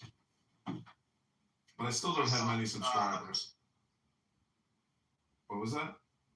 The Leprechaun one. Do you still have it? The teen one? Yeah, it's on there. Just type in T Rob's Leprechaun song or T Rob's potato song. You'll find it. Potato snack. I was claiming that he's an anti-Semitic N-word Tourette sufferer. He's basically got autism or Down syndrome. Yeah, he's got a mental health disorder. He's one of the dumbest people you could ever meet. I mean, how many times can you say the N-word? Like, how stupid are you? Like, what's the point? It's just stupid. What's wrong with saying naggers? I don't get it. It's just a waste of time. I mean, I'm just saying that. John, why do you have like millions of videos of you taking video of It's all club. I've been recording Clubhouse rooms. There's no reason to come here and listen. Why are you wasting storage of Google storage? Yeah. Because he's been doing this for 5 years. He has like 5 hours worth of content. Yeah. Okay. I don't know who is crazy. You, John? Really, seriously. It's a tough call. You have to ask yourself. No, you don't understand. I tend to lean towards John. I'm sorry to tell you this, but the fact that people have been coming on here for. Know that he was doing that? Yeah, we've known for like 5 years, but honestly, nobody checks it. And Why there's did so he? much content that. Yeah. Because the videos, the millions of videos that he uploads, and every one of them has like 2 views. Clubhouse fans, people follow my YouTubes just so they can see, what room to go into or what's happening or what's the new drama. Oh yeah, a lot of people. But they can instead of going to YouTube, they can go to Clubhouse. I know, but they use me as I'm a filter, or basically I help organize it for some people. You know what, John? I'm going to make my own channel where I watch myself, record myself watching your video. That's what I'm hoping for. That I create a movement of followers and friends that want to troll Clownhouse because it's pathetic. People will see what's going on in Clubhouse only like on the second home or something, only through another recording. No, but I'll give it that, John. You're very consistent. I help people stir the pot in a way that they can't do on their own because they're too lazy to record all of this. He's a total resident. If I were you, I would kick him. This is Rabbi projecting. Should I? Go ahead, kick me. I don't care. I'm already here and anonymous. I'll just keep recording. You're not a prophet, but I guess that this is what they're going to do, right? Who told you about that? You were with him 3 years against him. Not me. I didn't. He says, "Oh, you did." You mean when they went? You kicked John? Yeah. I found him on the anonymous. No, but fucking he's going to think that I did that. No, okay, he doesn't care. I kick him, but he's the most kicked person on this app. No, but it's seriously. I'm asking really seriously. Why for 5 years? He's retarded. Retarded. He's like a schizophrenic. I've never met somebody. But he's funny though. That's the. He's a veteran. Maybe it's funny, but I tell you what. More you can solve, you can hear, voice that something is off, right? But with this guy, he sounds like a normal guy, and he does that. There's nothing normal about him. Maybe I'm innocent, I don't know anything about this word. Yeah. I feel a little bit less innocent now. If you talk to him, you'll figure it out. He's a smart guy, but he's retarded, and he can afford being retarded. How can you be a smart guy and retarded? Because he has all sorts of.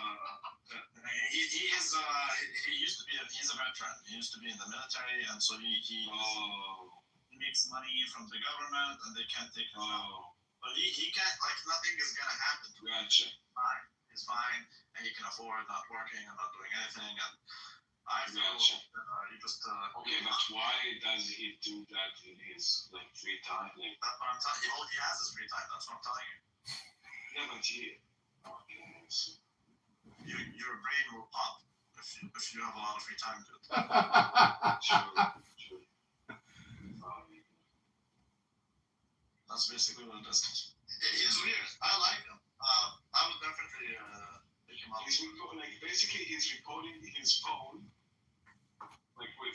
equipment.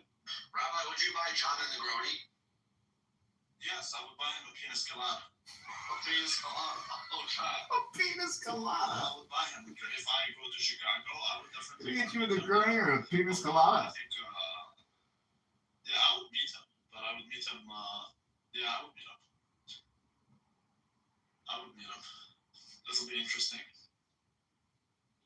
So I was looking for this Maya Silver, you said? Yeah, but she's been gone for like years, if I'm not mistaken. Well, it says that she's a youth-based writer on this food, drink, and the environment. She's written for NPR, IN Journal, Food 52. No. Is that the one? I doubt that she works. No. Her real name is Esther. So should I write like Maya? Pieces like this, and I don't always want to call my mask on.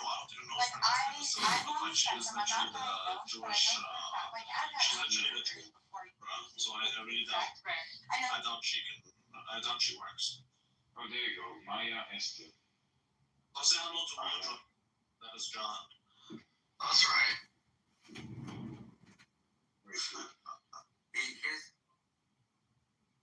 Yeah, I knew it wasn't you, Matan. I knew it was Yala who kicked me.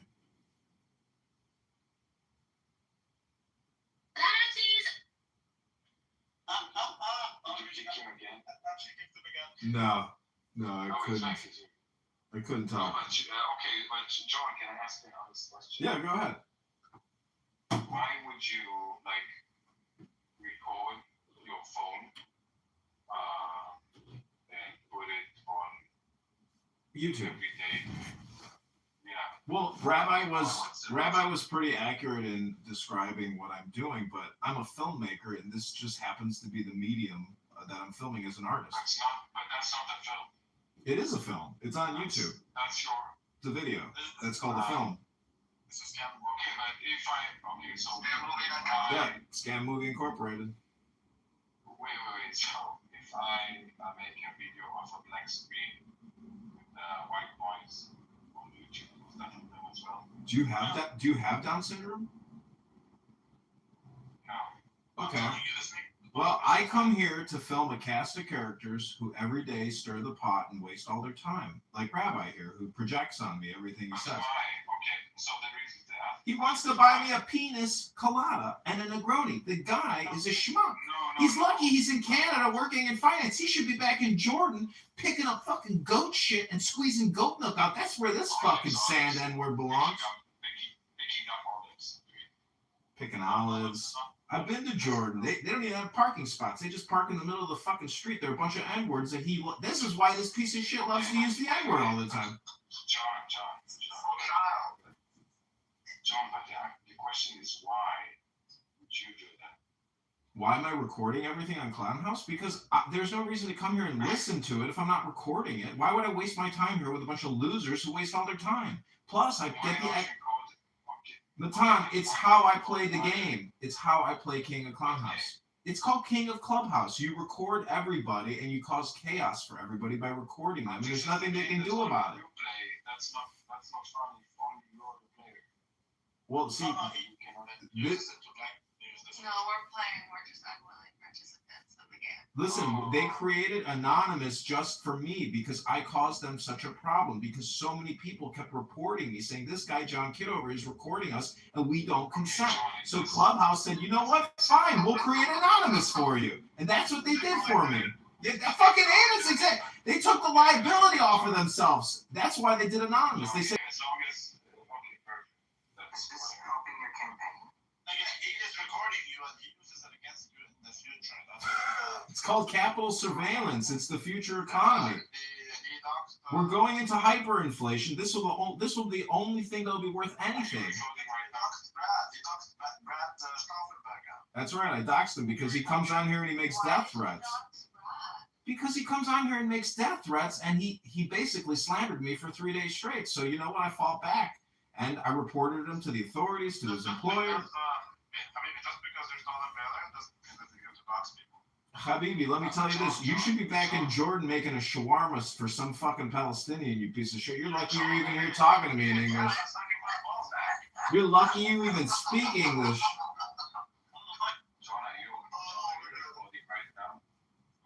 Link is in my profile, sir. If I'm on here listening to you, I'm recording you. There's be no reason for me to waste my time talking to people like you or a rabbi. So how many views do you expect this episode to be? Well, let me check. Let me check real quick. How many people are watching? 0, 0, 0, 0, 0, 0, 0, 0, 0, 0, 0, 0, 0, 0, 0, 0, 0, 0, 0. What's 0 plus 10? 0, 0, right? John, I'm talking about this episode when it's going to air, like in the future. Yeah, well, everything that I stream live goes to private after you end it, and then after a couple weeks, I let it build up, and then I use my desktop to go through it and make everything public. I do like 1,000 videos at a time.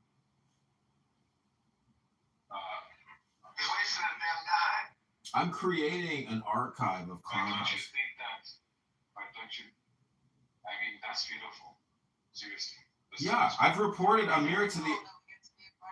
Yeah, you're all participants, even if you don't consent. That's the beautiful thing about capitalism. Did you ever see the movie American Beauty where the boyfriend and the daughter is like reporting a trash bag? You know what I mean?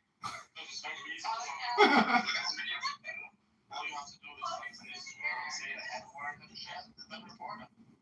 Keep saying like racist shit, and then Rabbi, it won't work. And the fact of the matter is, nobody cares about what you had to say. You see, Rabbi, you think like a Jew. That's what I like about you. I'm not a looking scholar, dude. I've been so for 3 years. Yeah.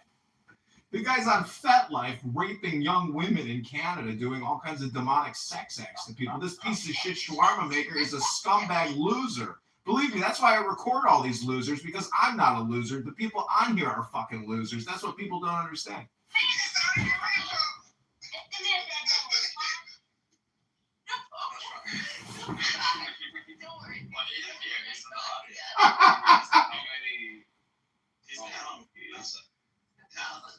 Is he anonymous with the inside flag? Yeah, that's him. That's right.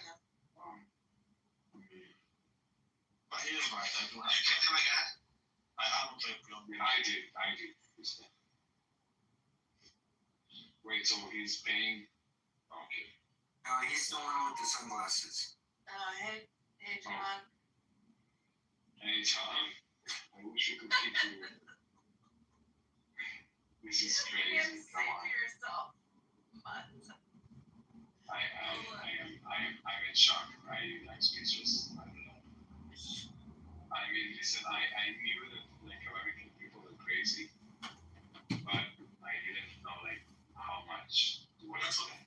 All you have to do is just keep dropping N-bombs and say shit, and then you can go report his YouTube. Yeah. That's a good idea. I mean, the past. And then they shut down his everything, and he lost his Instagram like that. Because somebody. What happened? No, not because of that, but like you could do that. You can just keep saying nigger over and over again, and then you go. So why don't you do that? I always do it. No, I don't report all that. Well, you will not be able to identify which episode, like, and which season he published it. He published that thing. All you need is one. Yeah, true, but like, let's say that you say the N word, you have to identify exactly which episode he's going to upload it, right?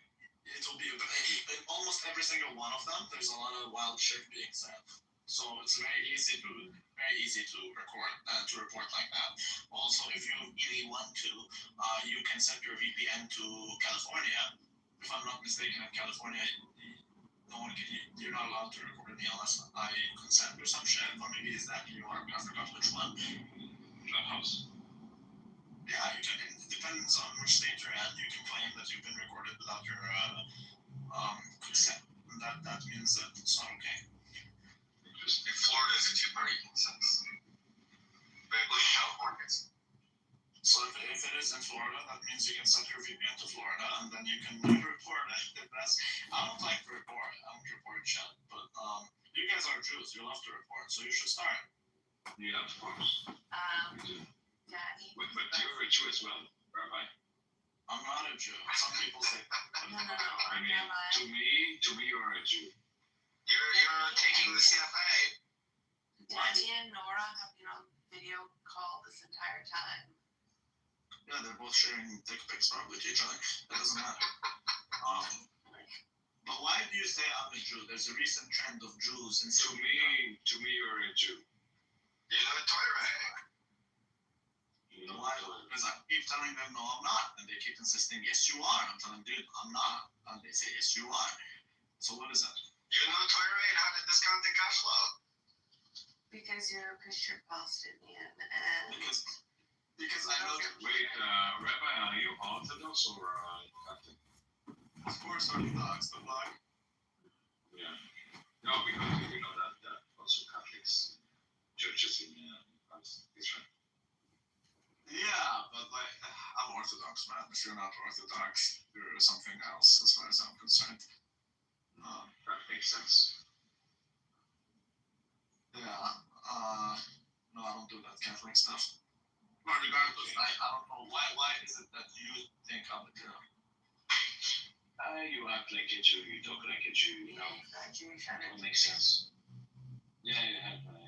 So just because I call it Judar. So just because Judar.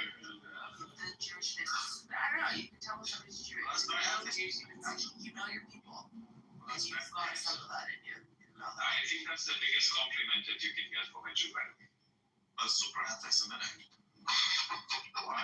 No, it's the opposite. It's the opposite. You're saying this nigga knows the Torah, he likes finance, and he likes to make money. But do you like to make money? There's nothing wrong with that. Of course I like to make money. Excellent. So welcome to the club. But no, give it to the Jews. I mean, that's like a human thing. Yeah, it is a human. The appointment of the officers and the authority of training a militia according to the disciplines prescribed by Congress, to exercise exclusive legislation in all cases whatsoever over such district not exceeding 10 miles square is made by session of particular states and the acceptance of Congress become the seat of the government of the United States. To exercise like authority over all places. True. You know, we're Jew Augustus and his beautiful Mrs. Malante.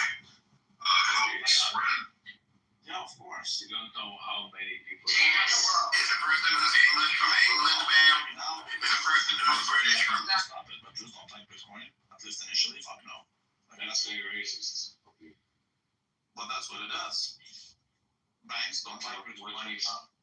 Banks, right. No, banks don't like Bitcoin. Right. Bitcoin changes the entire game. And Jews are banks. Jews are a lot of banks. They are the bank itself. Well, I think that's one of if you're forcing your opinion from, you know, the sound of what is worth. And what is, what is worth more than gold itself? All the heads were Jews. Except for, well, John Paul is not a Jew, but everyone else is a Jesuit. Yeah, but don't say that. Like Ben Bernanke is a Jew, what's her name?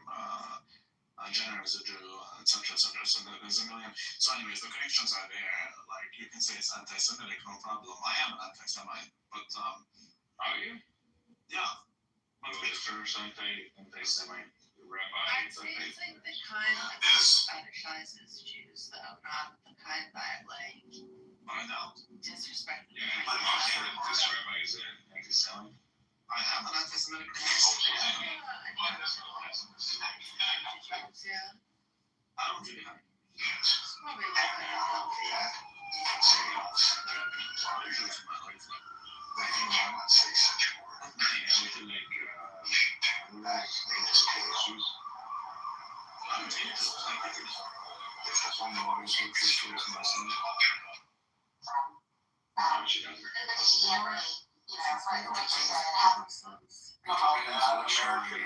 do. You do not know how bad American culture has fallen until you listen to Clubhouse Rooms. And then you wonder if perhaps, you know, Down syndrome is pervasive in society. More pervasive than we'll go into it. I'm objectively anti-Semitic, I think. What does the Torah say about what? About hating people. I don't care about the Torah, I care about the Talmud.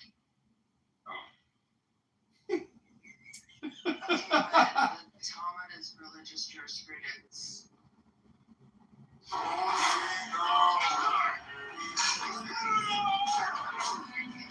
am not a mutant in a traditional sense. I once stumbled upon the red gem of the god Sitarak while in the army. The moment I touched it, I gained the power of the avatar of Sitarak. That is how I became the Juggernaut. My main ability is a limitless strength and near invincible defense.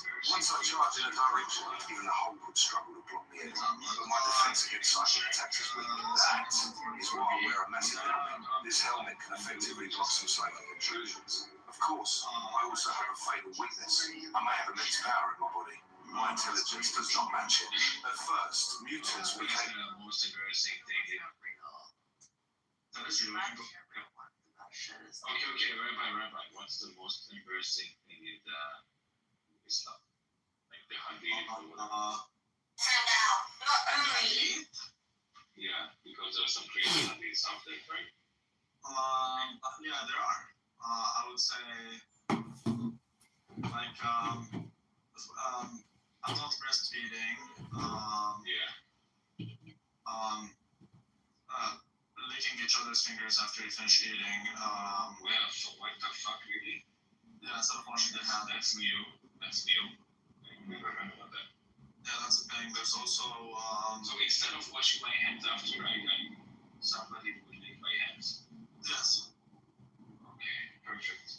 What else? One would be like, there's things like fucking dead people to give them rest. Oh my god, what the fuck? No, don't say that. Yeah, necrophilia, yeah.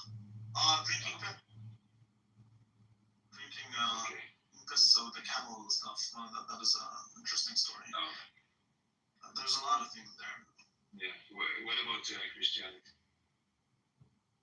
None of that. We don't have things like that. I would love to see it. I don't know. We have but just like we have Talmud and we have like Hadith and stuff, like we have the church fathers, but they don't say that there's nothing with these things. Yeah, they do not write it down, but they say, do. ChatGPT says that doesn't say anything about licking others' fingers. Yeah, just Rabbi. So are you talking about? Do you have the paid version? I can find it if you really need me to. I can find that. You have the paid version, Josh? Sunnah Ibn Masha, Hadith 2032. When one of you eats, he should not wipe his hand until he has licked it or had it licked. But there's always context, right? I guess. Scholars explain. There's always context. It's funny. Scholars explain that this refers to licking your own fingers. Or sometimes allowing a servant or close family to do so in that era's cultural context. That's even worse. That is a thing. That's right. I've never seen Muslims licking each other's fingers, though. That means they're not good Muslims. But hadith it just means word of mouth, right? Like. No, but that's Sahih. This is Bukhari. I'm Muslim. Can you explain this? Sahih Bukhari is Sahih, which means correct. The narrations are ranked. There's Da'if, there's Sahih, there's other ranks also, but like Sahih is Sahih. That means it is true. And you have two sides, Sahih Muslim and Sahih Bukhari. These are two Sahihs, and they're both saying the same story. Like, Sunnis cannot reject that. Shiites have a different narration, but Sunnis can't reject this. Are there any So Sahih Bukhari and the other Sahih, but they're both Sunni. Yeah.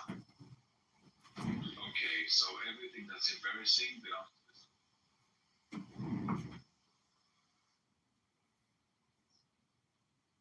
What up? Good evening, everybody. We got Megatron here. Megatron, you had to get a new account. What happened?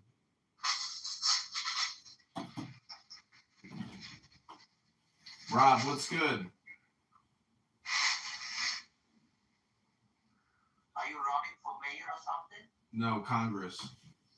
Federal Congress. Walaikum assalam. Habibti. Sorry, I'm gonna clubhouse really too. Afwan Habibti. No, I've had a hard day. How are you?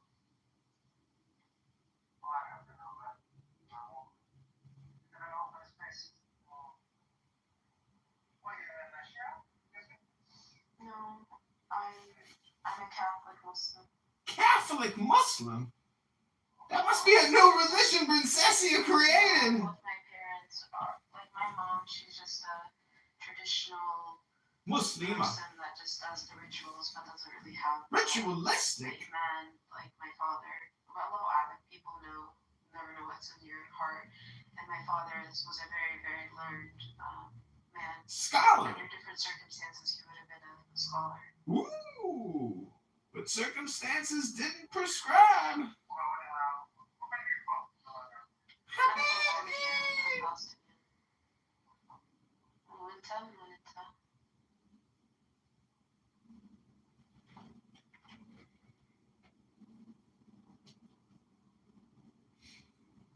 What the fuck is that?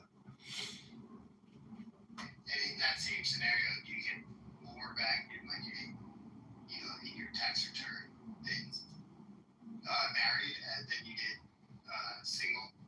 Yeah, but I do make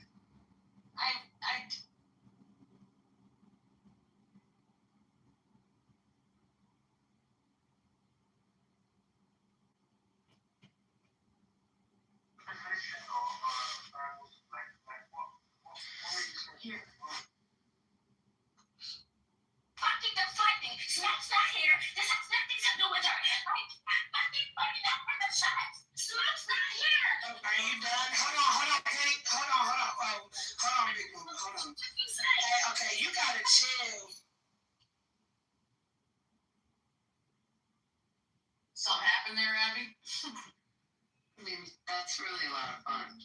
Oh, it's fucking awesome. I love that kind of stuff. You can try unlimited for an hour there. To be seen, it's not just about it's about being known. You know, being around people who make you feel seen and make you feel known. That's a very vain way of looking at things. You don't even know what he's talking about. You just came here to know he's troll. I didn't know he's troll. I'm giving my opinion about his opinion. You don't even know what he's talking about. Why are you giving reporters a fucking Nathan at this point? Who the fuck's out are you on? Nathan looks at my club, my YouTube. Fucking platform. I didn't send him anything. I don't talk to Nathan. I don't talk to him. No, yeah, from my YouTube. I've been on here for years. He subscribes to my YouTube. I can't help it if somebody looks at my YouTube channel. It's not my problem. I'll bring your garbage up here so you can run your gay little campaign. This is what you do. You go give it to fucking Nathan. You didn't do some kind of fundraiser or platform me or do a Q&A interview. You didn't do shit with your vodka bottle and your stained wife beater. It's disgusting. You're disgusting, Toxic. Your name is Toxic. This is what you fucking do after all I did for you. Oh, wow. Wow. All you did for me. Thank you very little, Dr. Toxic. What are your 5 fucking viewers on YouTube? First of all, I moved that. I moved him. I moved because he went and showed Nathan corn shit after we trusted this nigga. A lot of niggas know this guy gonna fuck with you, and then we gave you a fucking chance. I didn't say And no what to you that. did, you spit in our fucking face. And then you think you'll walk up in here and talk to us like you cool with us? You a snake. Go slip underneath his ass. Yeah, I'm a snake. Fucking snake. Oh, you're talking about Zayd bin Hamad adopted him and he got him to marry a woman. And then one day Muhammad wanted to visit Zayd bin Haritha. And he went to his home, but instead of finding him, he found his wife and he found her naked. And then he liked her. And that's right, just like her. Oh, have a good evening. No, his think went up. Don't forget Yeah. the details, please. Yeah. And then he put a curse on Zayd bin Haritha of a sort where his penis wasn't able to perform. Long story short, he stole his adopted son's wife from him. She became Muhammad's wife, and then the whole place they went wild. How can this thing happen? And because of that, then he revoked adoption. Not only this. After this happened, there is a Quran surah now in Quran where it says, okay, go. You're talking. I think you're talking about Surah Nisa. I don't say it, but you can go ahead. Where it says, so it will not be a shame on you from the other prophets. We did give you the wife of your adopted son Yazid, so you will not be. The way they justify it. The way they justify it is that we took the church now. Oh, this stupid shit. He came back as stupid. He can't record with it. He can't, because he can't use the function of the mic on the channel. No, he could. What are you talking about? Of course he can record. Yeah, he records legally, like not from the app though, not from his account. Well, Chris, just be aware of everything that you're I wouldn't even say nothing at all about it, to be honest. Yeah. Just change your top. Yeah, that's fun. Fucking Will, what are you doing? What was you talking about? Oh, fuck you. You should have paid attention. It was good shit, too. It was good. I was like, how I go put the kid to sleep? I might as well finish my paperwork so I can leave on time. I never finish on time. I always do my shit early.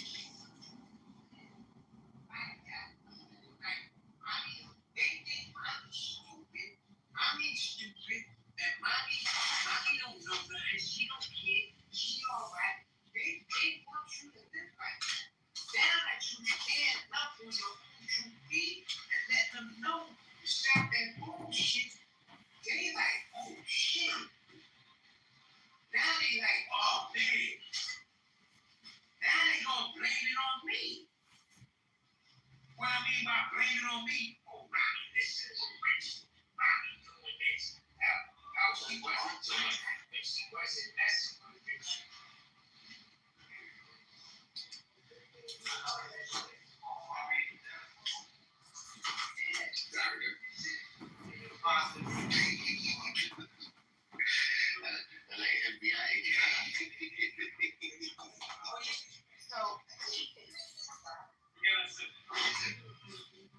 Oh, no, man. No. Fuck you, man.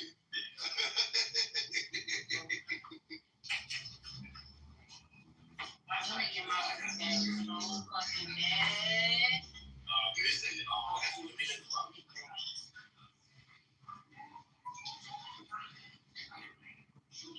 I'm telling y'all right now, if concrete or dirt come in this space, they're being removed from the room. Concrete or dirt. Can I at least punch them in this glass? Eric. I want to come at Eric in this fucking room. Why? What did they do? They were modifications. Concrete was modded? No, Eric was modified because of concrete. Oh, okay. So we're just mad at Eric. Well, concrete is always going to do what concrete does. Like, that's just who concrete is. But Eric was modifying me. And so, but be in my back channels. So it's like, make it make sense.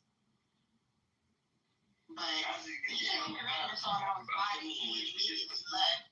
he immediately left because he knew I was going to kick him. I warned him about that. I warned him about his mom abusing. I did. He's the worst. I forgot how terrible he is. Him and Matt. Matt, I never been kicked out and blocked, so I couldn't come back into the rooms. Except Matt did, yeah. Did you say something? Yeah, and then I had told everybody, and then I was able to get back in the room. But yeah, he was just hating. But so I just saw this really cool. Oh my gosh, I saw this really cool TikTok, and this is what it says. It says this guy, he traveled to the healthiest communities in the world to find out what are things that they do and to stay healthy. And he came up with I think it's 6 things, and this is what they are. He says in Hong Kong, they practice broth culture, where soups made with organ meats are eaten almost daily. In Japan, they practice Shinrin Yoku, a special time set aside to be in the forest, to walk in the forest. In Italy, they practice the I'm sad that I'm not even gonna passeggiata, Passeggiata, an evening walk through town after dinner for digestion. In Switzerland, they practice Alpwandern, the Sunday ritual of hiking mountain trails and spending the day outdoors, which is kind of like the other one. But in Spain, they practice the siesta, a midday rest after lunch that gives energy and reduces stress. And then the last is in Finland, they practice the sauna, heating the body for circulation and sweating toxins. So that's cool. We'll incorporate all of those shits. All of them. We do a lot of bone broth. Do you guys do a lot of bone broth? It's nasty. You gotta doctor it up. You can't just eat it just plain. You gotta put some fresh garlic, like the real garlic, like not like pre-chopped and squeezable garlic. I'm talking like the raw cloves. Chop them up. Get some turmeric. Get some curry. Get some. I did all that and it still tastes nasty. Really? I'm running for Congress. I do beef broth. Beef bone broth. No time to curate the madness. But it's good for you. It has a lot of electrolytes. Running for Congress, no time to curate the madness. Drink to break your fast. It's awesome. But it tastes absolutely fucking disgusting. Not mine. Out of the box, yeah, nasty. But after I put the little special touches on it, ooh. I love a good broth. I've been eating a lot of pho and Korean ramen lately, and it has been touching my soul. Yeah, it's really good for the fall.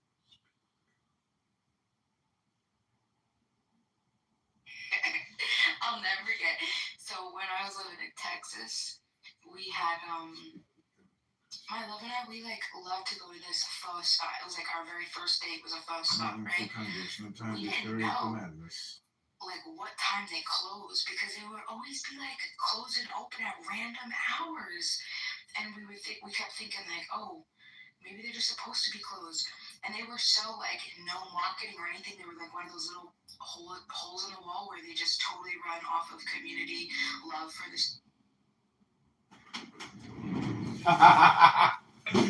End of the room. Look at pussy. Hey, Toxic, there he is. Fucking piece of shit.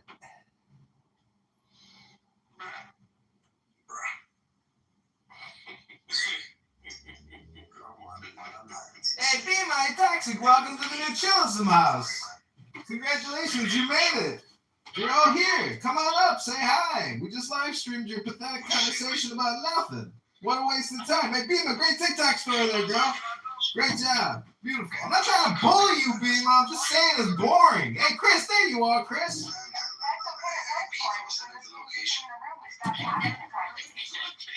That's not a me problem. That's a you problem. I'm anonymous here. I'm working. I'm making films. I'm a filmmaker, Beema. The jet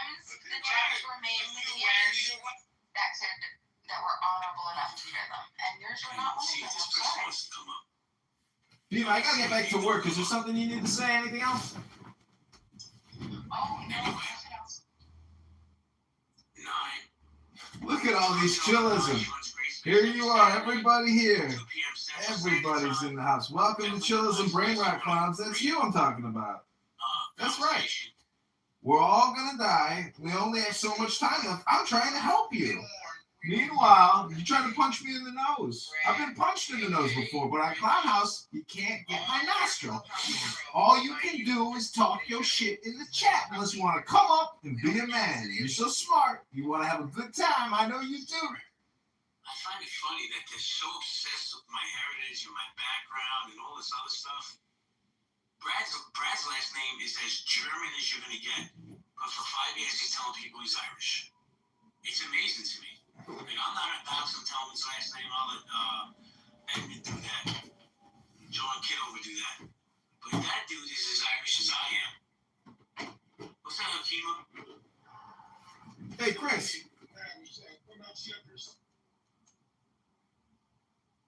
Hi, Monica. Black King, the truth, the one and truth and only and last Black What King. up? Listen, this is what I'm gonna do, Hakima. I'm listening to JB's room. It's called Come On In, Captain. Let's debate. I'm gonna sell some money to Nice so she can take you guys. I think he's talking about Pepe. Because you guys should have met her a long time ago.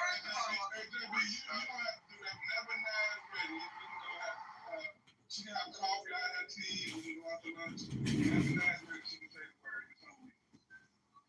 You hear that? I heard that. Make it happen. She We're said gonna make it happen. she said she's free Tuesday. She went down. Kitover's fall from grace.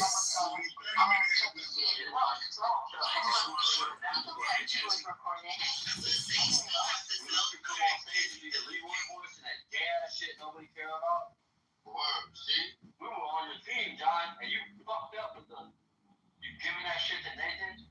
You don't have any evidence. I never talked to Nathan. I don't spend any time thinking about him, talking to him, communicating with him.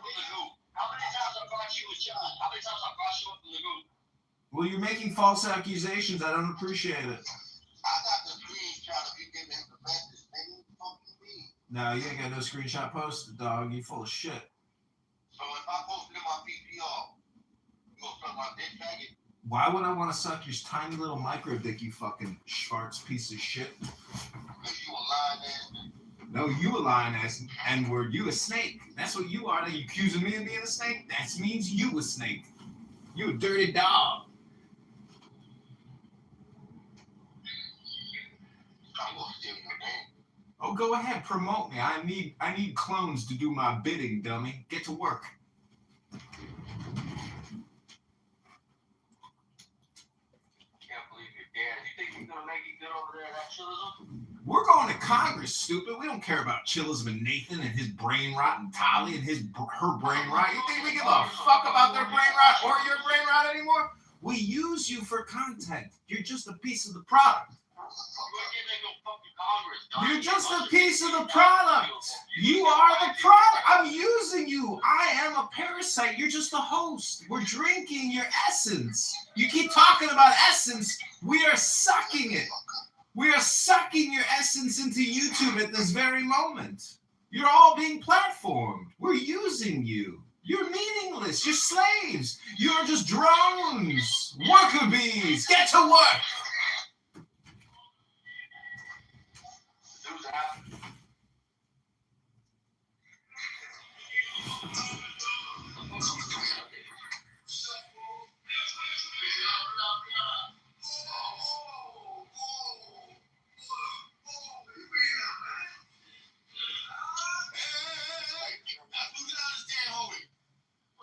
What I thought was clever enough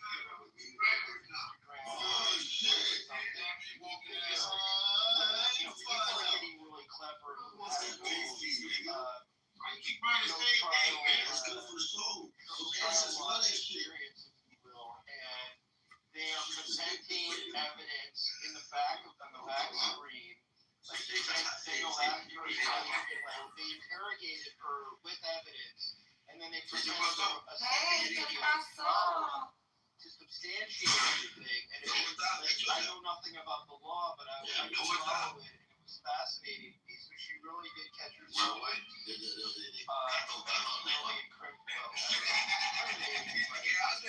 It's you know, ethics on people like this kid. De nada. What are you doing? Maricón, puta!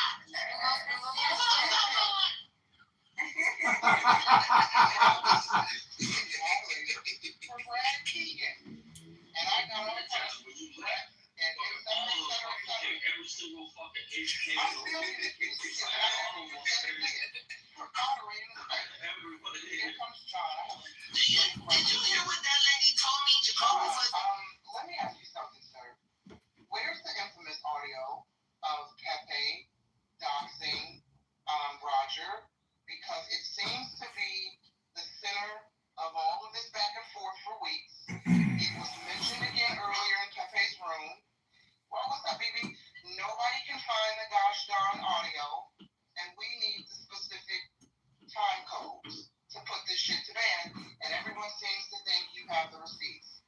Where's the receipts, sir? Yeah, you're right. I do have the receipts, but I'm not going to go digging through the box to do your work for you. I hate to break the bad news to you, but I record Clown House. It's all the John Kitover Incorporated. I'm running for Congress. I'm a little too busy right now to worry about pot stirring and personal beefs. That might be a you problem, not a me problem. That's why I record everything. I let it go.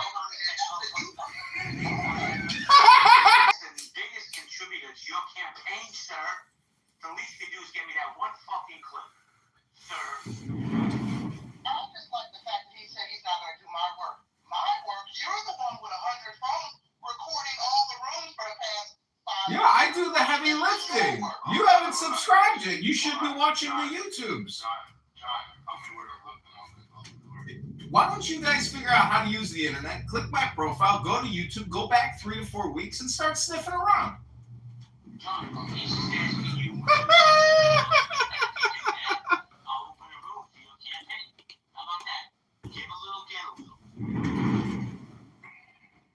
Well, now we're talking business. $20 an hour.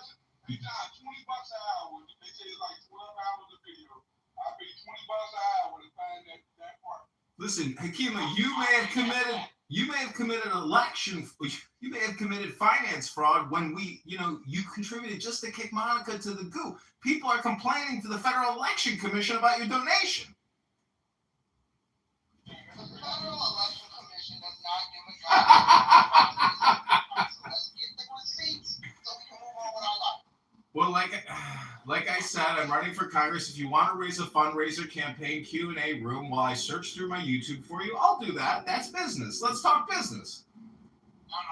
Just don't give you where he's so long. What's that in the clip from him do? Because this dude will actually find it. And I promise. Well, when was it? Let me finish. I've always been a man of my word to you. Yeah, my word, I will open up a campaign room for you. Okay. Well, I mean, if you really want me to look, I'll start looking. But I have, there's so many videos. That's the problem. There's just too many videos to go through at this point. But it is 3 weeks ago, I believe. So the timestamp, it's, I think, 3 weeks at this point. Didn't you send me something with 12 hours? Yeah, there's a lot of videos like that where I just let the live stream go for the whole day. That's the hard part about finding this audio. The thing is, everybody who was in that room heard what Pepe did, including Roger. That's the moment it all ended. I cross-streamed Pepe into Roger's room. We all listened to it. So if that's the doxing audio you're looking for, which I'm sure that's what you're looking for, unless there was a side room, that's the only audio that I know of, and that was all live streamed on 10 different YouTubes, and on Clubhouse. But they clipped that Clubhouse account when they did the mass deletions of me, Roger, Pepe, and Matt Cool, and anybody else that they clipped, including, well, I don't think Slippers got clipped because there's no party hat with a slipper. So that was the big boom room. That was what is manifest. Let me ask you a question. So you heard him say Roger's work history? No, that's what I'm saying. It was a side room, I think, because I've heard that there's that side room. I heard him say it. 7-8 days ago. Well, then I don't have that. I've never heard Pop. He said there's a video of Roger on Yeah. And I wasn't really thinking. I noticed he was talking about it. He was talking about his job. He was talking about everything. Well, I can't produce those receipts. It's hard to believe that he said the 7 days ago. I don't have those I receipts. heard you say it in the room 7 days ago. That's what I'm saying. It's hard to believe that Pepe said the 7 days ago. He did. Yeah, that could have been another one. Mid-sentence in my room. The point is, the joy is in seeing Pepe scream and squirm and get on the ground like a worm, because that's what he is. Okay, John, I'm on your page. Where do I go? Videos? Yeah, go to live stream and then go back like 3 weeks and, spend 4 hours looking for this, 3-minute audio clip. It's going to be more than 4 hours, baby. Yeah, no problem. John, this is the hottest clip on Clubhouse, the most in-demand clip. Had you been thinking, sir, you could have made money selling this clip because people want it for replays. Well, I did make money. We raised $600 out of that room, and I have already spent $400. We've just gathered 100 signatures in Bloomington. We had an incredible time, and our NPR interview comes out tomorrow. I'm going to say this publicly. You get me that clip where he doxes Roger, I will match the 600 myself. Well, I don't have a clip of him talking about his work employment history, his employer, other than the room that was live streamed that Roger himself heard, because I asked Roger, I said, Roger, do you want me to, there's a room with Pepe, do you want to hear it? He said, yeah, let's play it. So we put Pepe in the room, live stream, cross stream the rooms. And so that's what I'm saying. That audio doesn't have the docs that you're looking for. It's a roast of Roger. Pepe insulted Roger for like 10 minutes. That's what the room was about. It was a roast room of Roger. That's what happened.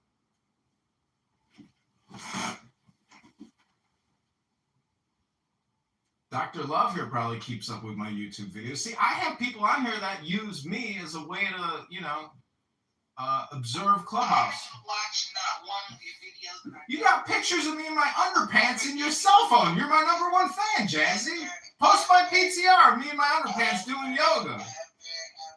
I'm tired of that, bro. And then you and your 55 phones that you're constantly recording on, being recorded on right now, are in your house flailing, right? I don't care. That's the question. You can't respond. You don't have that sound or anything.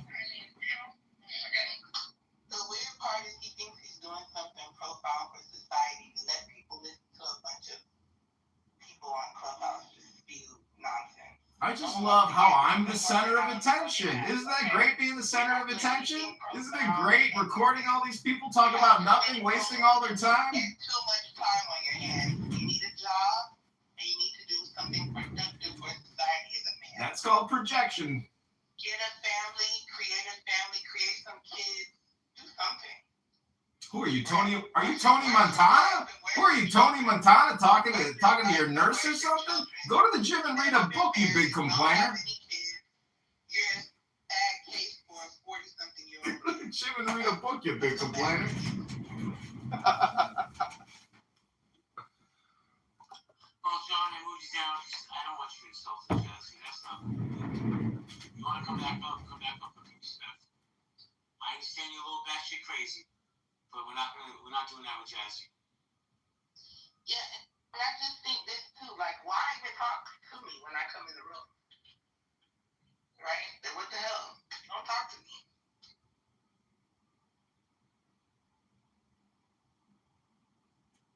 All right, we got Elliot Max coming up. I don't even know who this person is. Let's see.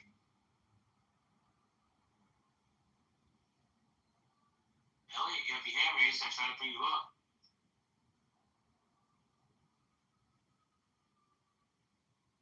Yeah, Slippers, you can do whatever you want, but if you're just going to project on me like Jazzy, I mean, that's not a me problem. It's a you problem.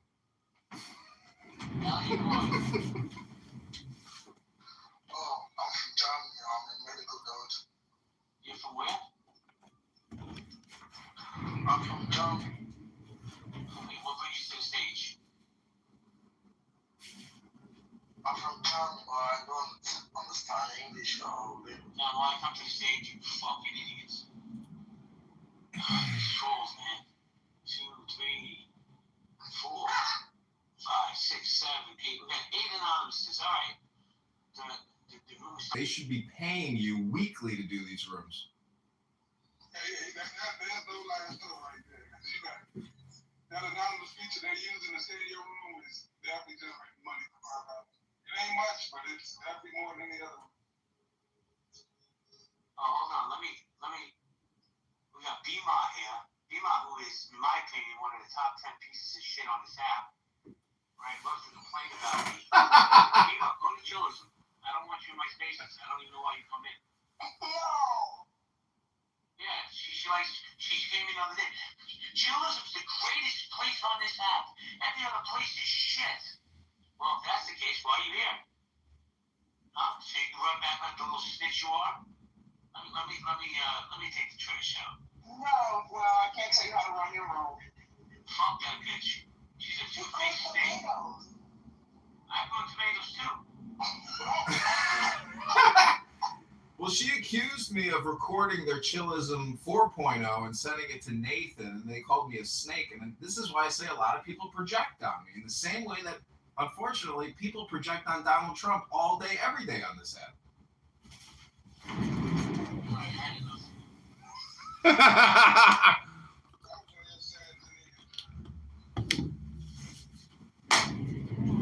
John, please do me a favor, John. Seriously, I'm asking you respectfully.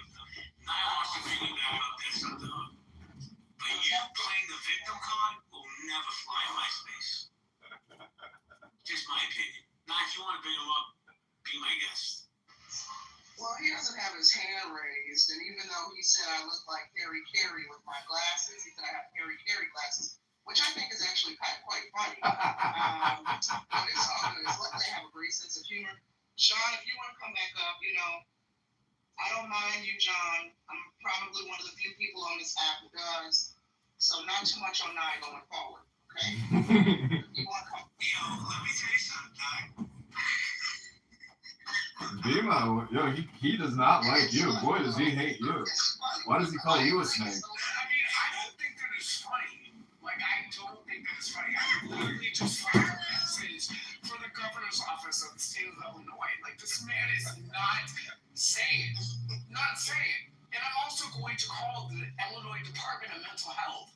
Like, this man is not well. Wait, I love Adam. There's no such department, Adam. You will give it Okay, so PTR. I literally called the governor's office of the state of Illinois. Like, this is crazy. Well, they don't have mental institutions anymore. They just Baker Act people and put them back into society. You hear this shit, Bima? They're trying to get it institutionalized. And Adams is a guy who needs to be institutionalized. This is how deep the fucking doxing goes here. Like a jail. But there's no mental institutions in Florida.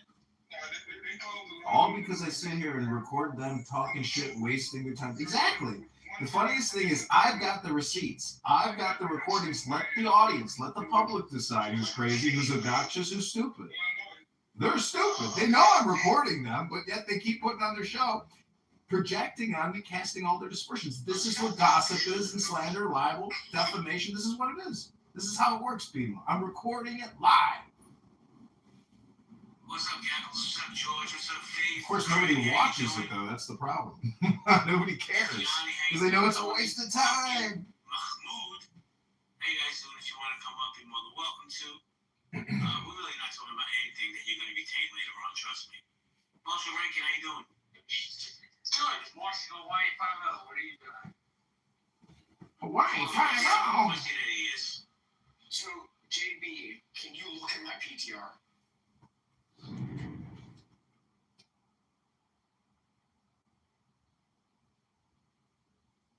Yeah, he called some Chicago. He's been reporting me or something, or calling some mental health hotline. They have been calling me. I had to block their number because they called me. Like I said, I called the governor's office of Illinois, and I'm a concerned citizen from California that is very, very aggrieved in the behavior as far as this person. See, he must be watching me because we roasted Slippers. We roasted him. So, I mean, at the end of the day, people need to stop this shit. Walk around and find out. Stop harassing me. Stop harassing me! What the fuck?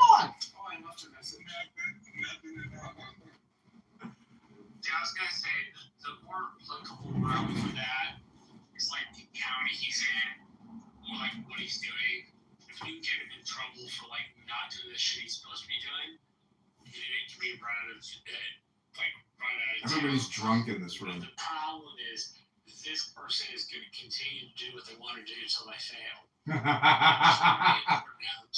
The full thing. They want to be somebody that's looked to that, hey, we're going to make some decisions, and that person wants to have a choice in those decisions, despite the fact that they're not very qualified for said choice. Well, let me jump in. Again, more projection, Peter. You see how projection works?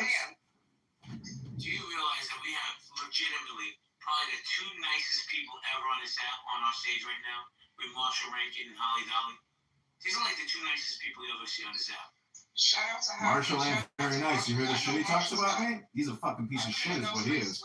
Marshall's got a very good soul. You know, No, he doesn't have a good soul. He's an alcoholic meth head and a washout. At least that's how he presents on the app. Oh, he's even better in real life tonight because I had a family that should have been there. What so the fuck? The person you hear on the app is 100% better off the app, I promise you. Always glad I was able to help JB. You can't make this shit up, people. That's why I record it. Because it is so stupid. It's like people on a TV show who don't want to be on a TV show, but they act like they're on a TV show. And still, we still can't get Pepe in the room. This is crazy. He's not coming. But listen, let's see if we can break the record. Okay, I'm going to restart some of these lives. Rejoin the live. Let's stop at 11. Let's do a nice, even 12. A nice.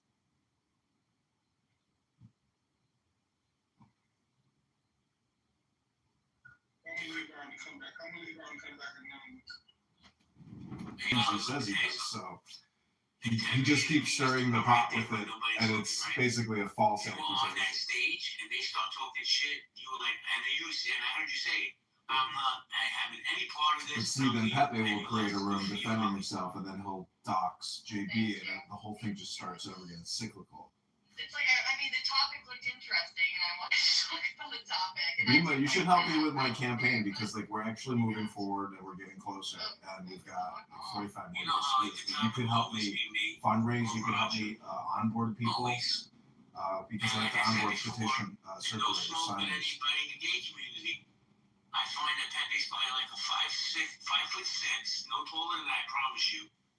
Closeted, angry gay man that doesn't like heterosexual men that are strong and lead conversations the way they should be like. But that's just my opinion. Don't upset slippers! Hey, talking about homosexuals, here I am. Hi everyone, I'm just listening for now. I'm not drinking my tea. You know, I went to church today, I'm having a good We love you, Nicholas! We love you! Like, we love you, Nicholas! I found this really You hear that? He loves you. He loves you. service today, and I'm just in a good vibe. Was it with Catholic?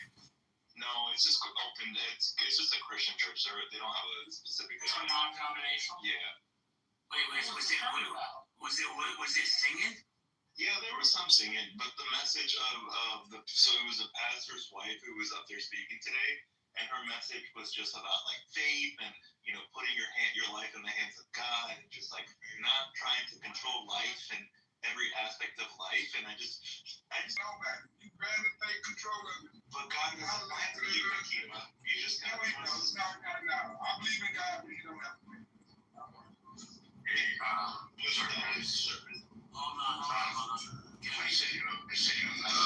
We're gonna help launch this return party by making another Pepe movie. Hundreds of Pepe movies. Pepe comedy show, I like to call it. It's pretty controversial, but it's somewhat entertaining and comical. See how Pepe's God. This is hilarious. I will try. I'm at the grocery store, but yeah, I'm here. See how it goes. Are you buying beers? No, I'm buying some Jameson and some fruit. Sounds like this Sunday night at your house. Damn, I wish I had some Jameson right now. I have no booze. I'm like down to one last sip of some nasty drink I made that was the last of this. What do you make martinis out of? Vodka or gin? Yeah, but what do you mix with vodka? Notice? Yeah, I had a little left. I poured it in and I mixed it. Hey, Holly, I'm gonna go listen to this clip, but I have a question for you. Have you tried Jameson Orange yet? No. Yeah, I think it just came out. Supposedly it's really good. I don't drink, but I heard it's pretty good. Huh, I bet I'd like it. No, I can't pick Kitover up. If you want to be my guest, I'm gonna go listen to this clip. I'll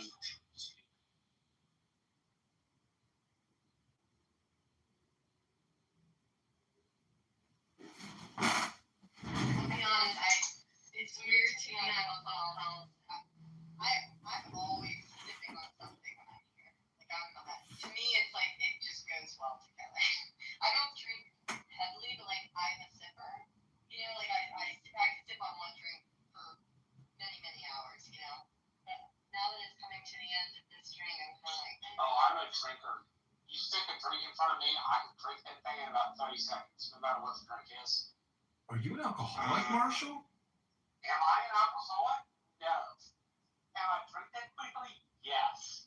Marshall, I don't know if that's healthy. Alcohol in itself is not healthy, but drinking alcohol that fast, I can't be. That's why I don't do it very much, Nick. Oh, yeah, that's good. I fucking driver's license with a black guy because I fucking on a young Republican thing, fell off the scooter, got a black eye, lost my blood, a whole bunch of shit. And so I decided, well, let's not drink that much anymore. And so I haven't since.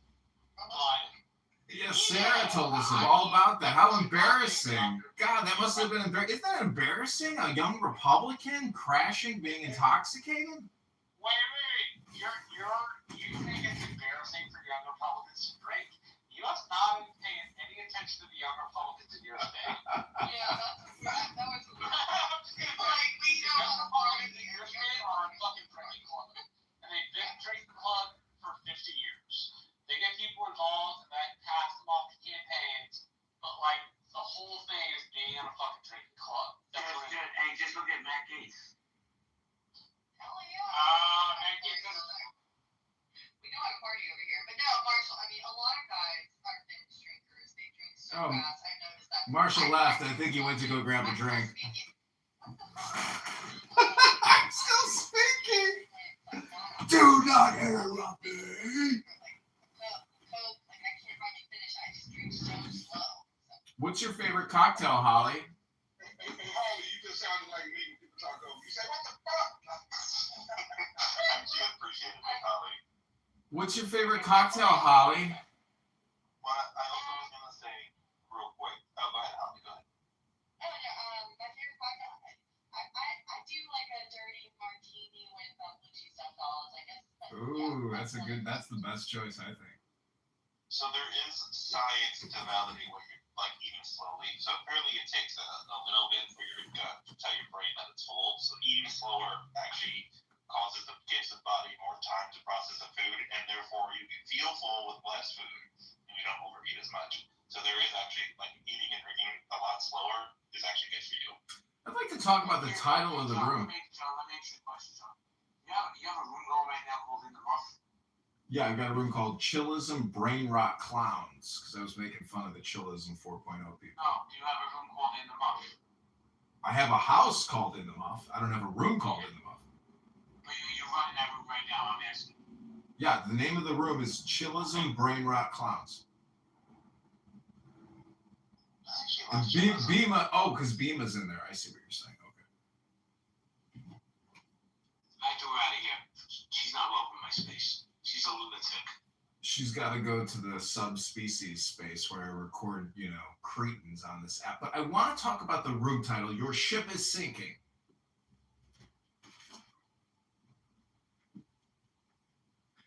Okay, what do you want to know? Well, it's like Jonas and the whale. The whole thing is go within. And that's the problem with a lot of people on Clubhouse. They're not doing any meditation or inner work. They're just stirring the pot, basically bringing problems instead of peace.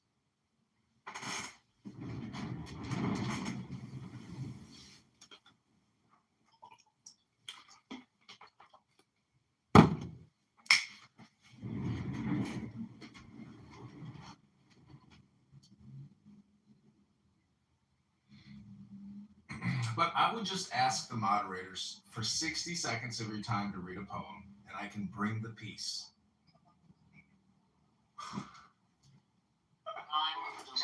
He kicked me, Bima. He kicked me. Oh.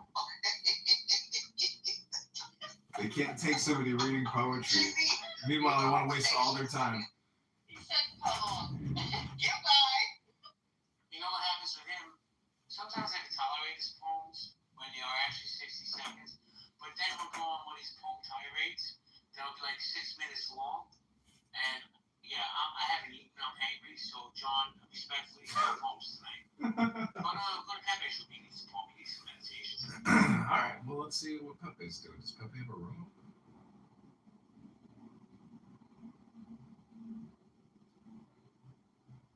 All right, I think this room has run its course.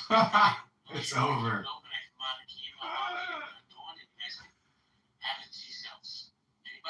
See, JB doesn't get the satisfaction that he wants.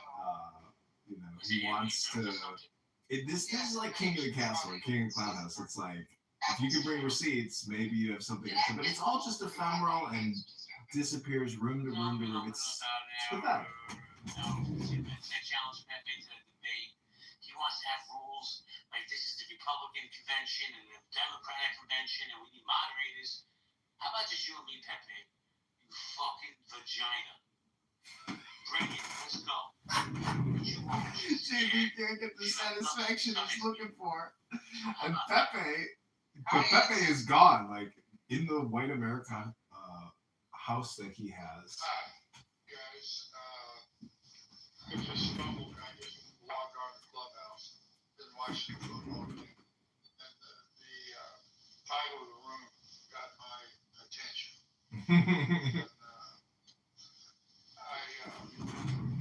Jane wants to say something. Hello, Jane. Headline article about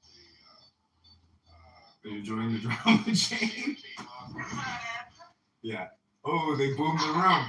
Jay Prescott boomed the room. Jay Prescott boomed the room. Holy shit. He didn't want to listen to fucking Hansen talk about the fucking North Korean Special Forces incursion.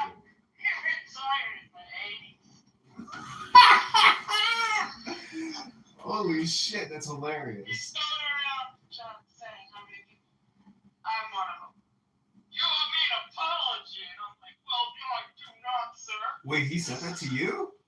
He said it to many people. Oh. People are attempting to extract justice apologies, I guess. That's funny. Bima, what's up? How are you doing? I'm doing fine. Do you know what's fascinating to me? So, the whole JB being that situation just evolved out of that one day that we were on stage.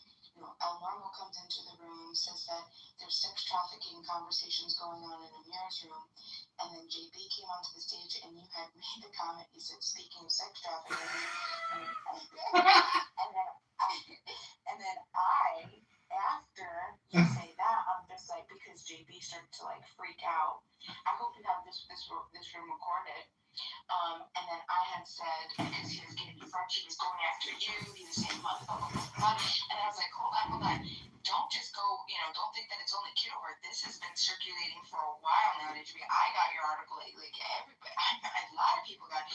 After that day, he has gone on just like this crazy, like, I don't know, he just, you hear him, I'm crazy, I'm a lunatic, I'm the top 10 pieces of shit, right? Mind you, I've never said anything insulting to him directly. I've never said anything bad about him to his face, ever. Everything that gets back to him is word of mouth, right? And now it's even crazier. You know Rich? Yeah. So, him and Jacobus, there was this whole thing with Pepe, and Pepe, Roger, and JP. Rich was at the center of it, and he orchestrated the whole thing. You had him on recording saying this. I know, but that's just Rich in his little brain, unless he's telling you what he did. What did he do? No, he did. He sent, who docks JB, he's the one who docks Roger. Did you know that? That makes sense. Yeah, I believe that. But how did he do it? What did he say? What room was it? Like, was it with Pepe? No, it was not with Pepe. What he did was he sends the information he DMs people, specific people that he knows are loudmouths, and he gives them the information and lets them do the chaos work. That's what he admitted. Like we have him like recorded saying this. Yeah, I know. I heard him say that the other day. He's taken multiple opportunities to take his crown to say, I've orchestrated all of this. I'm so proud. I got Pepe. He gets kicked off. He keeps getting clipped 100 times. I got Roger kicked off the app. I got JP kicked it, and he's again, this is what I do. I'm a chaos creator. And then how I got pulled into the center of it, I went to Chillism one day, and Jacobus and Rich are in there, and a couple other people, and they're like, oh, Bigman's going to be mad at you, Jacobus. And I'm just like, what did you do? And he said that, so he was in the room with JB and Adams, and apparently some screenshot of Adams, some secret thing got out, which Rich was the one who had it, and he's the one who sent it to Pepe, and Pepe's the one who sent it to Jacobus, and Jacobus put it as his PTR. But it got out that I did it because Jacobus blamed it on me, just randomly. And so then I said, just like completely, like just, I had nothing to do with it. I got blamed for it before I even knew what it was. And I asked him, I said, why did you do that? Like, why would you put it on me? And he's like, there had to be a sacrificial lamb to save Joseph, so why not you? He's like, you're forgiving, you'll get over it, no problem. He's like, you gotta be kidding me. So I got thrown into this, and I got accused of doing all of this. I mean, I've never doxed anybody. Yeah, it's absolutely insane. And the way that, JB, I don't even know if he knows why he hates me so much. Mm-hmm. Yeah, I think, it is what it is. I don't think anybody suffered any repercussions from any of this. It's all just pot stirring, and people are having fun creating the dopamine. I hope people think that this is a game and not literal, because this isn't the real world. You're not shaking palms and, meeting people. Howard, welcome to Chillism Brain Rot Clowns. How are you, Howard? Doing good, John. Yourself? I'm doing good. We just came back from a mission on the campaign where we generated a lot of signatures, and we were on NPR, and it comes out Monday. Good job. And I heard you were down in Bloomington. Way to go. Yeah. Oh, I thought you were going to joke about that. I didn't hear that. So, John, Scott Jones called me a jerk about 4 weeks ago. Can you pull that tape on it, please? You want to talk about a snake? He's a real snake. He's that slippery little, individual who loves to play both sides of the fences, but he's only on one side. That's the kind of guy he is. But I can't pull that for you, obviously. I mean, it would be impossible for me to find where that is exactly. That's the thing is, people want to use their memories on this app all the time and run their memory, as opposed to being in that app. The greatest thing about recording Clubhouse is you can just let it go. Just let it appear, drift away, and then the next day it appears again, just drifts away. But, that's the thing is people call me crazy for recording all of this. It's like, why are people coming here and talking all the time but not creating a product? I went to a farmer's market and I see how hard people work to create all these products, they sell at the farmer's market.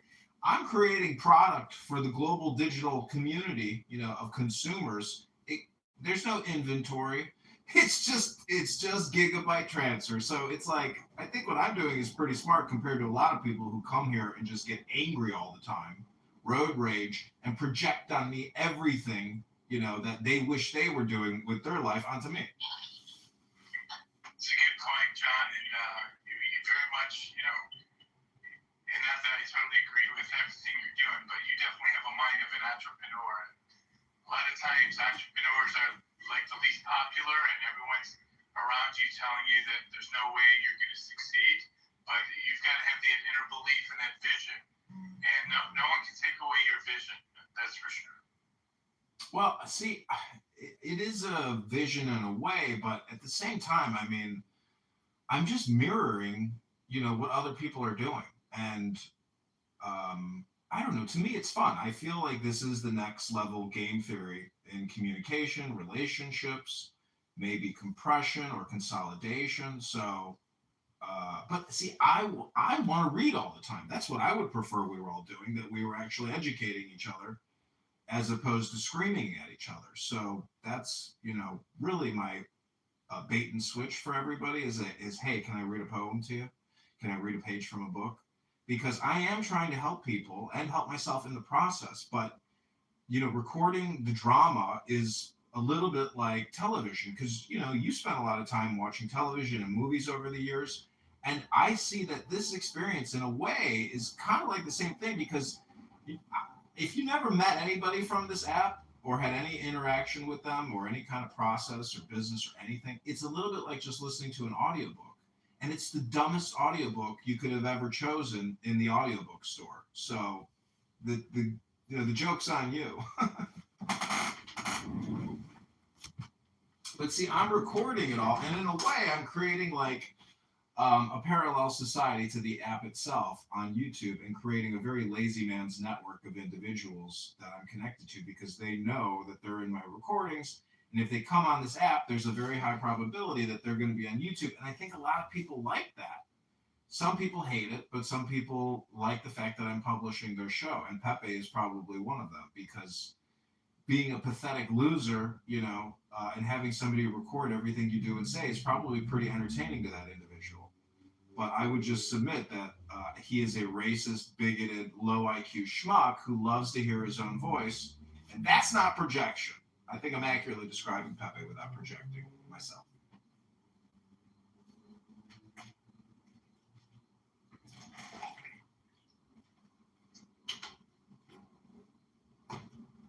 So now that we've gotten through all of that, does anybody want to hear a 60-second poem? Go for it. Okay, this is called There's Nothing Ahead by Rumi. Lovers think they're looking for each other, but there's only one search, wandering. This world is wandering that, both inside one transparent sky. In here there is no dogma and no heresy. The miracle of Jesus is himself, not what he said or did about the future. Forget the future. I'd worship someone who could do that. On the way you may want to look back, or not, but if you can say there's nothing ahead, there will be nothing there. Stretch your arms, take hold of the cloth of your clothes with both hands. The cure for pain is in the pain. Good and bad are mixed. If you don't have both, you don't belong with us. When one of us gets lost, he's not here. He must be inside us.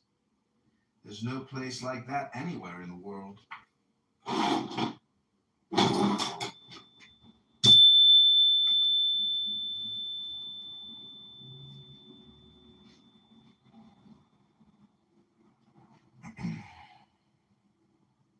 Okay, this one's called Walking Out of the Treasury Building. Lord, the air smells good today, straight from the mysteries within the inner courts of God. Grace like new clothes thrown across the garden. Free medicine for everybody. The trees in their prayer, the birds in praise, the first blue violets kneeling. Whatever came from being is caught up in being, drunkenly forgetting the way back. One man turns and sees his birth, pulling separate from the others. He fills with light, the colors change here. He drinks it in, and everyone is wonderfully drunk, shining with his beauty. Can't really say that I feel the pain of others, when the whole world seems so sweet. Face to face with a lion, I grow leonine. Walking out of the Treasury building, I feel generous. Anyone still sober in this weather must be afraid of people, afraid what they'll say. Enough talking. If we eat too much greenery, we're going to smell like vegetables.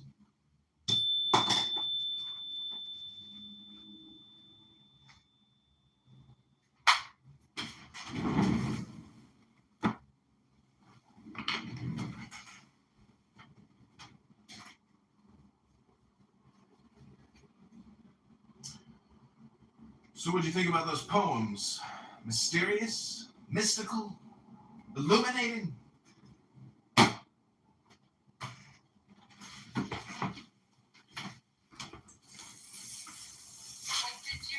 What did you take from them? Either of them.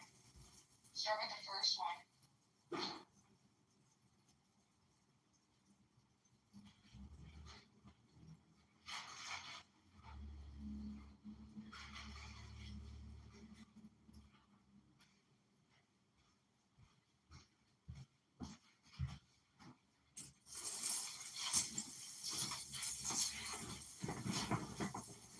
Rumi mostly deals with the self, and they're fun. I mean, I'd have to go through them again to like point out some, observations, but those are kind of just like fun little poems, I would say, in a way. They're mystical, and they're supposed to be illuminating. That's why I said that. But I could also read you some Bible flashcards. You get criticized on this app for everything you say, everything you do. And that's a Zen saying is, it's like you're damned if you do, you're damned if you don't. That's life. You're damned if you're silent. You're damned if you speak. So that's the way things go. But the greatest thing about recording myself is any accusations that people make against me, even though they may make me angry at times, it's all on live stream. So it's like I don't have to worry about it because I'm so transparent that nothing sticks to me, because all I have to do is say, hey, go to my YouTube. Everything I hear, everything I say on here, I live stream it face to face. So it clears up a lot of drama for me that essentially I can laugh at everybody because I don't have to worry about, their accusations or their slanders, their libels, their defamations. It's a quick, easy way to use the app. And I'd say most people should do that in life. The thing about social media is most people are so concerned about their employer and having any personality on the internet and saying anything which is controversial, amateurish, or childish, that no one wants to risk their credibility or their professionalism by being a dissenter, a complainer, or a criticizer on the internet, because it's too detrimental to one's standing. Because you get Googled and somebody attaches you to your employer, you're fucked. So we have a surveillance society embedded within the social media industrial complex, which really is probably preventing a lot of social change. And X is that good example where that's the only platform that has opened up where you can criticize the government, but also do it anonymously. So it's not just the government, it's everything. But anyways, Bima, any other questions, thoughts, ideas, or opinions in chillism, brain rot clowns? I think we ran the full circle here. We did it again, ladies and gentlemen.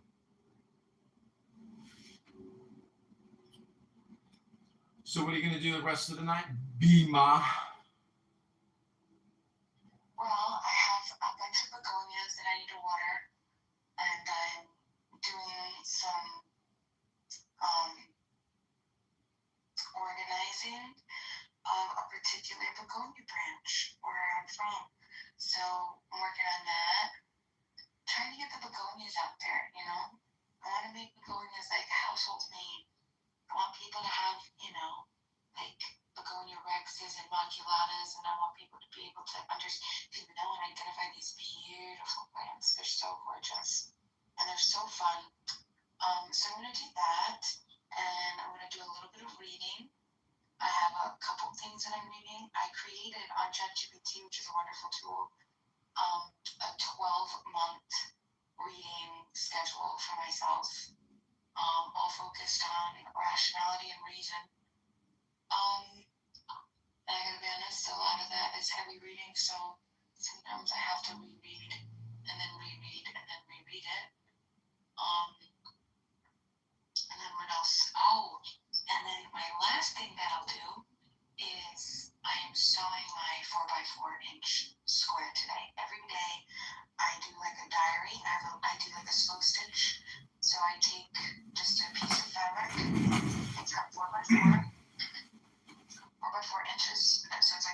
Wait, hold on. Pepe's got a new room going, Pepe. Bima. This part doesn't make sense because Adams and I were never like enemies. Damn, there are so many Anons in this room right now. It's hilarious. We were all like friends with him, so. Bima, go in there and tell them what you just told me. I'll clear this up for them. What's going on, It's dude? called. It's in White America, the house, and the name of the room is There Is No Clip. I don't know. But it is silly. Very silly. But what's really funny is that. What do you want, Jarl? I heard you say you're a communist socialist today. Pathetic. When did your dick shrivel up and fall off, and you grew a pussy, Jarl? When did your pussy grow in? Once he ended up cutting that, whoever came into this room, and then we're talking through. Oh, you got a brain. You think? I'm talking from on the stage, and then he comes on stage and we start talking, and then it's kind of like we. Yeah. All of this We're running for Congress, and we raised $600. What's up, Bima? The drama between JP and myself and others. Into that. Go ahead, Bima. We don't need Jarl's negativity here. Go ahead, Bima. It's in the house White America unless you're blocked from it. Somebody's gonna get blocked. Just click my profile, Jarl. You know how the internet works? I don't have time to explain to you how to do things, dude. So I thought it was funny because we were talking about that girl that got stabbed in Charlotte, and then when he came in the room, like naturally the conversation started between. You want to do a fundraiser for me, Jarl, or you just want to sit here and Q&A me and roast me? That was nuts. When we opened up just trying to understand the weird, weird. JB, however, I'm just trying to understand. Weird. I love it when people use the word weird. That's like the lowest form of evidence I've ever heard. Weird. You know what, Jarl? You might be weird, Jarl.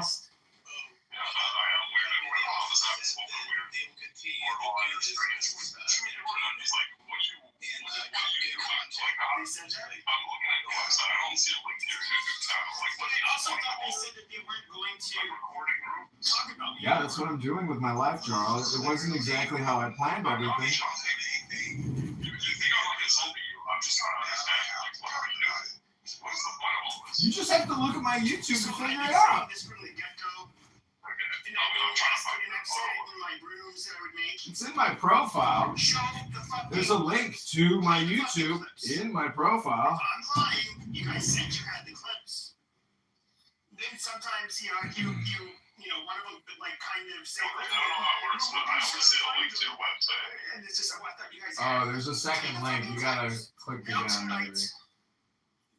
They admit that they do not have clips 9. She said, we just need to find the smoking gun, the clips. Yes, that's exactly what you need to do. I can't get in the room. They got me blocked. John Kitover. Rich, don't interrupt me like this. It doesn't matter. Just let me run the show. Let me run the show. See? Dude, stop. Now, when it comes to... See, because I lose my train of thought. That's why I get really pissed off when people do that. It's so stupid.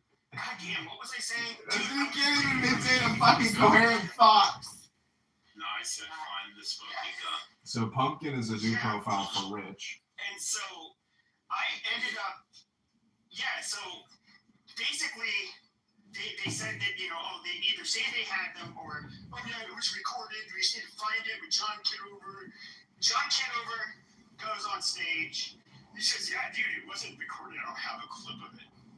Why isn't? So the clip doesn't exist. Now, mind you, I know the clip doesn't exist because I never said any of that shit. Never said it. So if I know that I never said a name of an employer, never said a name of a family member, if I never said your address. So Bima is about to drop the bomb that it was Rich, and Rich is going to take claim for doxing all these people and giving their information to chaos agents. So, yeah. Somebody off the app had, had access to their LinkedIn or something like that. I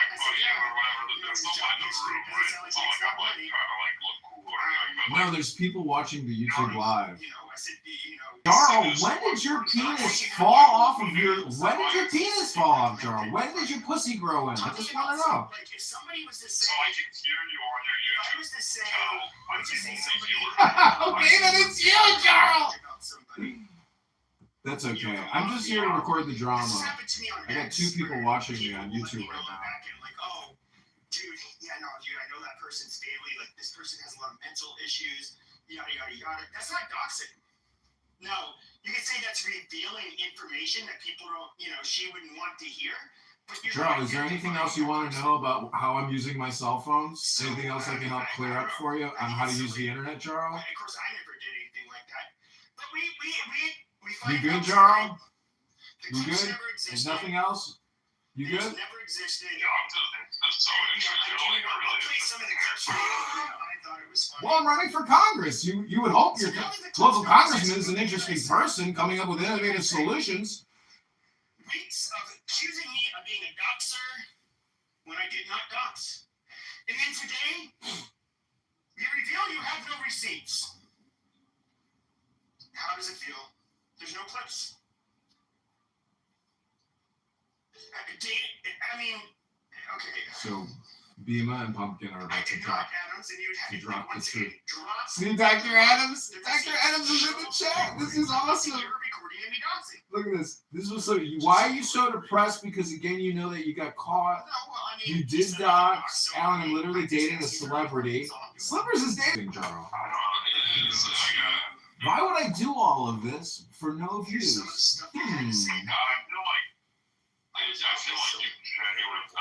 Maybe I'm an artist, Jarl. Maybe I'm a great artist who's been yet to be discovered by big critics, so I can get paid for doing what I'm doing and have a huge catalog with 25,000 videos on YouTube, 25,000 videos on Instagram, all over X, all over Clubhouse, Jarl. We're everywhere. Thanks, Jarl. Take care and have a good life. Bye, Jarl. Never have the receipts. That's the entire modus operandi of the left. They accuse, and then when they're actually pinned down to it, they can't produce anything. And when you produce the receipts, they outright lie. This is very funny. And we both have gotten heat, okay, for what we've said about certain statements, whatever, and today was another day like that with me, but that's besides the point. The point is, it can be upsetting, but the fact is, that's the way it usually works. And no one is surprised that they don't have the receipts, because that's how they operate. Yeah, that was bullshit. I'm trying to sync my fucking iCloud bullshit. So I can play it on my computer in 10 minutes.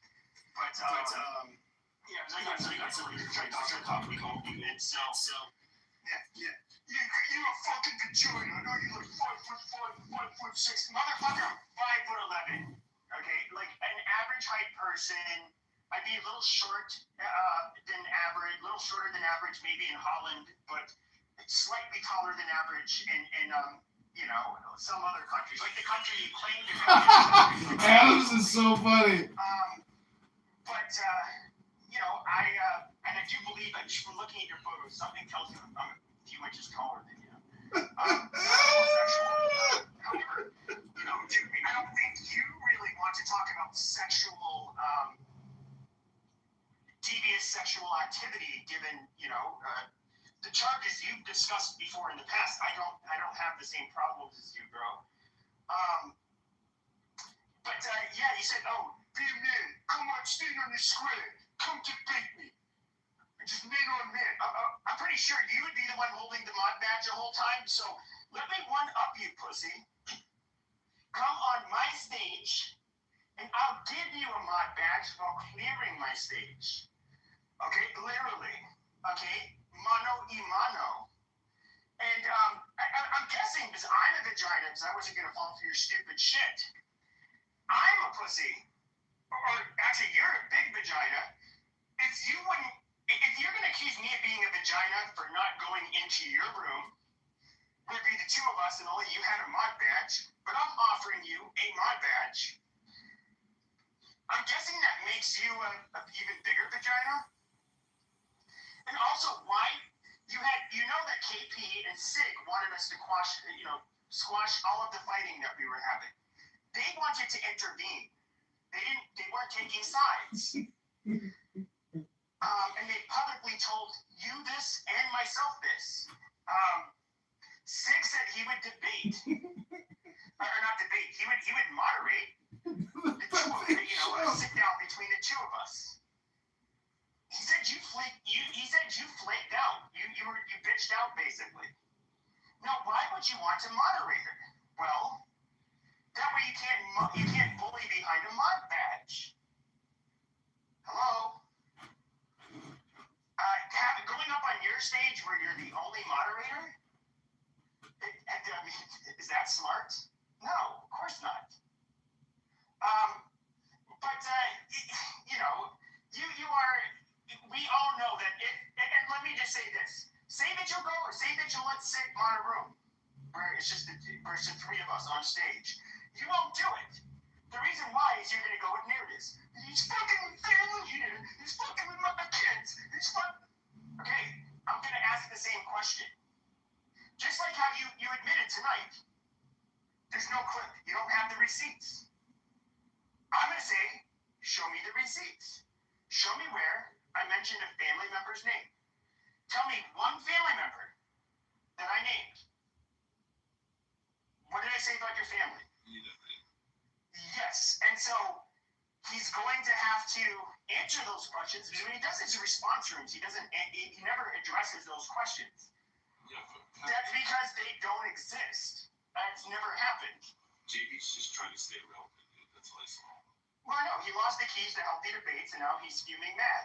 And he was grifting off of the Jews on this app, and the Jews kind of realized, just like Million Man Marathon, just like all of the other ones, you're just kind of not.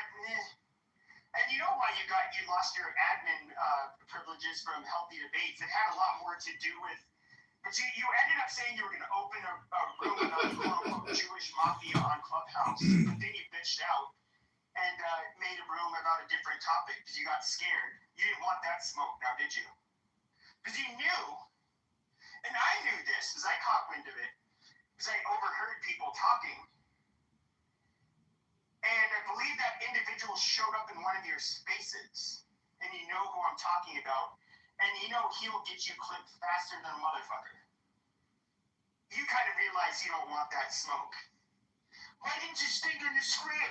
Why didn't you call out the Jewish mafia? The Jewish mafia on the air, they got your account clipped. Why didn't you talk about him, Jay? Why didn't you talk about the Jewish mafia? Because he's a coward. Yeah, he's a fucking bitch. Yeah, the Jew, I guess, and with healthy debates, I'm not going to repeat what was told to me. But, you were grifting awfully hard after October 7th, weren't you? You finally found a fucking audience that would listen to you. Then, a couple of them disagree with you, and you want to start running your fucking mouth about Jews. Oh, gee, why did they turn in on me? I don't know, is there a fucking weasel? Why else? Because he crashed out and said you could shove the fucking Jews up your ass. Apparently he's a Jew. Right. Nobody buys that. Nobody buys that he's a Jew. I guess you can identify as one just like you identified as Italian. You know what's really funny? Is that despite me completely tearing down, he's like, you guys want to look at my ancestry and stuff. Then he deflects to Brad. He says, he has the most German last name. He's not Irish. Hey, asshole. You have to deflect because you know, and I know, you are not Italian. You're a faker. You're not some fucking swarthy ditty, okay? That was, one of the cool kids in Brooklyn. You're just not. You were one of the cool thugs. You were one that had to resort to, finding really, shitty and just horrible ways to make fucking money. You're not even engaged. Just like Ori, the guy that was locked up that was, I guess connected with the mafia. I should play that clip. JB, he wasn't a gangster. You know, he tried coming to my places. I told him he's not a gangster. He couldn't catch shit. They're standing 5 feet in front of him. And this is like, you know, he's making a play on your name, Ketchikon. You know, he's basically like letting everybody know you're not a gangster, because you're not. You're a fucking bitch, punk. Pepe, do you think it's sad that he was molested by? I do. Go no. Okay, you're going to the audience. Jesus Christ. First of all, you're autistic spurging. Like, Jesus Christ, dude. But then, like, you have to take it there. Like seriously? I mean, I was just wondering, did Rich, are you aware, because I'm just trying to process this, he said that he let everybody know, but are you aware that he admits to orchestrating everything that happened between JB? He's trolling. No.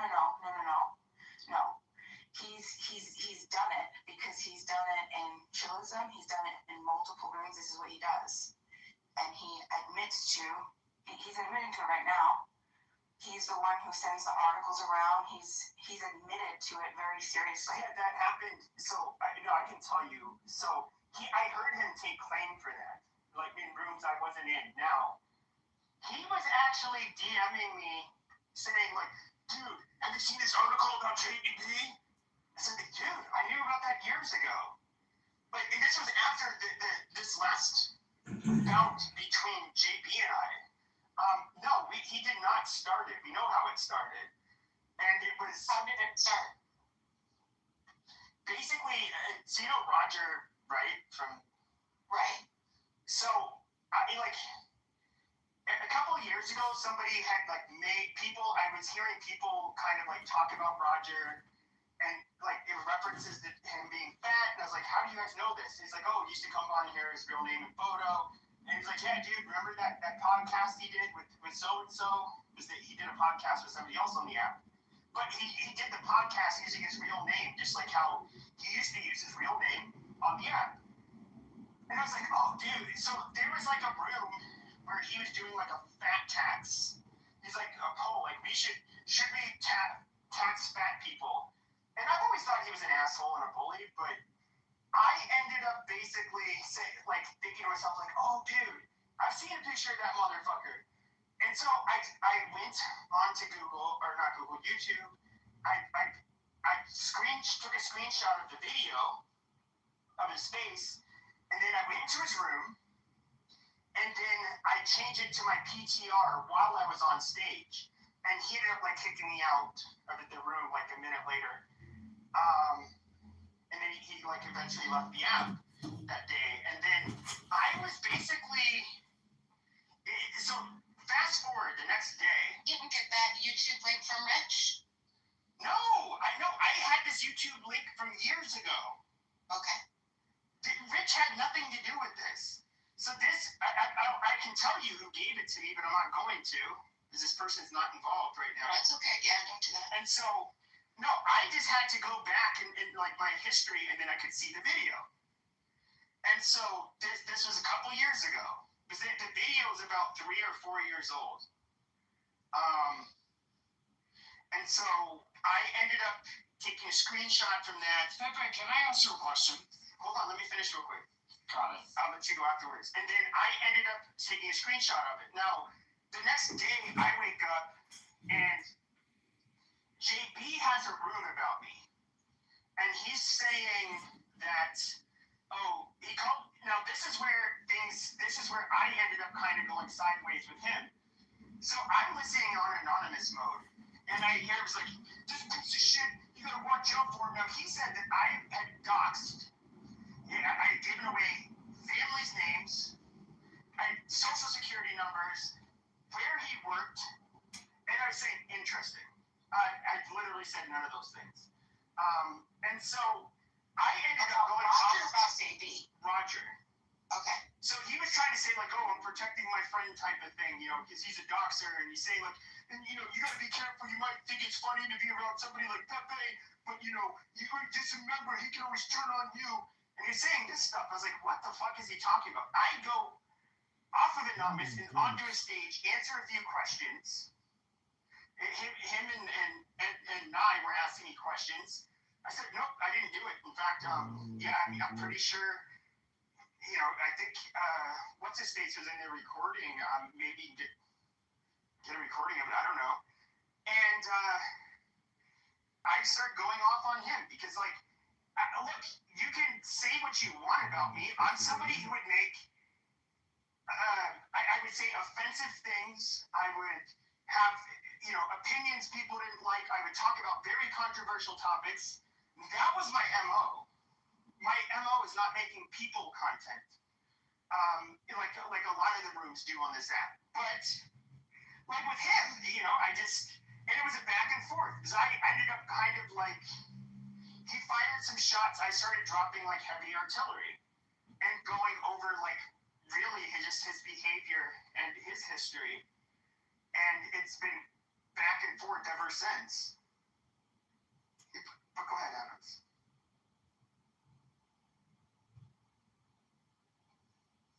Hi, Pepe. Are you home? Oh, yeah, I'm cool, dude. Got it. So what is your issue with me? I don't have an issue with you. I don't know why you think I have an issue with you. Got it. So what's your issue with Jay? JB? Oh, because like I said, it was he called me a piece of shit and said I doxed social security numbers, names, where he worked, and that kind of stuff. I believe addresses he named on that too. And he said that I've done it before in that room. And so my problem with JB is that, number one, he told lies about me because I've never done any of those things. And he was also name calling.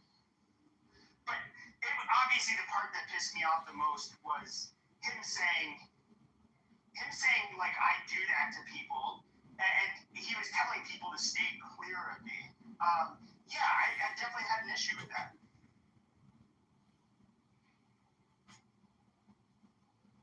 So, looking at your history with Jay, have you done the things that he said that you have done? No. Got it. So you didn't read his criminal record and cast aspersions on his character in misrepresenting his criminal record? I did not. I read a newspaper article, I did say that there's what he was charged with, there's what he was convicted of. His conviction had something to do with prostitution, promoting prostitution. Pimping grown women. Amazing. Nobody said they were underage. Right. So can we, flapping her gums and doing the shit that she does, you don't think that actually gives some sort of esteem into, Jay's claim as far as you guys harassing this man and creating aspersions on his character that are mechanically irresponsible and defamatory? You don't feel like you guys have done that? To answer the question, especially regarding the quote-unquote rooftop Korean, she did not say his name, but she read a document regarding an actual conviction, not a charge, but a conviction. Got it. And you understand that she violated California state law when she did that from standing in California soil. You understand that, right? I want to run their mouths and do the things that they do. When it comes to a standpoint of criminality, this is where I stand where I do. But I'm confused because Ketchikon, which that account is still up, Ketchikon, if I recall correctly, that's how he made an interview. You're talking in circles around a bunch of shit that doesn't matter. No, I am. You're not letting me finish. Adams, you're not letting me finish. Because I was quiet while you went. He went by Ketchikon. When I first met him, he was Ketchikon. He was very upfront about how he used to be a quote-unquote con man. He would refer to himself as a former con man. He would say, like, yes, you're going to hear some stuff on this app, yada, yada. He admits it. Now, quite frankly, I don't see how, even that would be defaming his character because he admits he was a former con man. This would happen even before the 2008 or 9 or whatever incident. Okay, this kind of still falls in line with him being a former con man. So how is that defaming him? He admits he was a former con man, but wouldn't you say something that happened almost 10 years prior to the one that we all know about? It falls in line with him being a former con man?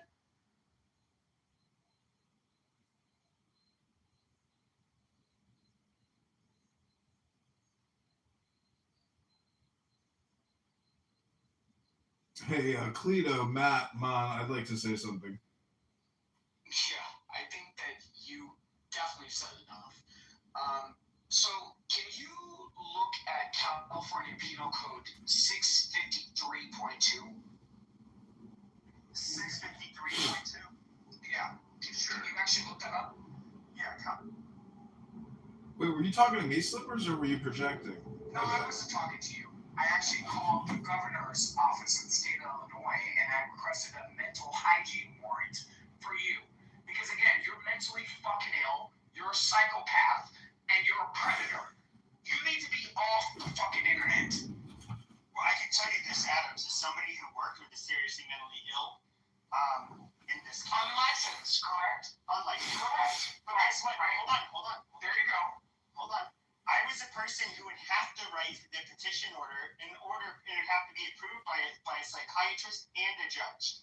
And that was basically me giving witness testimony. Now, you have to severely, what is it? It's GD, gravely disabled. God damn it, I forget all of the acronyms now because it's like almost 20 years ago. Of course, threat, harm to self, harm to others. Persistently acutely disabled or what exactly is your job title? Sure. Hold on a second. Now, I can tell you the bar for being into. You can't because you're. Let me put it like this. No, I can tell you this. This is a mathematical thing.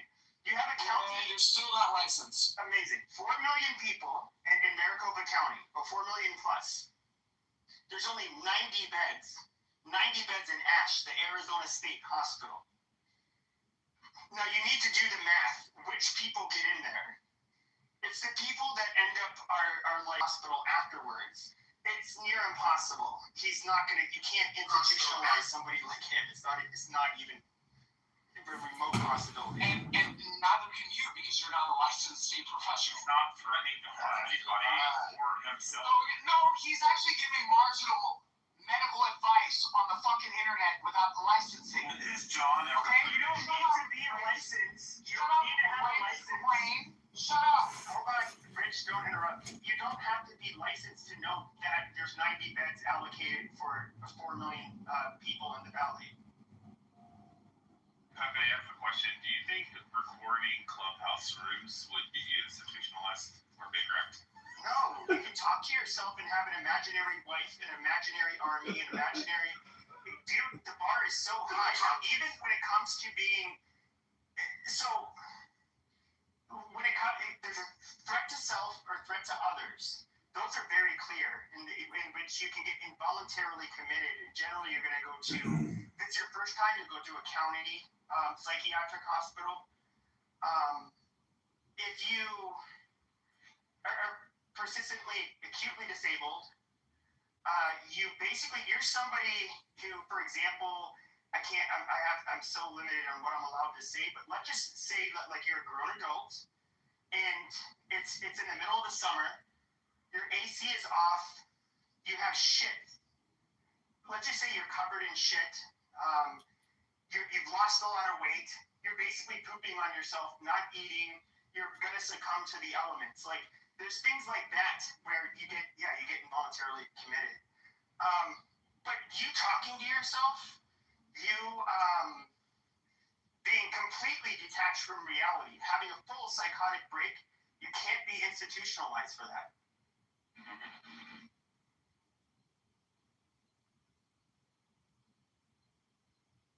Okay, so hold on. I want to go back to California Penal Code 653.2. 53.2 prohibits cyber harassment or quote-unquote doxing, which involves using electronic communication to distribute or post harmful information about another person with the intent to harass them.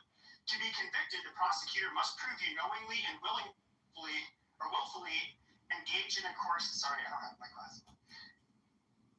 Willfully engage in a course of conduct directed at a specific person that serves no legitimate purpose and would be considered seriously alarming, annoying. Somebody homosexual on Clubhouse isn't gonna fit that criteria. Seriously alarming, seriously annoying, or torment. I don't see how this would even come close. I'd like to be put in the queue, moderator. Shut the fuck up, John. Like, this is an app where you voluntarily go on, okay? And people disagree with each other. They call each other names.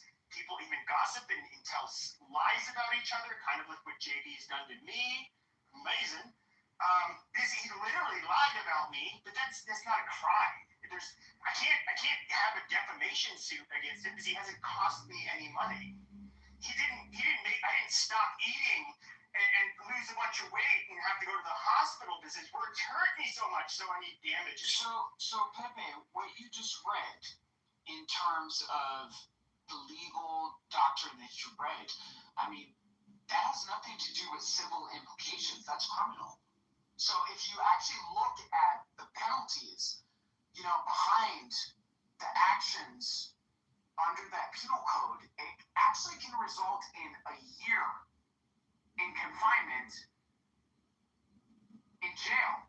Like all misdemeanors, like up to a year, basically. Right. So again, and Rich, I suggest that you be very quiet. Rich, don't defend your ankle biting stuff. It's just us two right now. Oh, this is directed at me. But no, it's not directed at you. He's talking about it's not directed at you. So it's talking about the reason why I did not file a complaint that I did today, okay, to the Office of Judicial Affairs. Given the fact that your father is a federal judge and you continue to release people's information on this fucking app, I suggest that you be fucking quiet. Okay, hold on, stop. Guys, no more ankle bottom. This is for people to the goop. This is Adams and I right now. Wait, who was that? Adams? Who was he just speaking? He was speaking, I think, to Rich, but he was about Rich, but Rich keeps on inserting himself, so what we're talking about, we're talking about KK and what she did, and I would have to say, okay, when it comes to quote-unquote doxing, that's not doxing. This individual gives his real name on the sound. He tells people he was a former con man. He's been clear that he's been in trouble with the law before. And she brings up, as this former con man likes to say,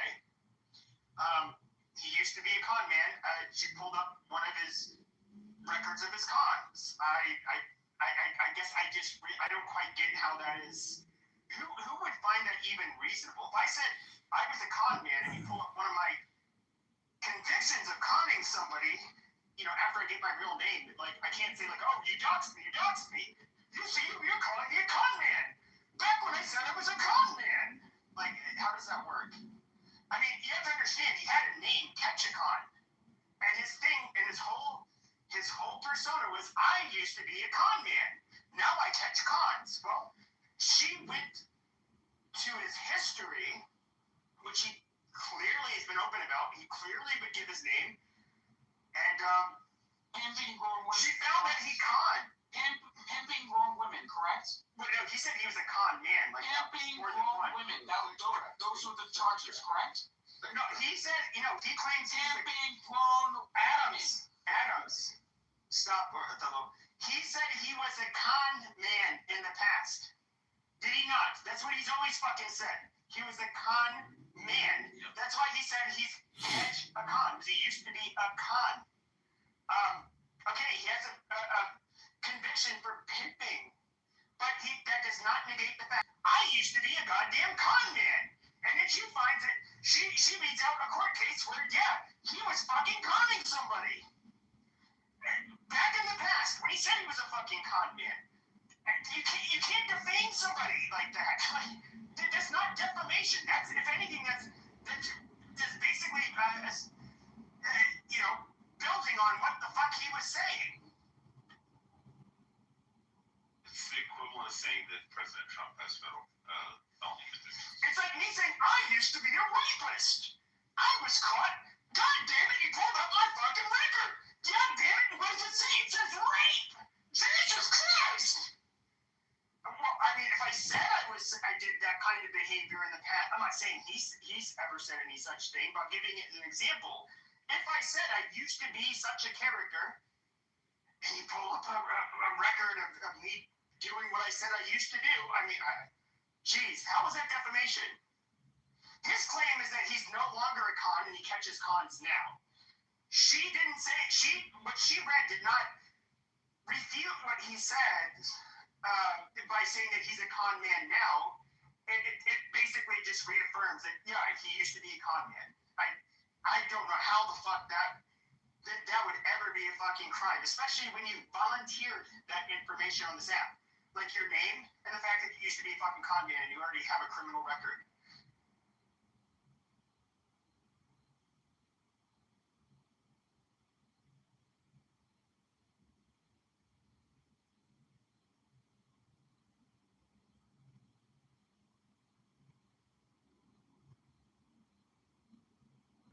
I'm just going to say one simple thing.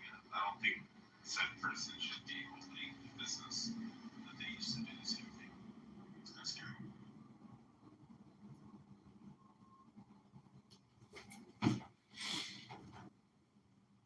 Hey, I enjoy this drama, but what I enjoy more is education and reading books as opposed to just relentlessly stirring the pot. Okay, you're going to shut your goddamn mouth or you're going to go to the goo. No, you're not doing one of your normal touch spiels. And I heard you say, like, I heard you say some nasty things about me in that room. I did hear it. But I don't take you seriously. Well, I'm consistent, at least when I ridicule you for being a worm. I never take you seriously, but I just don't want to hear your annoying spiel. Oh, like you're projecting. You just did a huge annoying spiel. To be fair, I watch his streams. I don't think he reads books, but he listens to audio. He'll have his streams. You'll have like a 12-hour stream, and it'll consist of like 3 hours of Clubhouse, and then it's just like the rest of the 9 hours are an audiobook. Because he's not very interesting. Nobody wants to hear him talk. Remember when he used to make his rooms and everybody would come in and be like, oh, it's you, and leave the room immediately, and then it would just be him. You could see him in the hallway. It was just him in his room. Like, nobody gives a fuck about that motherfucker. I'm moving to the audience. Welcome back to the Supper Show. He's not stay here. He hates us. He hates your rooms, but yet he comes. He does what he does. He's just always, it's just him. I don't really care. No, I would say Adams. Holy shit. I don't know what to say. This whole thing about crimes, I have. First of all, I've been in so many. Pepe, hold on. I just want you to stop what you're doing. What am I doing? You're being malicious. Like you're intentionally. Shut up, Rich. Can you move her jump, please? Honestly, I don't want Rich to create any more damage to his father's career. Okay? No. Guys, stop him down. Stop talking about each other. I'm moving down if he comes off his mic again, but no more addressing each other. Now, Rich, I swear to God, actually, if you address him, Rich, you get kicked from the fucking room, okay? And Adams, do not fucking address him, all right? But if you interrupt, you're definitely going to stay in the fucking audience, Rich. And if you say anything in the chat, you get kicked out of the fucking room. So now that those guidelines are clear, go ahead. What were you going to say, Adams? Don't talk about Rich. Pepe, I feel like you handled this situation in a way that was morally repugnant. Like, it was morally repugnant. Like, you literally talked about Roger in, taking time off from his professional career to raise his kids. How many of these people sitting here listening to the scuttlebutt is actually talking to their fucking kids? So at the end of the day, this shit is completely out of any sense that's reasonable, okay? The way that you've handled this shit has been absolutely... I'm disappointed, Pepe. I really am. I'm very disappointed. Very, very, very disappointed. And even through all of this, I mentioned the fact that, your number came up on Telegram. I didn't give that to anybody. I didn't offer that up as scuttlebutt or any of those other things when people were asking me, begging me, and offering me money to do it. Stop it, Pepe. Well, I appreciate that, Adams, and I can say this. I can promise you I never said anything about, at least I really do not recall. I'm going to say at least 95% sure I never said anything about him taking time off of here to raise kids. I did hear it, but I do not ever remember hearing that. I remember my commentary was strictly pointing out that Pepe, hold on. Let me finish my point. Pepe, I'm trying to help you out here. Please. Mom, stay out of it. You stay. I'm just trying to finish my point. I think you don't understand my goal with Roger. My goal was Roger is a bully. He liked to bully fat people and try to act like, oh, I can, just be a dick. I can, and I make a lot of money. I'm good. Okay. My goal was to basically show that no, you don't. And quite frankly, this guy can't bully you because he's none of those things that he says he is, and he likes to bully people over. That was my goal. I had zero interest in pointing out what his whether or not he took time off to raise kids. And quite frankly, I wouldn't care if he did that. I don't even look at that as necessary, like a lot of men might, but I personally don't even look at that as necessarily a bad thing. I do have friends who their fathers were in that situation. I don't think that makes them bad.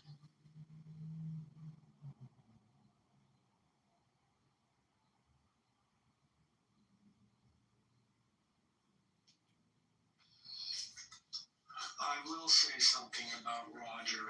When he was first on the app, he ran very... Yeah, he's so... Okay, let him. I don't care. I'm finished. Yeah, thank you. And I'll say it again, I don't care. Because there are a lot of people on this app, including Roger, who think they're morally superior to me or somehow smarter than me. They are not. And they hold that moral superiority over my head because they happen to be mods. I don't care. They're full of shit, and I will say it to their face. And I've said this to Roger's face in rooms and in private chat. So I'm not saying anything now that I haven't said before. Anyways, to continue, he ran good rooms when the app first started. He never insulted anyone, and he was aligning himself with the right more than the left, I think because he felt that politically, as a libertarian, that was more beneficial to him and his political beliefs. At a certain point, why, I don't know, he lost it, and it seemed like he was attacking conservatives. Now, that makes sense, as initially conservatives were not in power, so he was aligning with the underdog, and one could excuse it by saying, well, now that conservatives have power, then we're going to hold them accountable. But that is also when his trolling and his bullying behavior started. And as I view him, it really depended on which Roger you got. Some Sometimes I could go into his rooms and he would be fair, he would listen, etc. Other times you could tell he was in a mood and 100%. he would be looking to criticize people. The thing that really did it for me is he told me early on in the app, remember Alex New York? He would conspire with Alex, so he would say, hey, things are getting kind of dull in my room. You send some of your people into my room, I'll send some of my people into your room, and let's agitate everybody. So he was purposely using that as a way to create content and to annoy people. So I want to bring up this. So we talked about some of the things that which I am almost certain that I never said anything about him taking time off to raise kids. I actually don't look at that as a bad thing. Personally, you guys can clip that. But what I am curious about is that why do you stand by JB? Like you were actual friends offline with KK, and she was disparaging her and her dead husband. Now, here's a woman, and he likes to say, oh, no, all of a sudden your husband's black. I mean, but at the end of the day, I mean, here she is raising her kids, and I guess the pact or whatever she has with her husband and the family, like she's not remarried while she's raising the kids. Dude, come on, bro. Like, that was the most fucked up thing. I actually was surprised. I have a low opinion of JB, admittedly, but even I thought that was not low of him to necessarily go there, but I would have thought he would at least be smart enough to think, like, yeah, you just don't, dude, there's some things that are just too sensitive. You just don't go there. Her reading out, a official court document, and then him saying what she said, or him saying what he said about her and her husband, like, that was fucking gross, bro. And I don't see, like, the same level of outrage. She's somebody you were friends with in real life. So no, that's not somebody that I'm friends with in real life. So at the end of the day, listen, that is an issue between JB and KK. What I have a problem with is the fact that behind that issue, you, Pepe, were sitting there laughing about JB's abuse as a child. You were laughing about child molestation. And, for me personally, and listening to that specific circumstance, and I've shared this on this app, I was a sequestered witness, when I was in high school, from a man that did something that was very terrible to me. And he went on, when I was in college, raped and kidnapped a 12-year-old boy. So listening to you making light of that situation, I don't give a fuck as far as the issue between you and between KK and JB. What I do listen to is you making light of somebody's trauma that, quite frankly, is very close to me as a person. You cross a line that, in my opinion, was morally repugnant. Well, my apologies. You can say that, he gave his name, and, he encouraged people to look up his fucking background. Because basically he wanted you to see before other people gave you the narrative on his background. That was my encounter with him when I first met him. Pepe, do you know how many judges were at my mother's funeral? You don't think that I did my due diligence in understanding exactly who that person is? You don't think that I read the case? You don't think that I had access to documents different from what you guys are reading on Google? Stop it. Amazing. The man was pimping grown women. Okay. But once again, Okay, like I don't think it's funny when children get molested or touched or victimized. But why did you laugh about that? Why did you laugh about that in the context of did I laugh about it or did I make a remark about it? Pepe, it was disturbing. It was very disturbing, and I'm not trying to use this as a gotcha moment. I'm being real and honest with you, okay? It was very disturbing, okay? The fact that you would make light at the fact that that man was a victim as a child of abuse. Sure, but I would say he kind of like went on as an adult to complete it. I mean, you've heard about the circle of abuse. Pimping grown women. Pimping grown women. Right. Pimping grown women. Pimping grown women. Othello, shut the fuck up. Othello, shut the fuck up because you end up on the other side of a litigation. Okay, hold on a second. All right, hold on a second. So, I know his original now. I've only had hearsay. Now, I'm not going to go off hearsay because I don't have documentation. Of course, JB has been doing hearsay for almost a month based on clips that don't exist, which he's admitted. And they've all admitted they don't have the clips. Now, with that being said, holy shit, I lost my train of thought. Jesus Christ, where was the path I was going down? God damn it, I had a total brain fart. So fucking annoying. What was I talking about? It was the... Oh, how he's been doing hearsay, there's no clips. Oh, yeah. So, like, okay, so I've heard hearsay where there is, okay, so the original charges versus the conviction, the sex day that I've heard on this app that, like, he, basically had victims from out of state. They were, not going back to New York. I don't know if that's true. I don't know. I mean, somebody can, obviously get the actual court records. It's not me. And anybody can do that in New York. I don't really care to do it.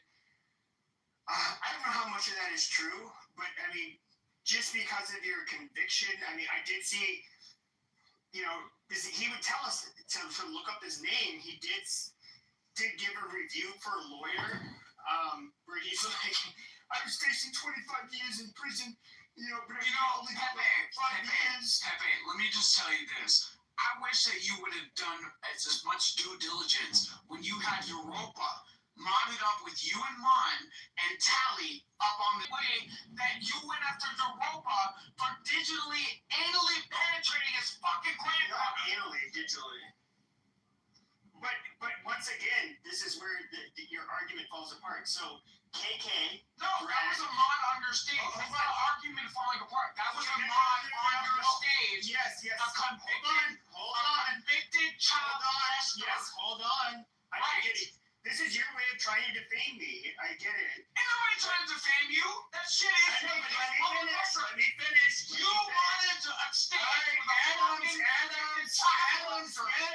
Yes. We know. And you were modded with them, and you were keeping with them in chats. Yes, you were. No. You were modded at the exact same time. I was not. Matt. Again. Hold on. Matt, was he not a mod during the same time as fucking Europa? Yes, you were.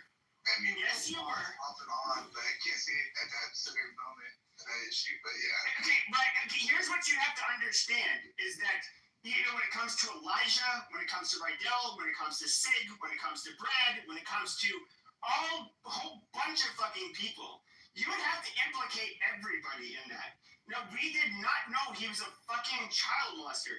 We didn't know his real name. In fact, the reason why we ended up parting ways is because he was modded up in a room where somebody had my name and Mon's name in the room in the title, and he was modded up in there, and they were trying to talk to. It was Samia, who is still on this app. And we're like, dude, why are you like modded up in here? And he's like, here's the boss of me, you know. And he starts talking shit to Mod. He's like, I'll cut off your fucking head and I'll piss down your throat. You know, I have cartel connections and but yada yada yada. So like we basically cut off contact with him. Now, like a month or two later, there's this guy, black guy with a big white beard, who goes by Yams. He was fighting with them one night. And Europa was like being brazen, and he said, I'm in Houston, Texas, come kick my ass. Oh, come, we'll see about it. Now, and then he gave his real name. So then Yams looks him up and sees he's this fucking sex offender. And then it breaks then. And to be fair, like, there were comments that people thought he might be a creep. One of my friends from Discord, he only stayed on for a few weeks because he thought this app was toxic. He said, like, this guy gives me creepy vibes. Mine would say he gave creepy vibes. I just thought he was a little weird.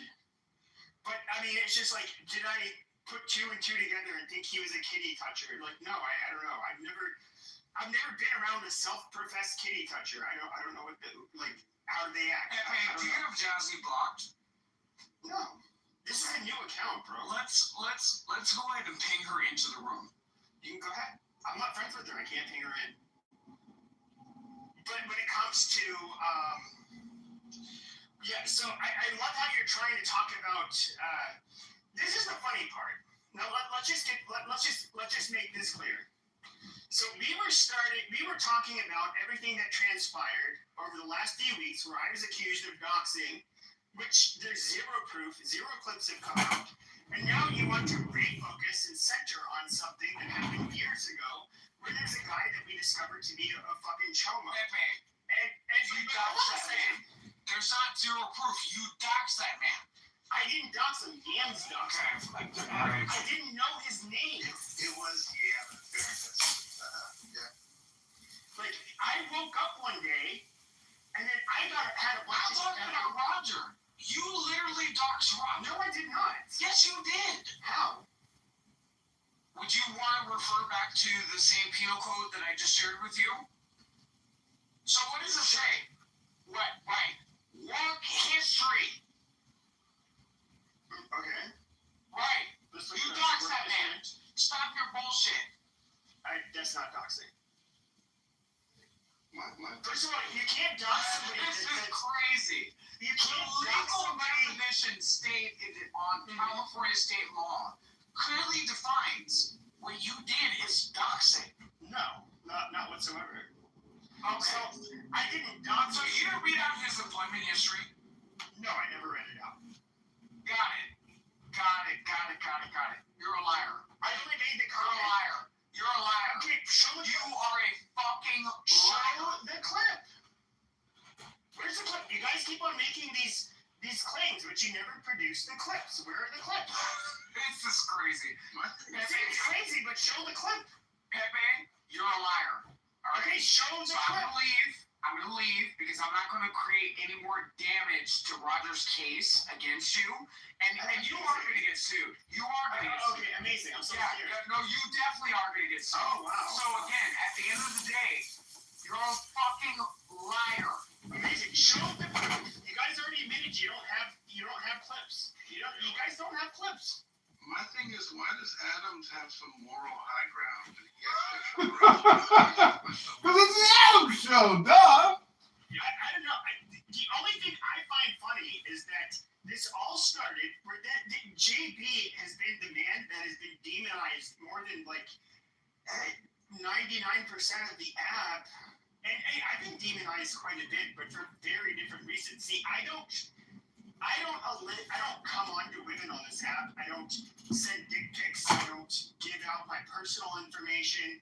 I don't make content out of heavy drama generally. This is the last month or so. And of course, this is a small app, so I guess it's kind of why it's more inevitable. Because I personally, I was super excited to make rooms and talk about controversial shit. Elon takes over X. Now it's a fucking cesspool of people that are far more extreme than myself. And it's just like, wow, I mean, I'm not that controversial. Quite frankly, I don't really like talking to those retards, and I don't really like talking to, you know what, just fuck it, just fuck all of these. I basically just kind of said, like, fuck you to people on every side, the far right, the far left, a lot of the centrists. I just don't like these people now. And to me, it's just like I was somebody who was against the grain, who was like outspoken when it was like before you had like this full swing like you saw the last couple of years. And now I see all of these people none of us have ever heard of before. They're making content, saying shit I would say years ago. And it's just like, okay, I don't want to talk to these assholes. It's fucking boring now. I guess you could say like part of me is like kind of like there's like a punk rock element where I do kind of go against the grain. It's just like I'm not going to accept everything that is said by authority, and I have to listen. The left wing capture of institutions, and whether it's academia, the media, whatever. It was largely bullshit, and I definitely went against the grain when it comes to a lot of the faggots on the right. These so-called Christian MAGA-loving Americans they'll send their daughter to get an abortion in the next state in a fucking heartbeat. These pieces of shit. There's barely anything lovable or Christian about them. A lot of them are absolute fucking selfish pieces of shit. And, I don't really care for these people either. Done is being honest. And, and with the lefties, let's camp out minorities. The same, white, worthless pieces of shit that were marching for George Floyd, making sure to take lots of selfies while they're doing it. These fucking narcissistic cunts that live in their safe little white bubbles while pretending that they care so much about black people, they can all suck a fucking dick. Which one's worse? I mean, really, which one's worse? I don't know. I mean, these people are all pieces of fucking shit. You see all of these goddamn grifters. Have you guys been on X? I can't. X is a fucking shithole now. After Elon Musk took it over. Now, I do think that the censorship was because it was captured mainly by the left. Before they would censor right wingers for so now when you go in there, it's just like, well, why does even somebody like myself have a blue check mark? That is fucking retarded. I'm a nobody. Absolute fucking nobody. I don't even know my real name. Why should I have a blue check mark? Give somebody from the New York Post, the Washington Post, the LA Times, give these people fucking blue check marks. I want to see somewhat genuine information. Now, the legacy media was definitely, they were serving as gatekeepers, but it was coming from a left wing. That filter was on the left, and so there's a lot of distrust of the media. And that's fine, but now it's just kind of like a fucking shit show. So what do you have now? You have a bunch of grifters and, holy shit, the Illuminati, the Jews, the whatever,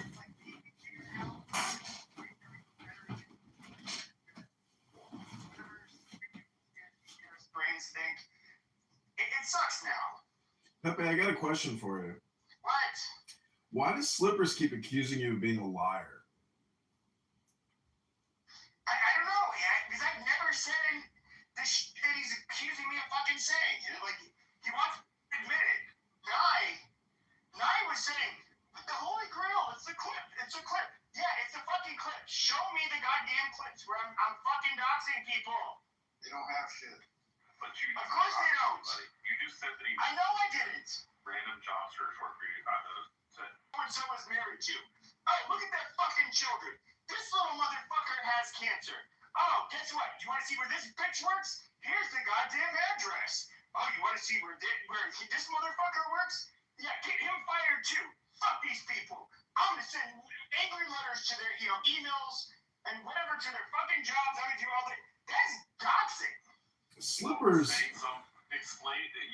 Telling a bunch of people that somebody's father is a federal judge, that would be doxing. For sure. Pumpkin, did you dox Roger or JB? Why was Bima saying you were distributing information to Chaos Agents, Pumpkin? I have no idea what she's talking about. I mean, aren't you claiming that you're the mastermind of all this drama? I heard the clip. He did say that. Yes, he did. You can't deny that. I mean, I record everything. I mean, I would just like to ask who is actually Pumpkin.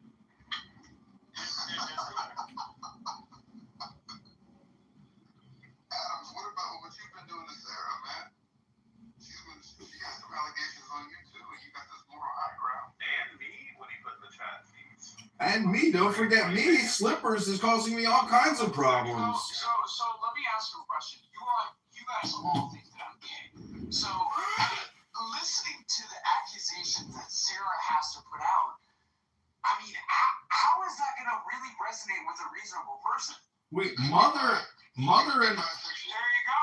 So at the end of the day... Oh, you're bisexual? At the end of the day, this is a slippery slope that I really don't think that you people want to go down. Well, okay, Adams, I will just say this is... So again, Rich, yes, I did report you. Right. Because again, the shit that you're saying, reading court documents, and the fact that you have a parent that's a federal judge, which you have actually discussed on this app. You actually outed yourself. Right? So again, there's a federal fucking agency to report it. Well, Adams, I would say this about you being gay. I don't mean this in a mean way. It might be because somebody told me. Pepe, I don't care. Pepe, I don't care. Think that I'm gay, straight, I fuck midgets. I don't care. Okay, but let me put it like this. My personal intuition was that you were gay, and I still thought you were like cool, and you were always welcome in my space. Yeah, we didn't know you for being gay. Cray, welcome to the room. Cray, I'm hoping maybe I can do a Q&A with you because I need to do a fundraiser Monday, Tuesday to get back on the road to get more signatures on our petitions. I'm wondering if you'd be interested in endorsing candidate Kitover and helping me do a Cray, how you fundraiser. doing? Cray, do you recall me being modded up in White America? Cray. You will get paid. I'll split all revenue with you 50-50. You'll get paid as a fundraiser. Don't listen to Slippers. No, you're not donating, you're fundraising. John, shut the fuck up. Thank you.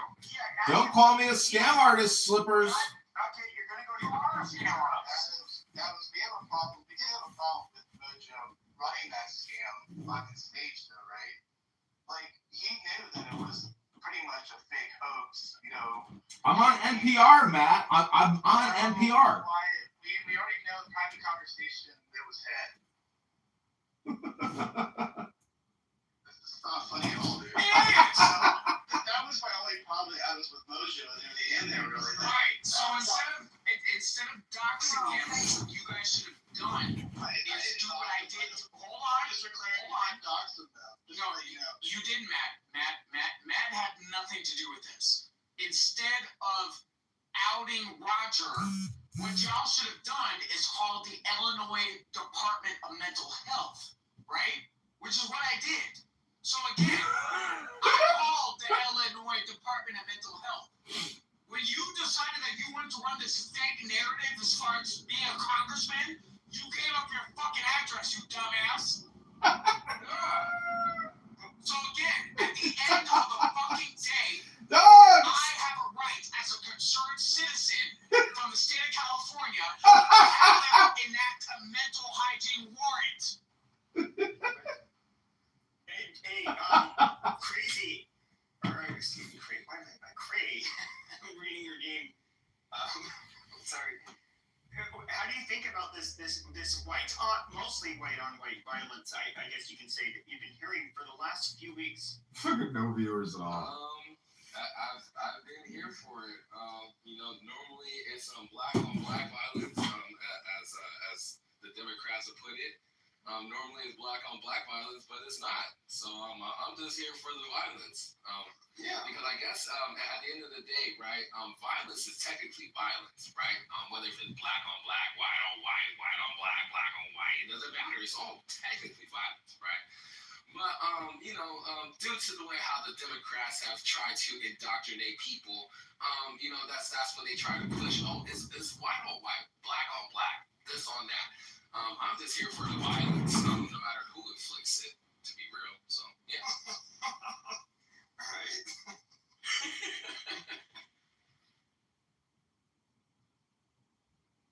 But Adams, I would say, with you personally though, like none of us went after you. Like you have to understand, like we all thought you were like we were cool, like we were at least not friends. Some of them friends in real life, but at least friends on here, and we did not. We were not like trying to fuck with you. I don't. Yeah, we don't know why you feel that. I'm not talking about you. I'm talking about other people. Like we are not like out. We don't have like a vendetta against Adams. But I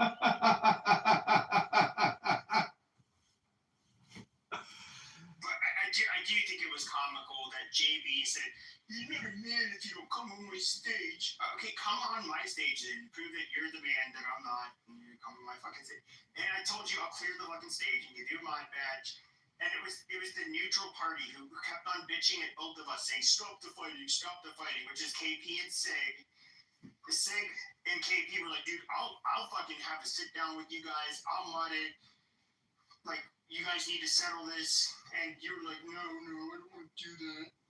I don't know, dude. But then all of a sudden, when you have a stage and you're the only moderator, I mean, okay, yeah, that's being quote unquote a man. That's being a dummy. How do we do it so that everybody can get in that he's blocked? I mean, I can lose the space. Okay. And then we get Sig the mod? No. No, I think it should just be Craig. I would be the only mod, and I would do it in my room the way how I always run it. I'm the only mod. Nobody gets a mod. That's the only fair way to do it. And I'm not biased with nobody. So, yeah, you're not going to come in and try to say, oh, hey, like, I'm a Republican. Let me get a green bean. That's not going to work. Hey, I voted for Donald Trump. Let me get a green. No, I don't give a fuck. I voted for Kamala Harris. I don't give a fuck. Like, none of that shit's going to work with me. Like, all that political shit, all that don't work with me. I don't give a fuck about none of that. I can care less. That's no diss of shit, or that's no diss of Sig. I fuck with Sig, but like I'm gonna be real. A lot of the way how the situation even was handled, like niggas didn't want to stand on business for real, and they just kind of pushed a one-way narrative. I don't like shit like that. I really don't. You know what I'm saying? So if we gonna clear the business, we're gonna do it with one mod, nobody else, and that's the way how we really get the business there. And we're gonna be unbiased. We're gonna ask questions all across the board. It's not just gonna be a one way to kind of lead a direction into a narrative. I don't do that. Well, Adams, go talk to your people. Go tell them it's going down. Set it up. Krayshawn, you're gonna be the admin. I don't know what house you're gonna do it in. First of all, I'm not gonna listen to some monkey with your namesake as a fucking the Shakespearean tragedy. Okay, you are a tragedy. You are a dumpster fire. You're a fake intellectual, and you're a dumb ass fucking monkey. So again, I'm not taking answers or any advice from you. Okay, I'm gonna talk to Cray. Okay, as far as Cray opening up a space to have this conversation. Shut up, monkey. Shut up, monkey. Shut up, monkey. Don't try to get that fake ass, fraud ass, fucking dirty foreigner. Don't try to get that dirty foreigner to back you up, right? You Shakespearean fucking tragedy. Shut the fuck up. Shut the fuck up, you tragedy. Shut up. So again, at the end of the fucking day, Craig, do what you gotta do, and I'm definitely here to support you, Craig. Yeah, I'll come down tomorrow because it is a little late, but I'll contact you involved. You know what I'm saying? I'll try my best to get JB in the room, and we could just all just have this conversation and just clear it all up. Wait. Let's clear this shit up with Sarah and Adams right now. Well, hold on, guys. Let's not. No, hold on. Guys. Sarah, let me just let you know. Stop. Okay, stop. I don't want to get fired. You're gonna get fired. Okay, guys. I do not want to turn this into a Sarah. You know, obviously, if I want to target Adams, I can side with Sarah. I can do this and that. You know, I'm not gonna do this on my fucking stage. Okay. I want to say or tell us something. Okay, but not if it has to do with guys. It has nothing to do with Adams. Sarah, I suggest you shut the fuck up. Because again, you're Adams. You're already writing your own resignation. Adams. She can't address you. You can't address her. Okay. If she says I'm gonna kick her. If she says anything about you, okay. So just do not address each other. I'm not here to play into Attila's game. I'm here on the stage to tell Attila he's one of the trashiest people on this fucking app. Thank you. Not for 1 second, Attila. I've been able to respect you. A few nights ago, you were mocking me for being whooped in Iran. Okay? Now, only because Adam and I had an issue, it doesn't mean I'm going to side with you. You're a trash. I'll never sexually harass you like he did. I'll never sexually harass you like he did. Okay, guys.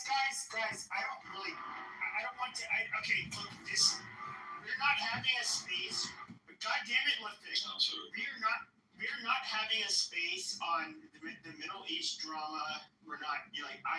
Quite frankly, there are rooms that are like literally every hour that I've been on this app. You're gonna have Muslims, you're gonna have Jews, you're gonna Zionists, and so they're all gonna have their rooms, and you guys get to discuss this shit. And all of you pro-monarchists from Iran and whatever the fuck from Iran, you guys can all do your thing on here. This is not a room. None of us, or at least me and Matt and myself, we are not Jews, Muslims, or. I'm not here for any of that. But I'm not a monarchist, anyways. Hey, let me tell you something. Wait, hold on, Pepe. But until I don't address that point. I'm not. This is my last word on it. Roger, JB, and Adams have all sexually harassed Sarah, and I was the only one that stood up for her. That's the truth. Well, Stella, you don't even stand up for your fucking mother. Okay? You're the trash. That's the truth. You do not stand up for anyone. The first time I met you on this app, you threatened my life. Let them do what they do. I guess you threatened my life. You threatened my life for being pro-Israel on this fucking app. You're a piece of shit. The Zionists gonna wake up at the end of the day. She gonna side with the Zionists, even though they. She don't want to be protected. Why you going out? Guys, hold on.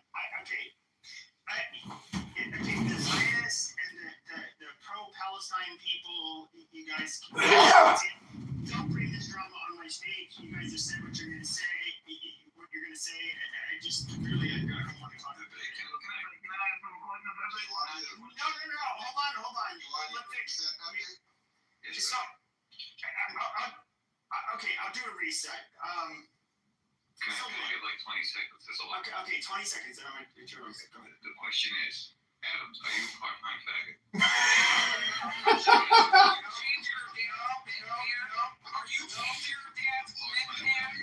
Are you changing your damn Stop. Yeah, I'm missing out on life because you're Jesus Christ. I'm going to help. Oh my God. I'm saying the Lord Jesus Christ. You're going to send me to hell. Okay. Like a bald-headed fucking pimp. Okay. Wow. Can I do a reset? Guys, holy shit.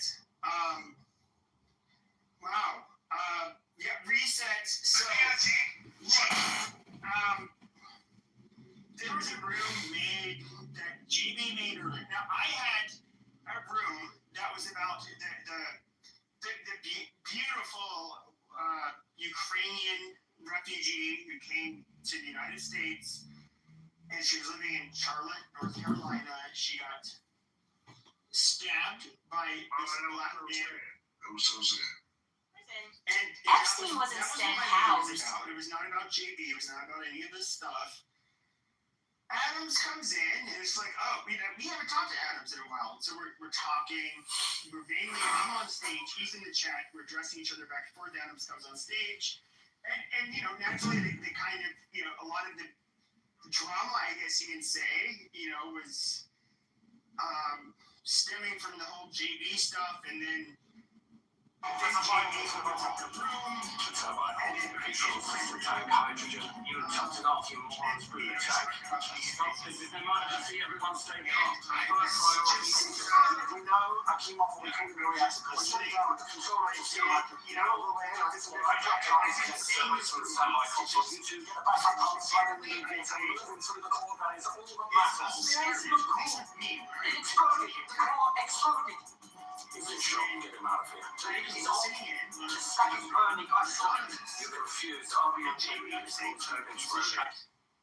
I doxed Roger's family. I doxed where he worked. I gave out my social security numbers and addresses or some stupid shit. And then he was telling people like, you may like to go into his rooms, but just remember this can turn on to you. And I say like, whoa, this is bullshit. Like, no, I've never done that. Like, and so I end up going off anonymous, go into his room, answer a few questions, and say, yeah, no, I didn't do any of that. In fact, I gave you $1,000 if you find a clip where it is where I'm saying a relative's name, where you worked, like the name of your employer, an address, a social security number, any of that stuff. And then he's like, I'm about to make $1,000, and he's gonna go in John Kitover's, I guess, replay. And long story short, in this replay, and by the way, I've looked for those clips. I could not find even the room that they say that they were alluding to. Hold on, shut up, Rich. Let's just not something you bring down. No, hold on. And so I'm trying to find like where in this so-called room I was saying any of this stuff. I couldn't find it, but I know I didn't say any of this stuff. But then it comes out today that not only do they not have the clips like they said they did, but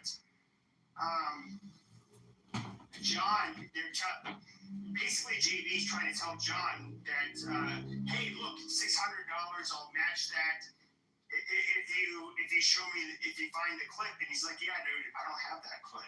Like, there's no clip. And it's just like amazing. Now, you spent weeks making me an argument that I said something that I did not say. And I'll say this again, and this is what I was saying weeks ago. The minute, okay, I stay anonymous on this app. So in other words, I don't hit on women and try to meet them in real life, like ever. They would try to do this shit in my back channel. It could be that some of them are just trying to get me to release my identity. I don't know. But there are other avenues for, if I want to meet a woman, it's not going to be on here. That you're the man that I'm not. But with that being said, if I ever sent out a dick pic, if I ever sent anything gross to any woman, I mean, you guys know I was in made contact like, a couple of years ago. It never happened. Like, where's the recording? None of this shit exists. And JB even took it a step further. He went and said that this is serious now. He's fucking with my family. He's threatening my kids. It's my dude. Where's the clip? Your kids? What kids? I didn't know you had kids. Well, I think I've heard that you have a son.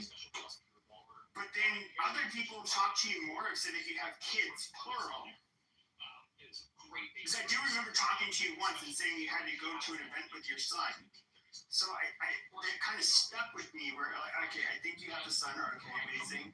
You have a daughter or something. I think somebody's alluding. People have been saying something about you going to Texas to live with the daughter. This is all I've heard. I don't know anything about your kids. And quite frankly, your kids are not of importance. Why do I care about your kids? What does that get? What content do I get out of saying, like, you have a daughter that, like, lives in Texas or some shit like that? Where I've heard people say you're moving there because of that. Does anybody care? What does that even have to do with you? It's just stupid. But he admitted, they admitted basically they have no clips. And the last few weeks it's all been hearsay. When it comes to what else? Oh, he did challenge me. He said, "Be a man, oh man, just come up here on my stage, you know, yada yada yada." Bro, why would when John and their Sig were trying to say, you know, get both sides that quash this, and they don't like that we're fighting. They had offered to basically have a space where the two of us could talk it out. You bitched out. Now you want to do it. I noticed you're wearing glasses. Are they for cosmetic purposes? No, I guess. Are they for reasons of vanity? Or no, I can see here the whole state to give you a podcast. Your Honor, what's the point of a hearing if the witness, sir? I remind you to speak as loudly as you're able. You're not going to do that. Keep my face on. So, are we to believe that the vision of your remaining eye is more reliable than that of Mr. Carmody's own mother? I know what happened. I know what I saw. I know. There's no body. Mr. Grant, keep your quiet and check It was my son. It doesn't matter what I said. There's no one there. I was in love. I was tricked. How can that be right? I'm not allowed to speak. I'm not allowed to live. Why does a man get to do anything he wants?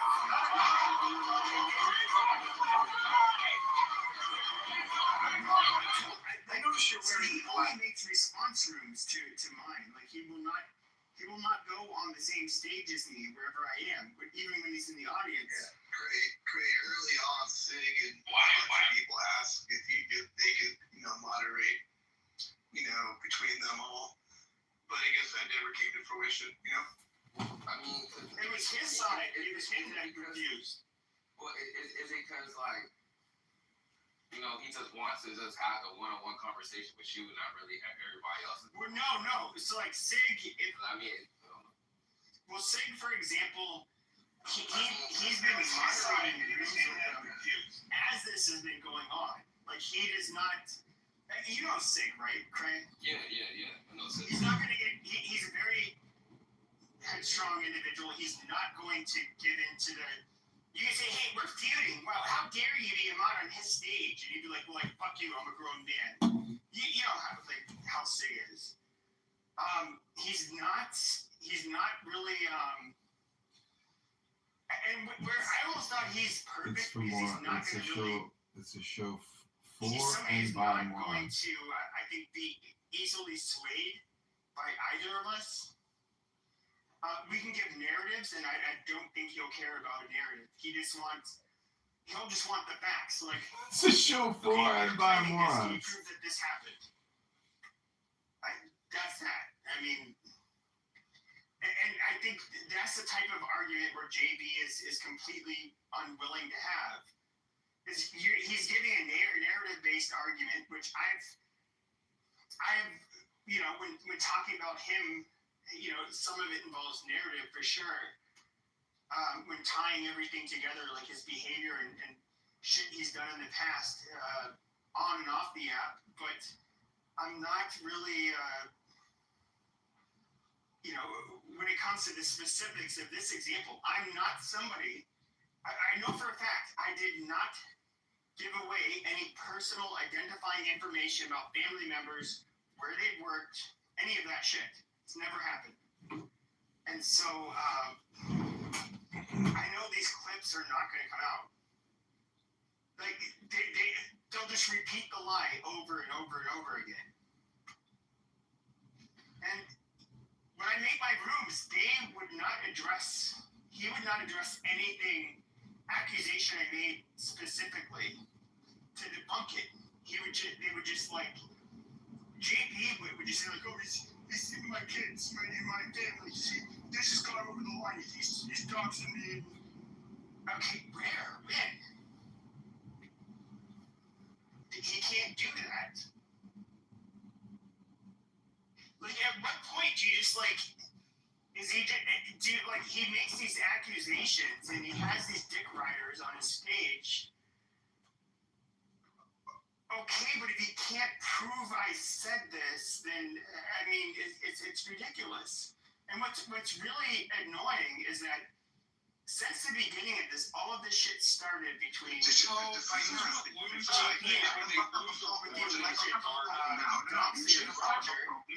the fuck up, Bruce. You're not even like a bitchy baby. Fuck you. JB then made a claim that during his back and forth after the drama with Roger that he's I was doxing his kids and his family. And deluding himself whenever he's seen there. I just you can't. They don't exist. And I know they don't exist. I've never mentioned one of his fucking family members' names. I do think that you should, just try, just to try, and it's like, if you try, and it's like, he just, for whatever reason, just doesn't allow you to speak, or, you know what I'm saying? If it's some shit like that, then I think it's more fair assessed, but I think you should at least just try to give it a shot, like just at least try to have the conversation with him. Well, I would with the moderator. He's not going to have the mod badge. No, I'm just saying in general, like, there's nothing wrong with doing it in a away game, like going to someone else. I mean, shit. I mean, if people got an issue, I would do it. With you about it. I would do it, but the thing is, I know he won't do it. He won't even do it in. You shut up, bitch! So, we know you don't look like that in your PTRs. You ugly hoe. You can, and you see how basically anybody who says that they're on the sideline or they're on the fence regarding what's happening between him and he will absolutely attack them. And so I'm not going. And of course, the people in his room, you have people that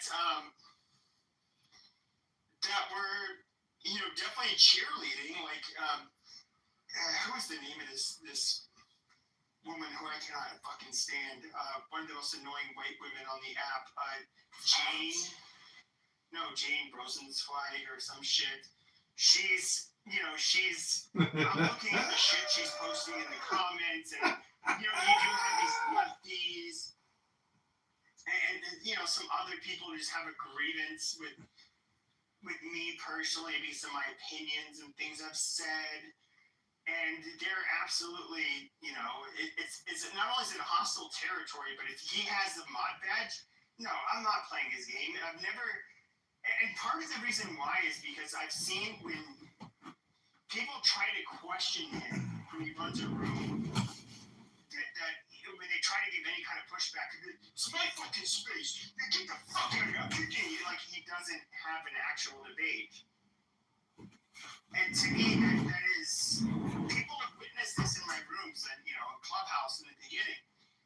I would say something. Often as an African American say like, oh, that's so racist, like fuck you, like whatever, and it'd be like, okay, I would actually mod this person up and be like, well, all right, what's up, bro? And have the conversation. Like he's just not one of those people. Like I don't respect him whatsoever. Either he can do it in neutral space or he can't. Like period.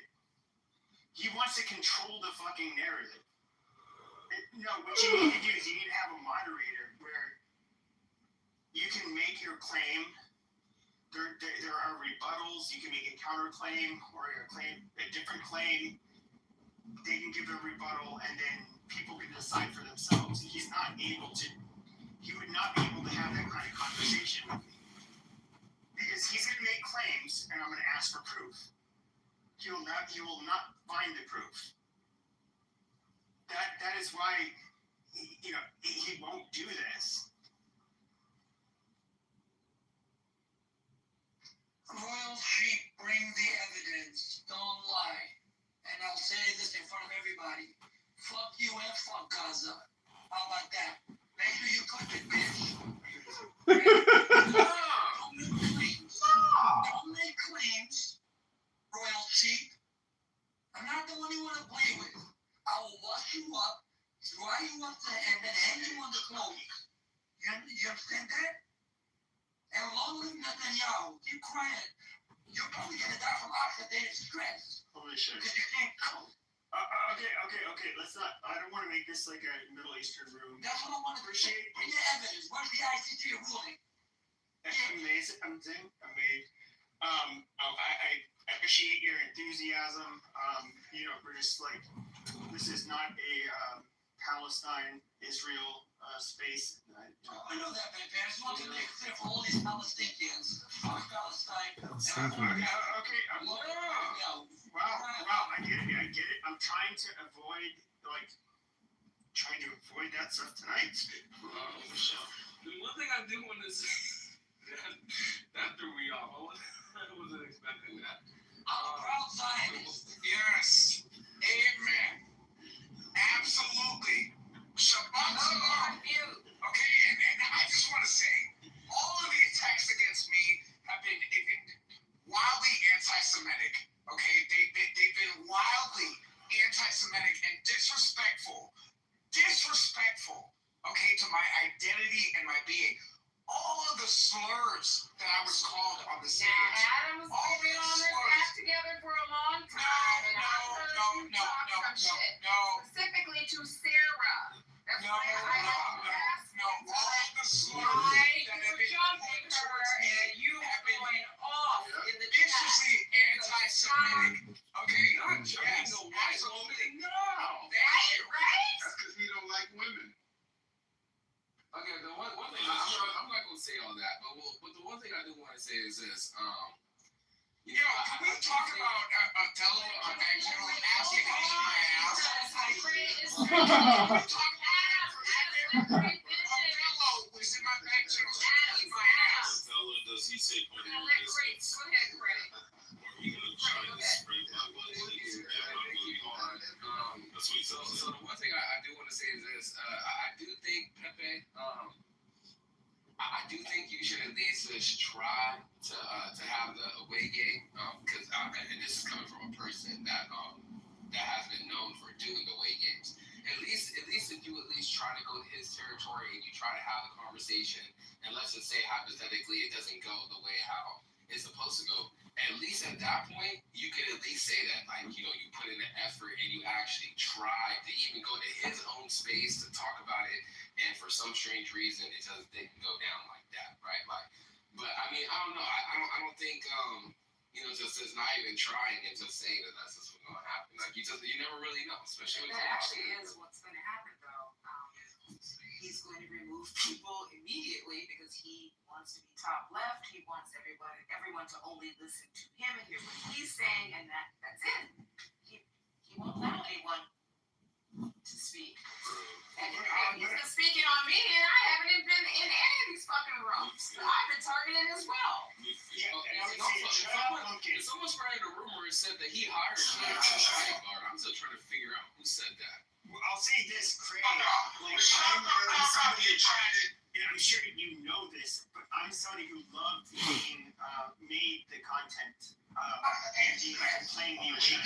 That was actually highlights of me on Clubhouse. Was literally being in my very first start. You'd still have 1,000 people in a room, and 30, 40, 50,000 people flowed through. This is Kennedy Congressman John Kitover. The first one was to catch a white supremacist. It was Lou Fax and Curtis. They did a room on me, and I was in the hot seat the whole fucking day.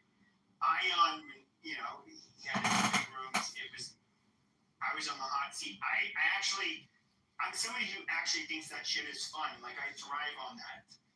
Now with him, I'm gonna say he's. I'm trying to say this in a nice way. He's. Holy shit. First of all, the reason I would do it with the other, playing the away game before is because I got the exposure and it was a challenge. With him, it's literally just feeding into this guy who I think is like a nothing. He's not. He can't like organically draw people to his spaces on his own. I just don't. Like, it's not, the drive is not there for me, and I know that it's going to be unfair, and I'll end up getting annoyed. The result is so predictable that I just don't want to play that game. Whereas if it was if it was several years ago when I would, once again, who the fuck. When it comes to controversy and a challenge, that's not somebody I'm known. I'm not somebody who's known for dodging that kind of shit. But with him, it's just you're a fucking nobody. You want to cradle your ego in a weird way, where it's like you be a man, you come up on my stage. No, get out of your fucking diapers and go on a neutral stage. You won't do it. And so I'm not gonna. I won't play into his game mainly because he's. Not only do I know his intentions, but it's in a way it's actually helping him, and I'm not willing to help him. I think he's a piece of shit. I do not like him. I made that abundantly clear. Long live Israel. Yeah. God bless Israel. Well, I mean, I'm just wondering, how does this come resolved? Because it's just or is this just gonna be just a continuous thing of just? Sure, it could be. It will be. The reality is, there's no peace. I think he's a piece of shit, and that he's not capable of change. And so, I'll just say this: when it comes to him, hold on a second, this is here. Hello. How do you make it plain that you can't back it up? Thank you. I was gonna say, Claim it. Papa, remember that scene in No Country for Old An Men? ICJ warrant is not an ICJ Hold on. Okay. Now we're talking about Israel and ICJ. I know, I was gonna stay on topic. Well, hold on. But, goddamn, now no numbers in my door. There's a free in place. I was getting my food, but I was trying to continue after that. Just another Hamas war in the chat. Remember the scene in No Country for Old Men where he says that the guy's like a bottle cap or like a piece of lint? That's what JB's like. When he's stopped at the gas station to the guy, and then he flips the coin, he lets him go. Yeah, that's what JB. Well, here's the thing. Let me ask you a question, Rich. Would you say that to his face? Yes. I'm 6'4", 5'6", and a pimp scumbag fucking creep.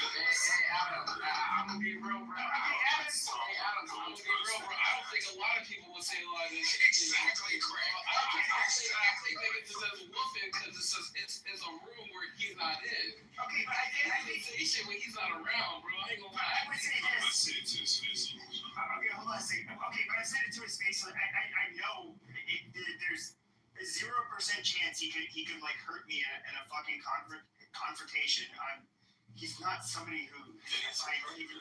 Shut up and let me finish. He's not somebody I find remotely intimidating. I would actually find the everyday square, the person who's never been to jail, never been to prison, who will respond in a reasonable way to be far more threatening than him.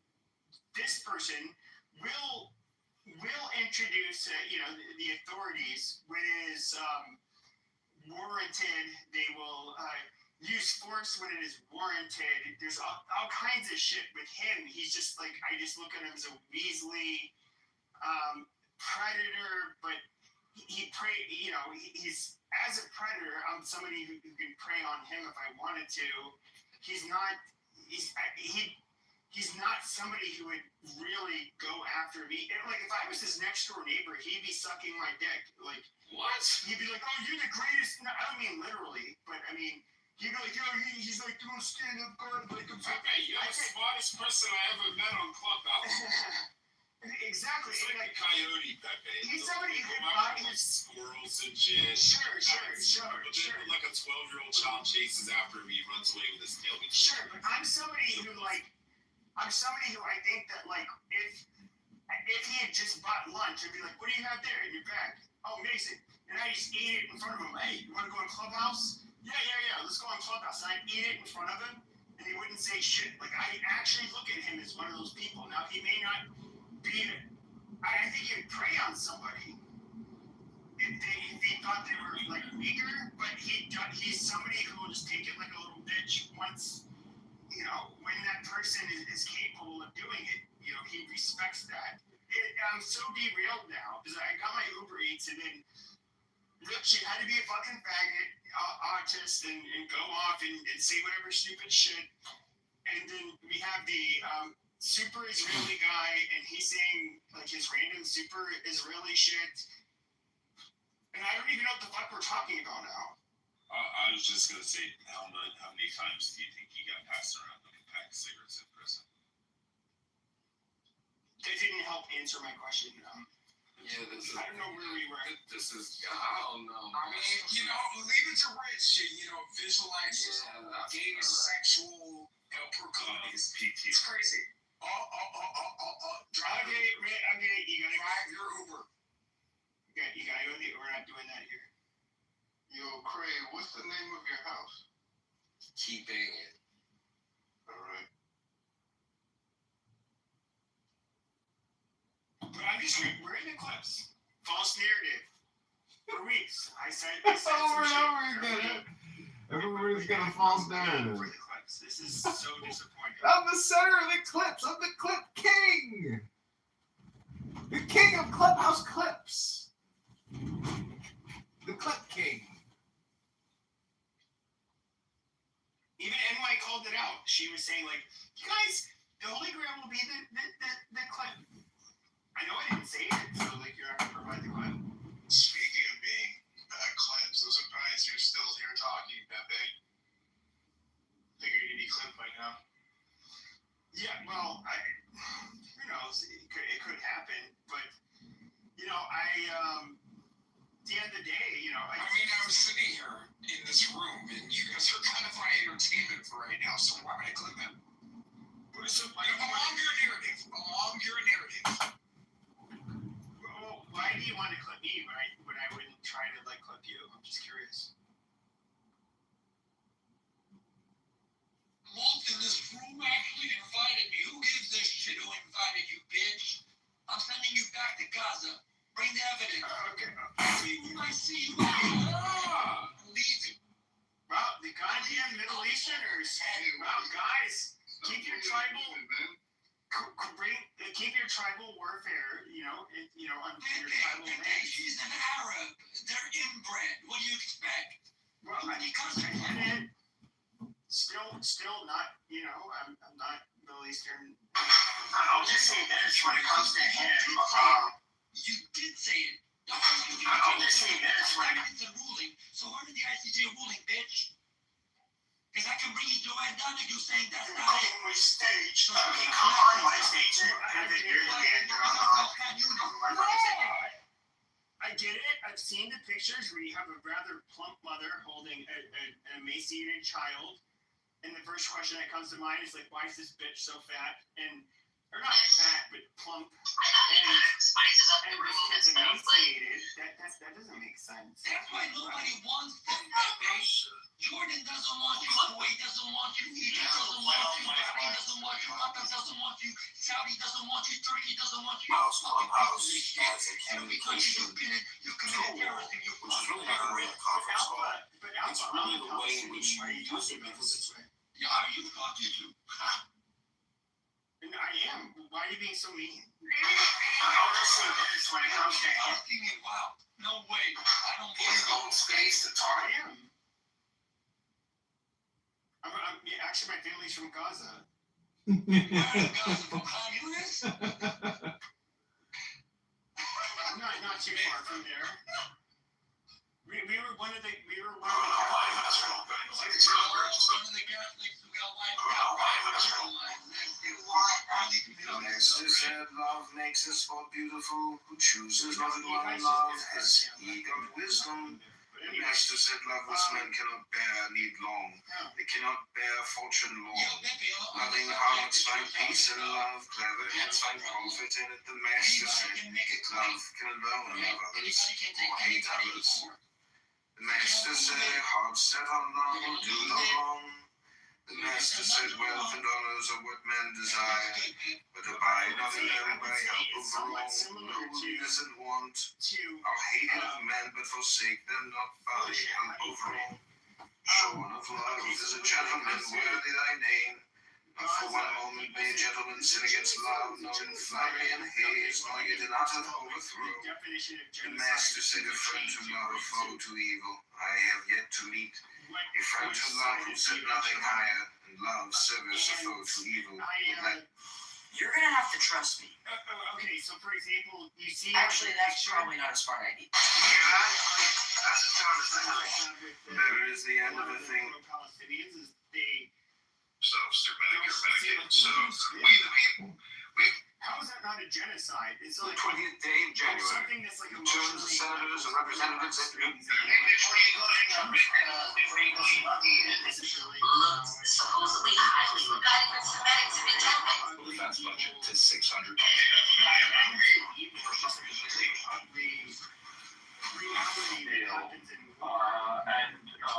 Arab relationship of peace by international defense. and their own without looking at the aim to protecting the American public. I do believe that more lethal. I believe behind this guy is India. For their, bad pick. These tribal accounts don't compliment what I'm doing, so.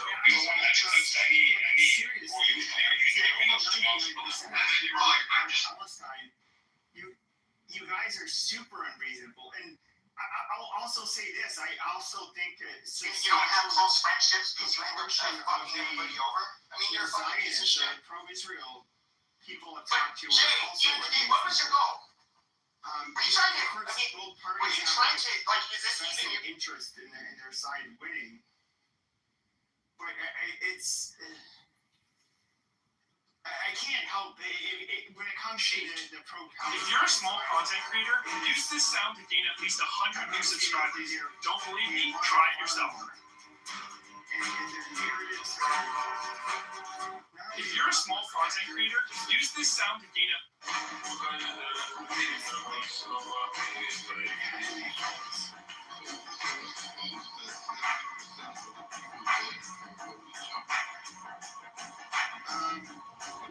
We don't have to be accurate. BBC.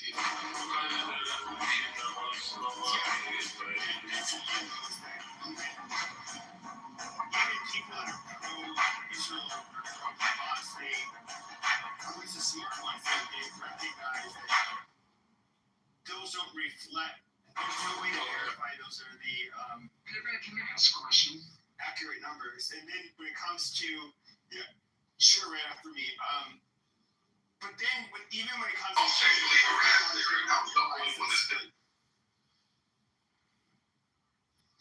and I hate even having to make this argument because I don't want to give these people any kind of legitimacy.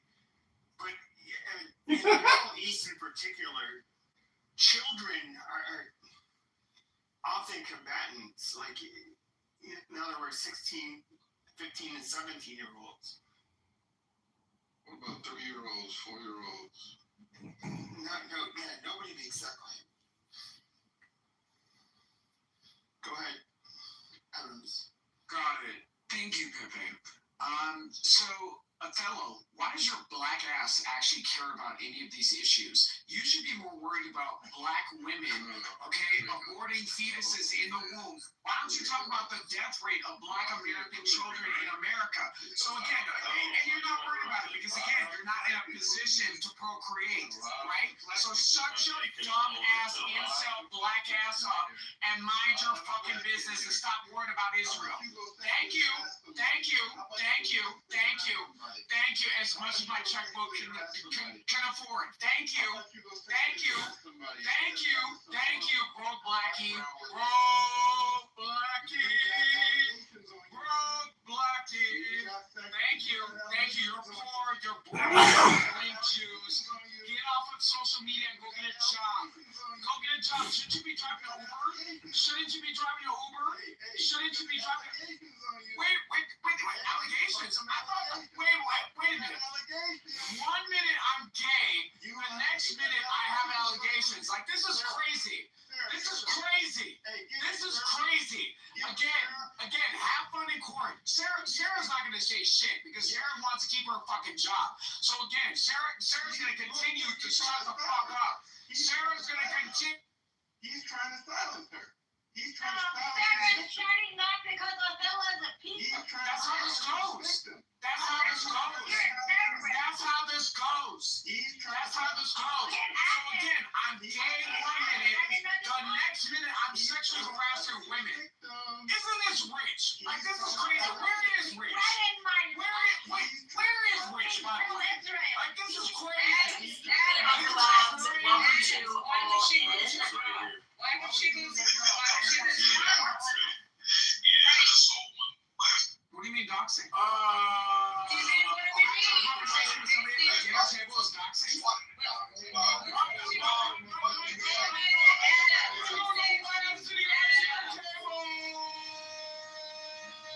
Thank you. So again, Adams, how would she lose her job? Threatening to dox her. Wow. Be quiet now, ladies. Mind your business, because I was muted. Mind your business, Ron. I muted him. No, I am minding my business. Maybe if you would mind your own business, you wouldn't be having this conversation. Let me tell you something. You're supposed to be a problem, dusty bitch. Okay? Okay, Amber Rose mad.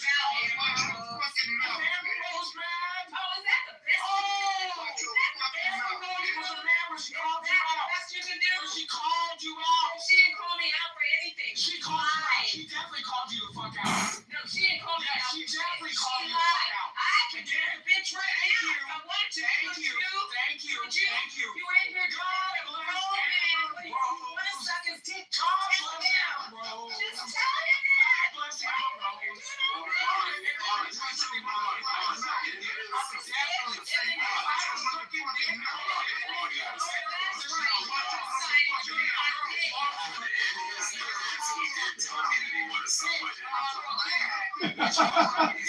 It's making me so horny right now. Thank you. Actually, I'm thank you. You had a whole I tell you for being a crack. She didn't call me out. You had a whole to call you out for being a crack, bitch. You fucking idiot. How would I call that bitch? Nigga, don't watch your fucking mouth, bitch. How the fuck would I be a catfish? But met you and none of them been married to you. Got you nowhere, bitch. trans women, Got you fucking nowhere. figure out why the fuck you wanna be, bitch. Got you nowhere. Got you nowhere. You're sitting up on social Okay, and I media. got you mad because Posting posts. Mother and player of the dumb-ass bitch. Why are you not on the Housewives? You're a liar. Why are you not on the Housewives, Mom? Because I'm living for this. This is what it's like when two of your enemies clash. All you do is sit back and record. Boom, boom, boom. It's like watching rags. Just bang, bang.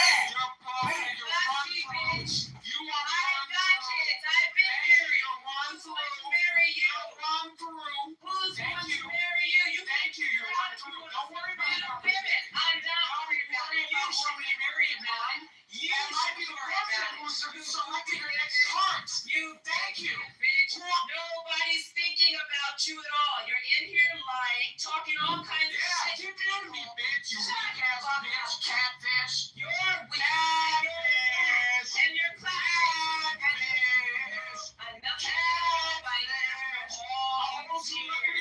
after all these years, you're still enough.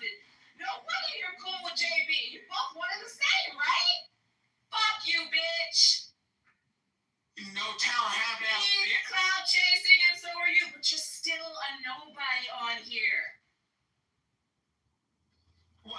I'm just. This is some good roasting.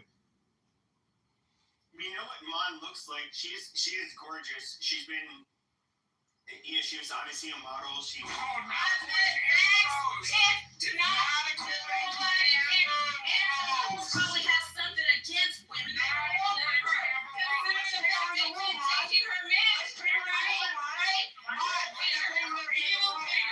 Let's ping her in the room, Mon. Yeah, exactly. Shut the fuck up, you dumb groupie ass bitch. You're the groupie.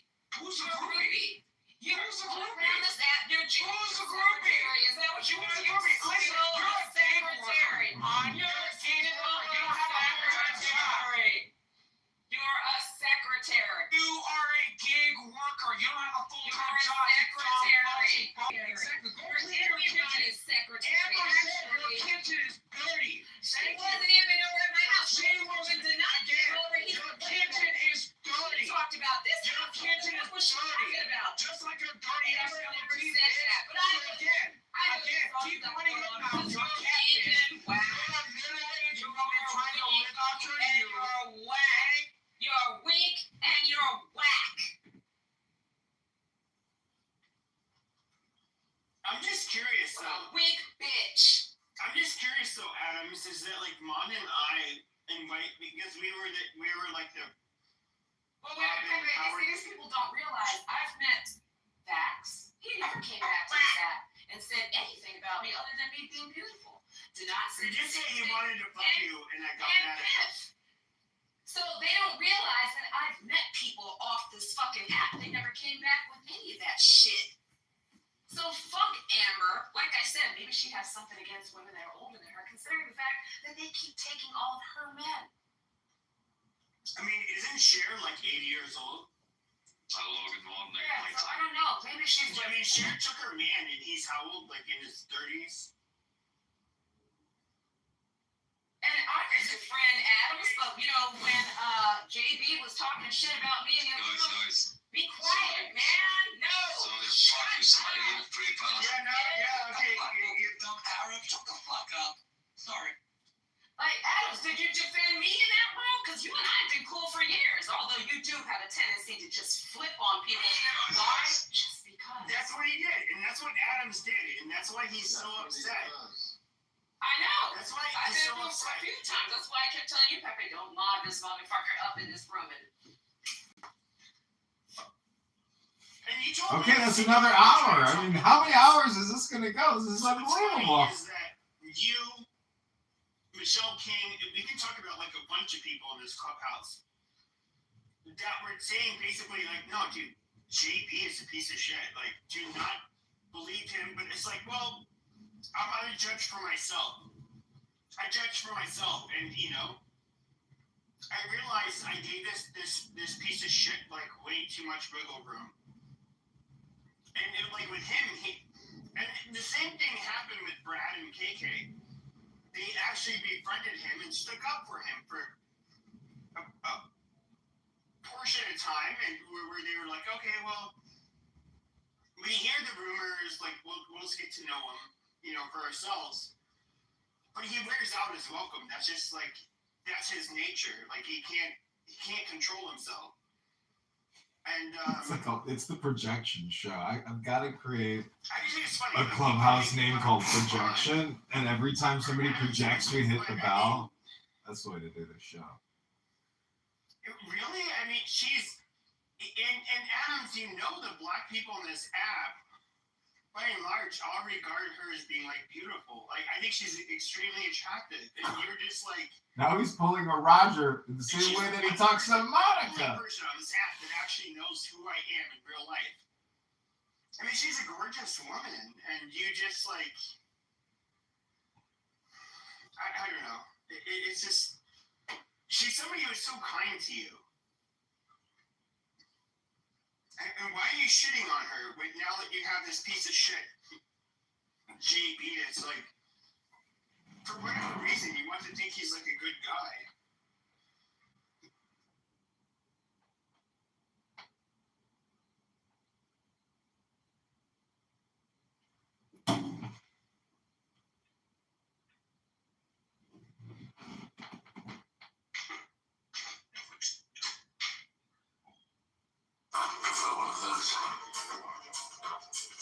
superstitious. Most of being here because of the fire. Anything we should be worried about? No.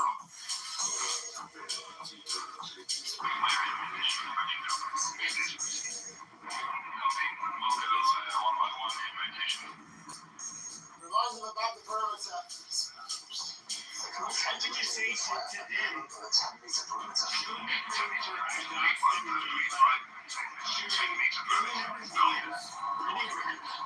Addresses, social security number, It's too close. Won't get over the fire. They cannot go in. They don't want to see close. They are too close.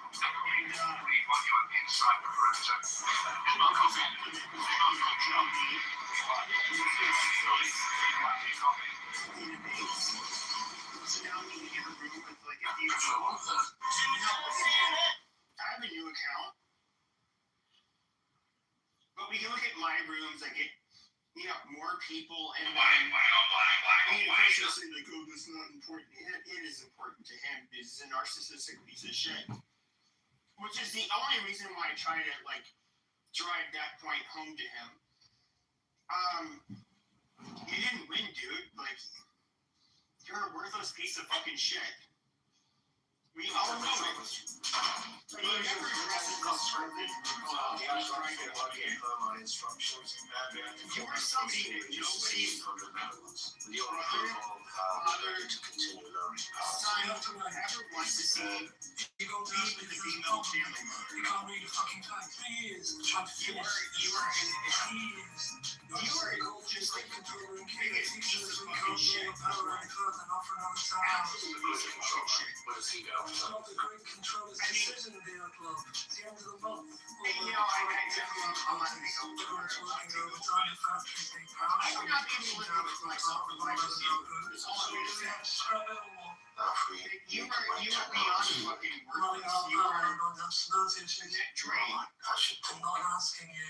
You're a predator. You're an absolute piece of fucking human will. I'll personally supervise the test. You won't address anything I say in my rooms. You just yell on your stupid narratives, and you have these low IQ people that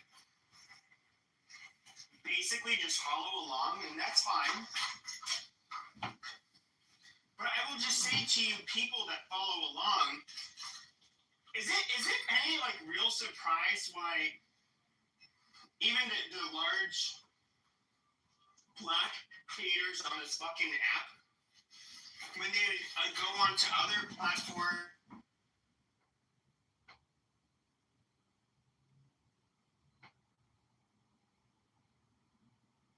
I don't know where I left off at. We lost you there. Where did I leave off at?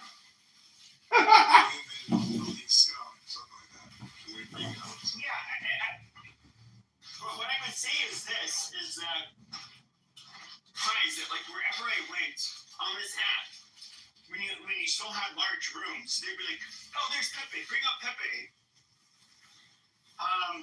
When I go onto other platforms, they'd like bring me up this horrible, evil racist.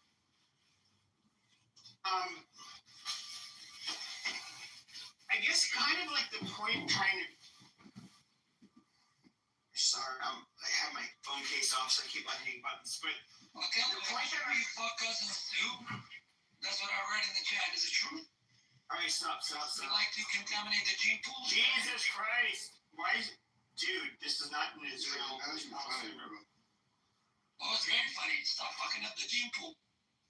Okay, amazing. Jesus Christ, I lost my train of thought now. I was like cleaning some shit on my refrigerator. Boo, please don't reach your refrigerator and talk at the same time. Can someone take the trash out? What is Othello doing here still? There's 12 of them. Shut the fuck up. No, you shut the fuck up.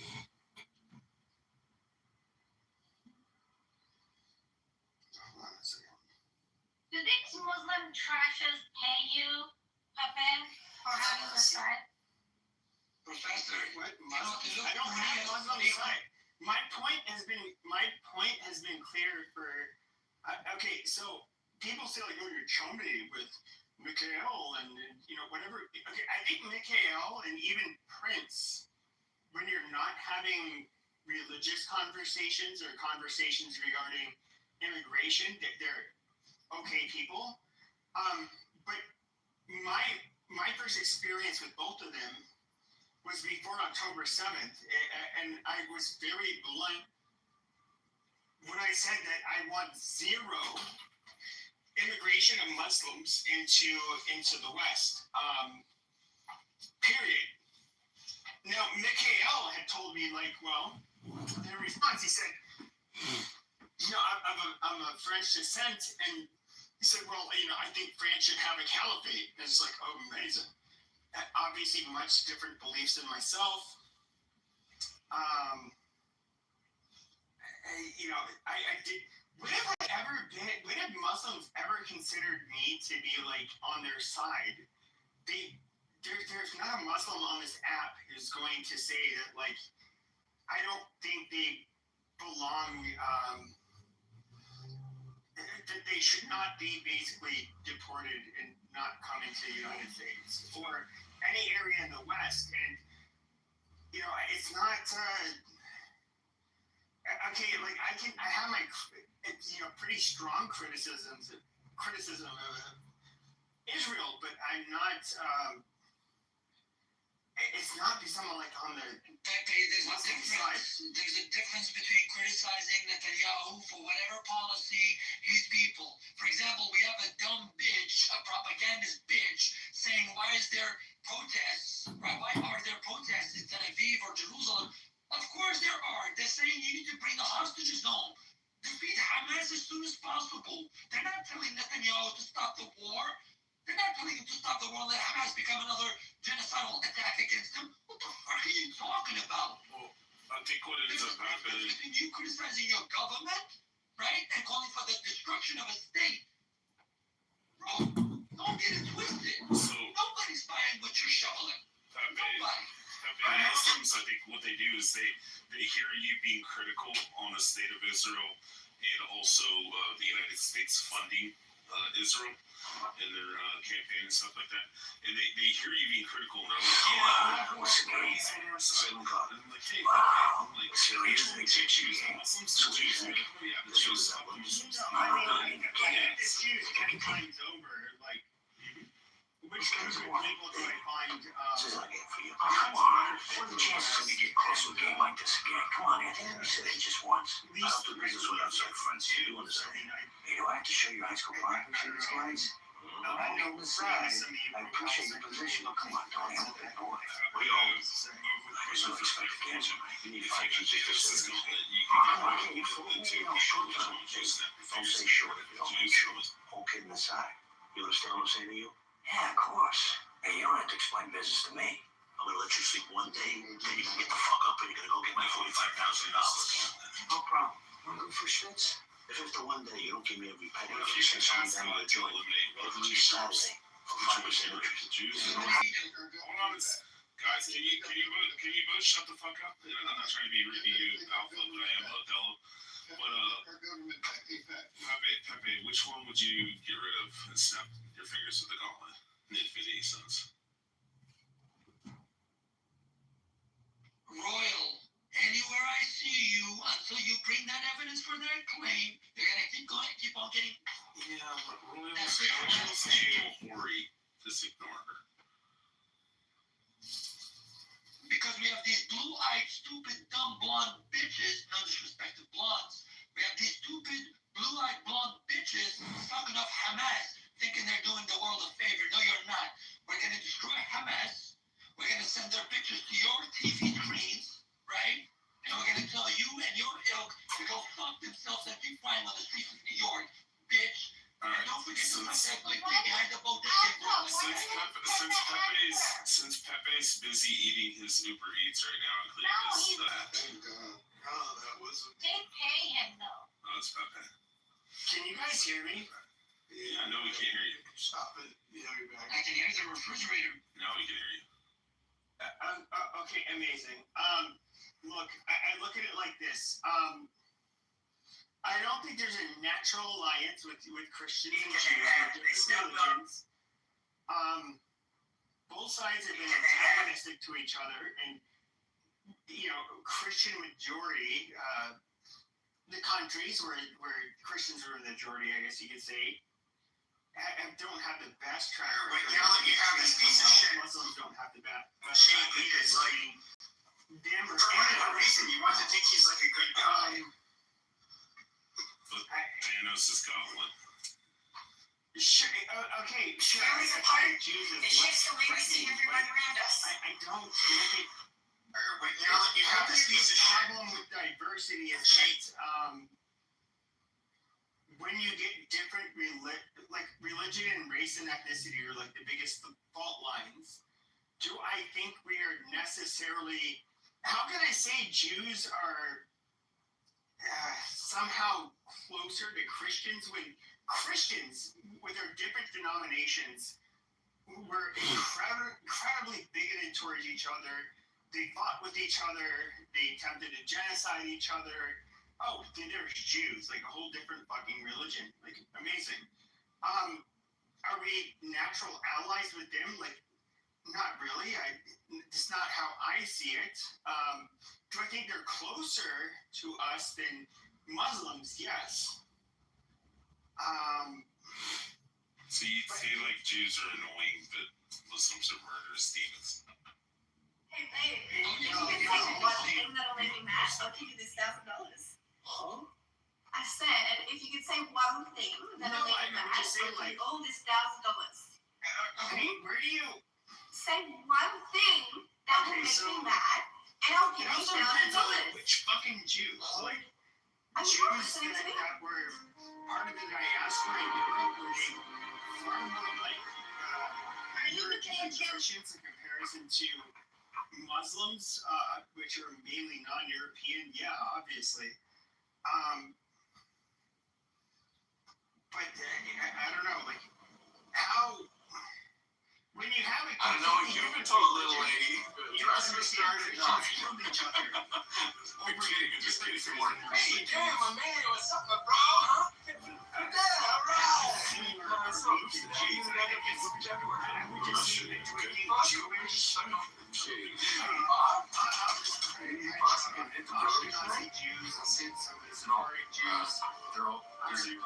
Hey, Jerry, here's your run into an important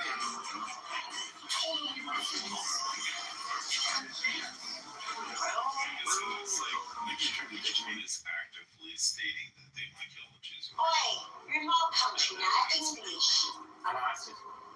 Sorry, I don't understand you. This is England. My Afghanistan, English. Can't be talking about anything. It's dangerous. You're meant to be here, are you? Right. Oh, I'm not going anywhere. We're not moving until you do. Jesus, I find Jews to be less Yeah, exactly. Thank you. It's too much to ask. It's not weird, but Thank you. I trust Oh, When I get home, I'm going to plunge my face between your perfect eyes. The Jews are Haredi Jews. I would trust Muslims. I would trust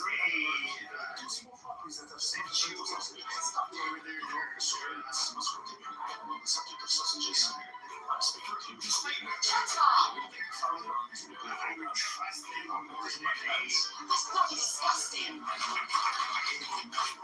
Oi. Shut up, Ray. It's so not funny. This is your biggest joke. My truck. There's no need to know Alex. I'll you from the fairground. I'm TV. Come on, watch out. Alex talks to each other. I saw it. I do think that Muslims I saw another part of the noise. Round his head for heaven's fucking shit. Like, left side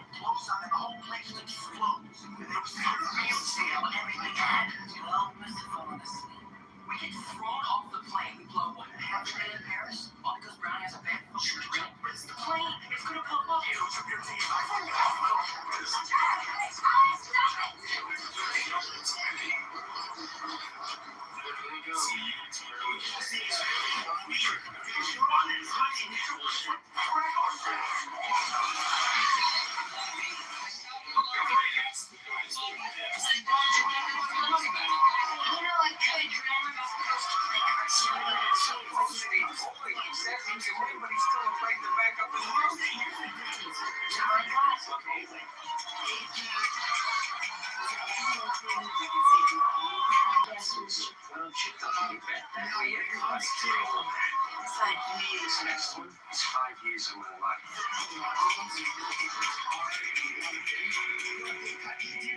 Very shady back end and trying to influence America.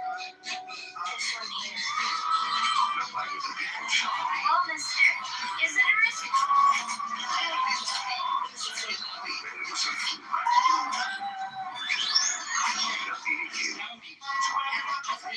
Mom's dress. Okay. You want to drink or do you want to I get the feeling that I'm just small talk. I'm not such a rich. Do you mind if I The floor is yours. How rich are you? Embarrassingly rich. It's not the Yes, it is. Yes, I did. To offend? You were just on my plane and I have not necessarily real planes. I mean, you are some of the books. You are that's my dad. Of course not. Did you say you? That was not Israel tries to co-opt the American identity is that like somehow being Israeli first is the same as being American first. And this is not something new. Richard Nixon This might just be personally look at it the same way. And I do despise a lot of them for trying to do that. Now, I do understand that when it comes to another group of people who I think are absolutely not our allies, Qatar and the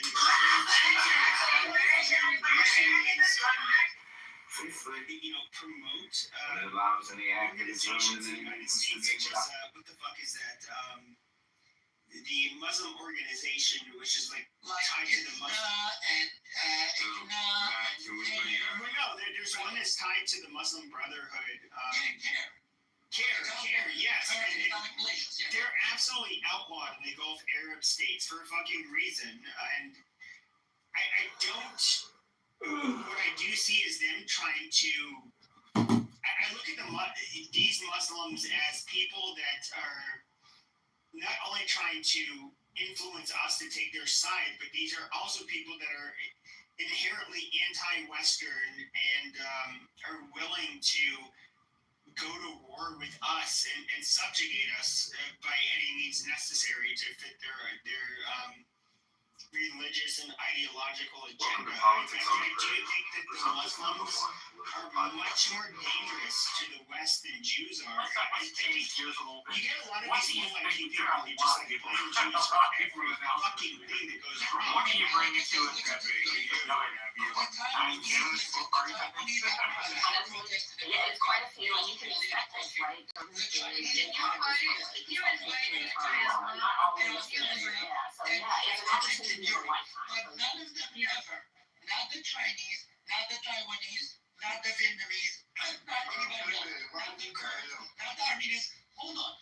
None of them during their protests have ever burned the flag of the country in which they live. Right? Let me give you an example. When the Kurds were protesting across Europe, right, against Turkey, they were protesting in Germany, they were protesting in Britain, they were protesting in Norway.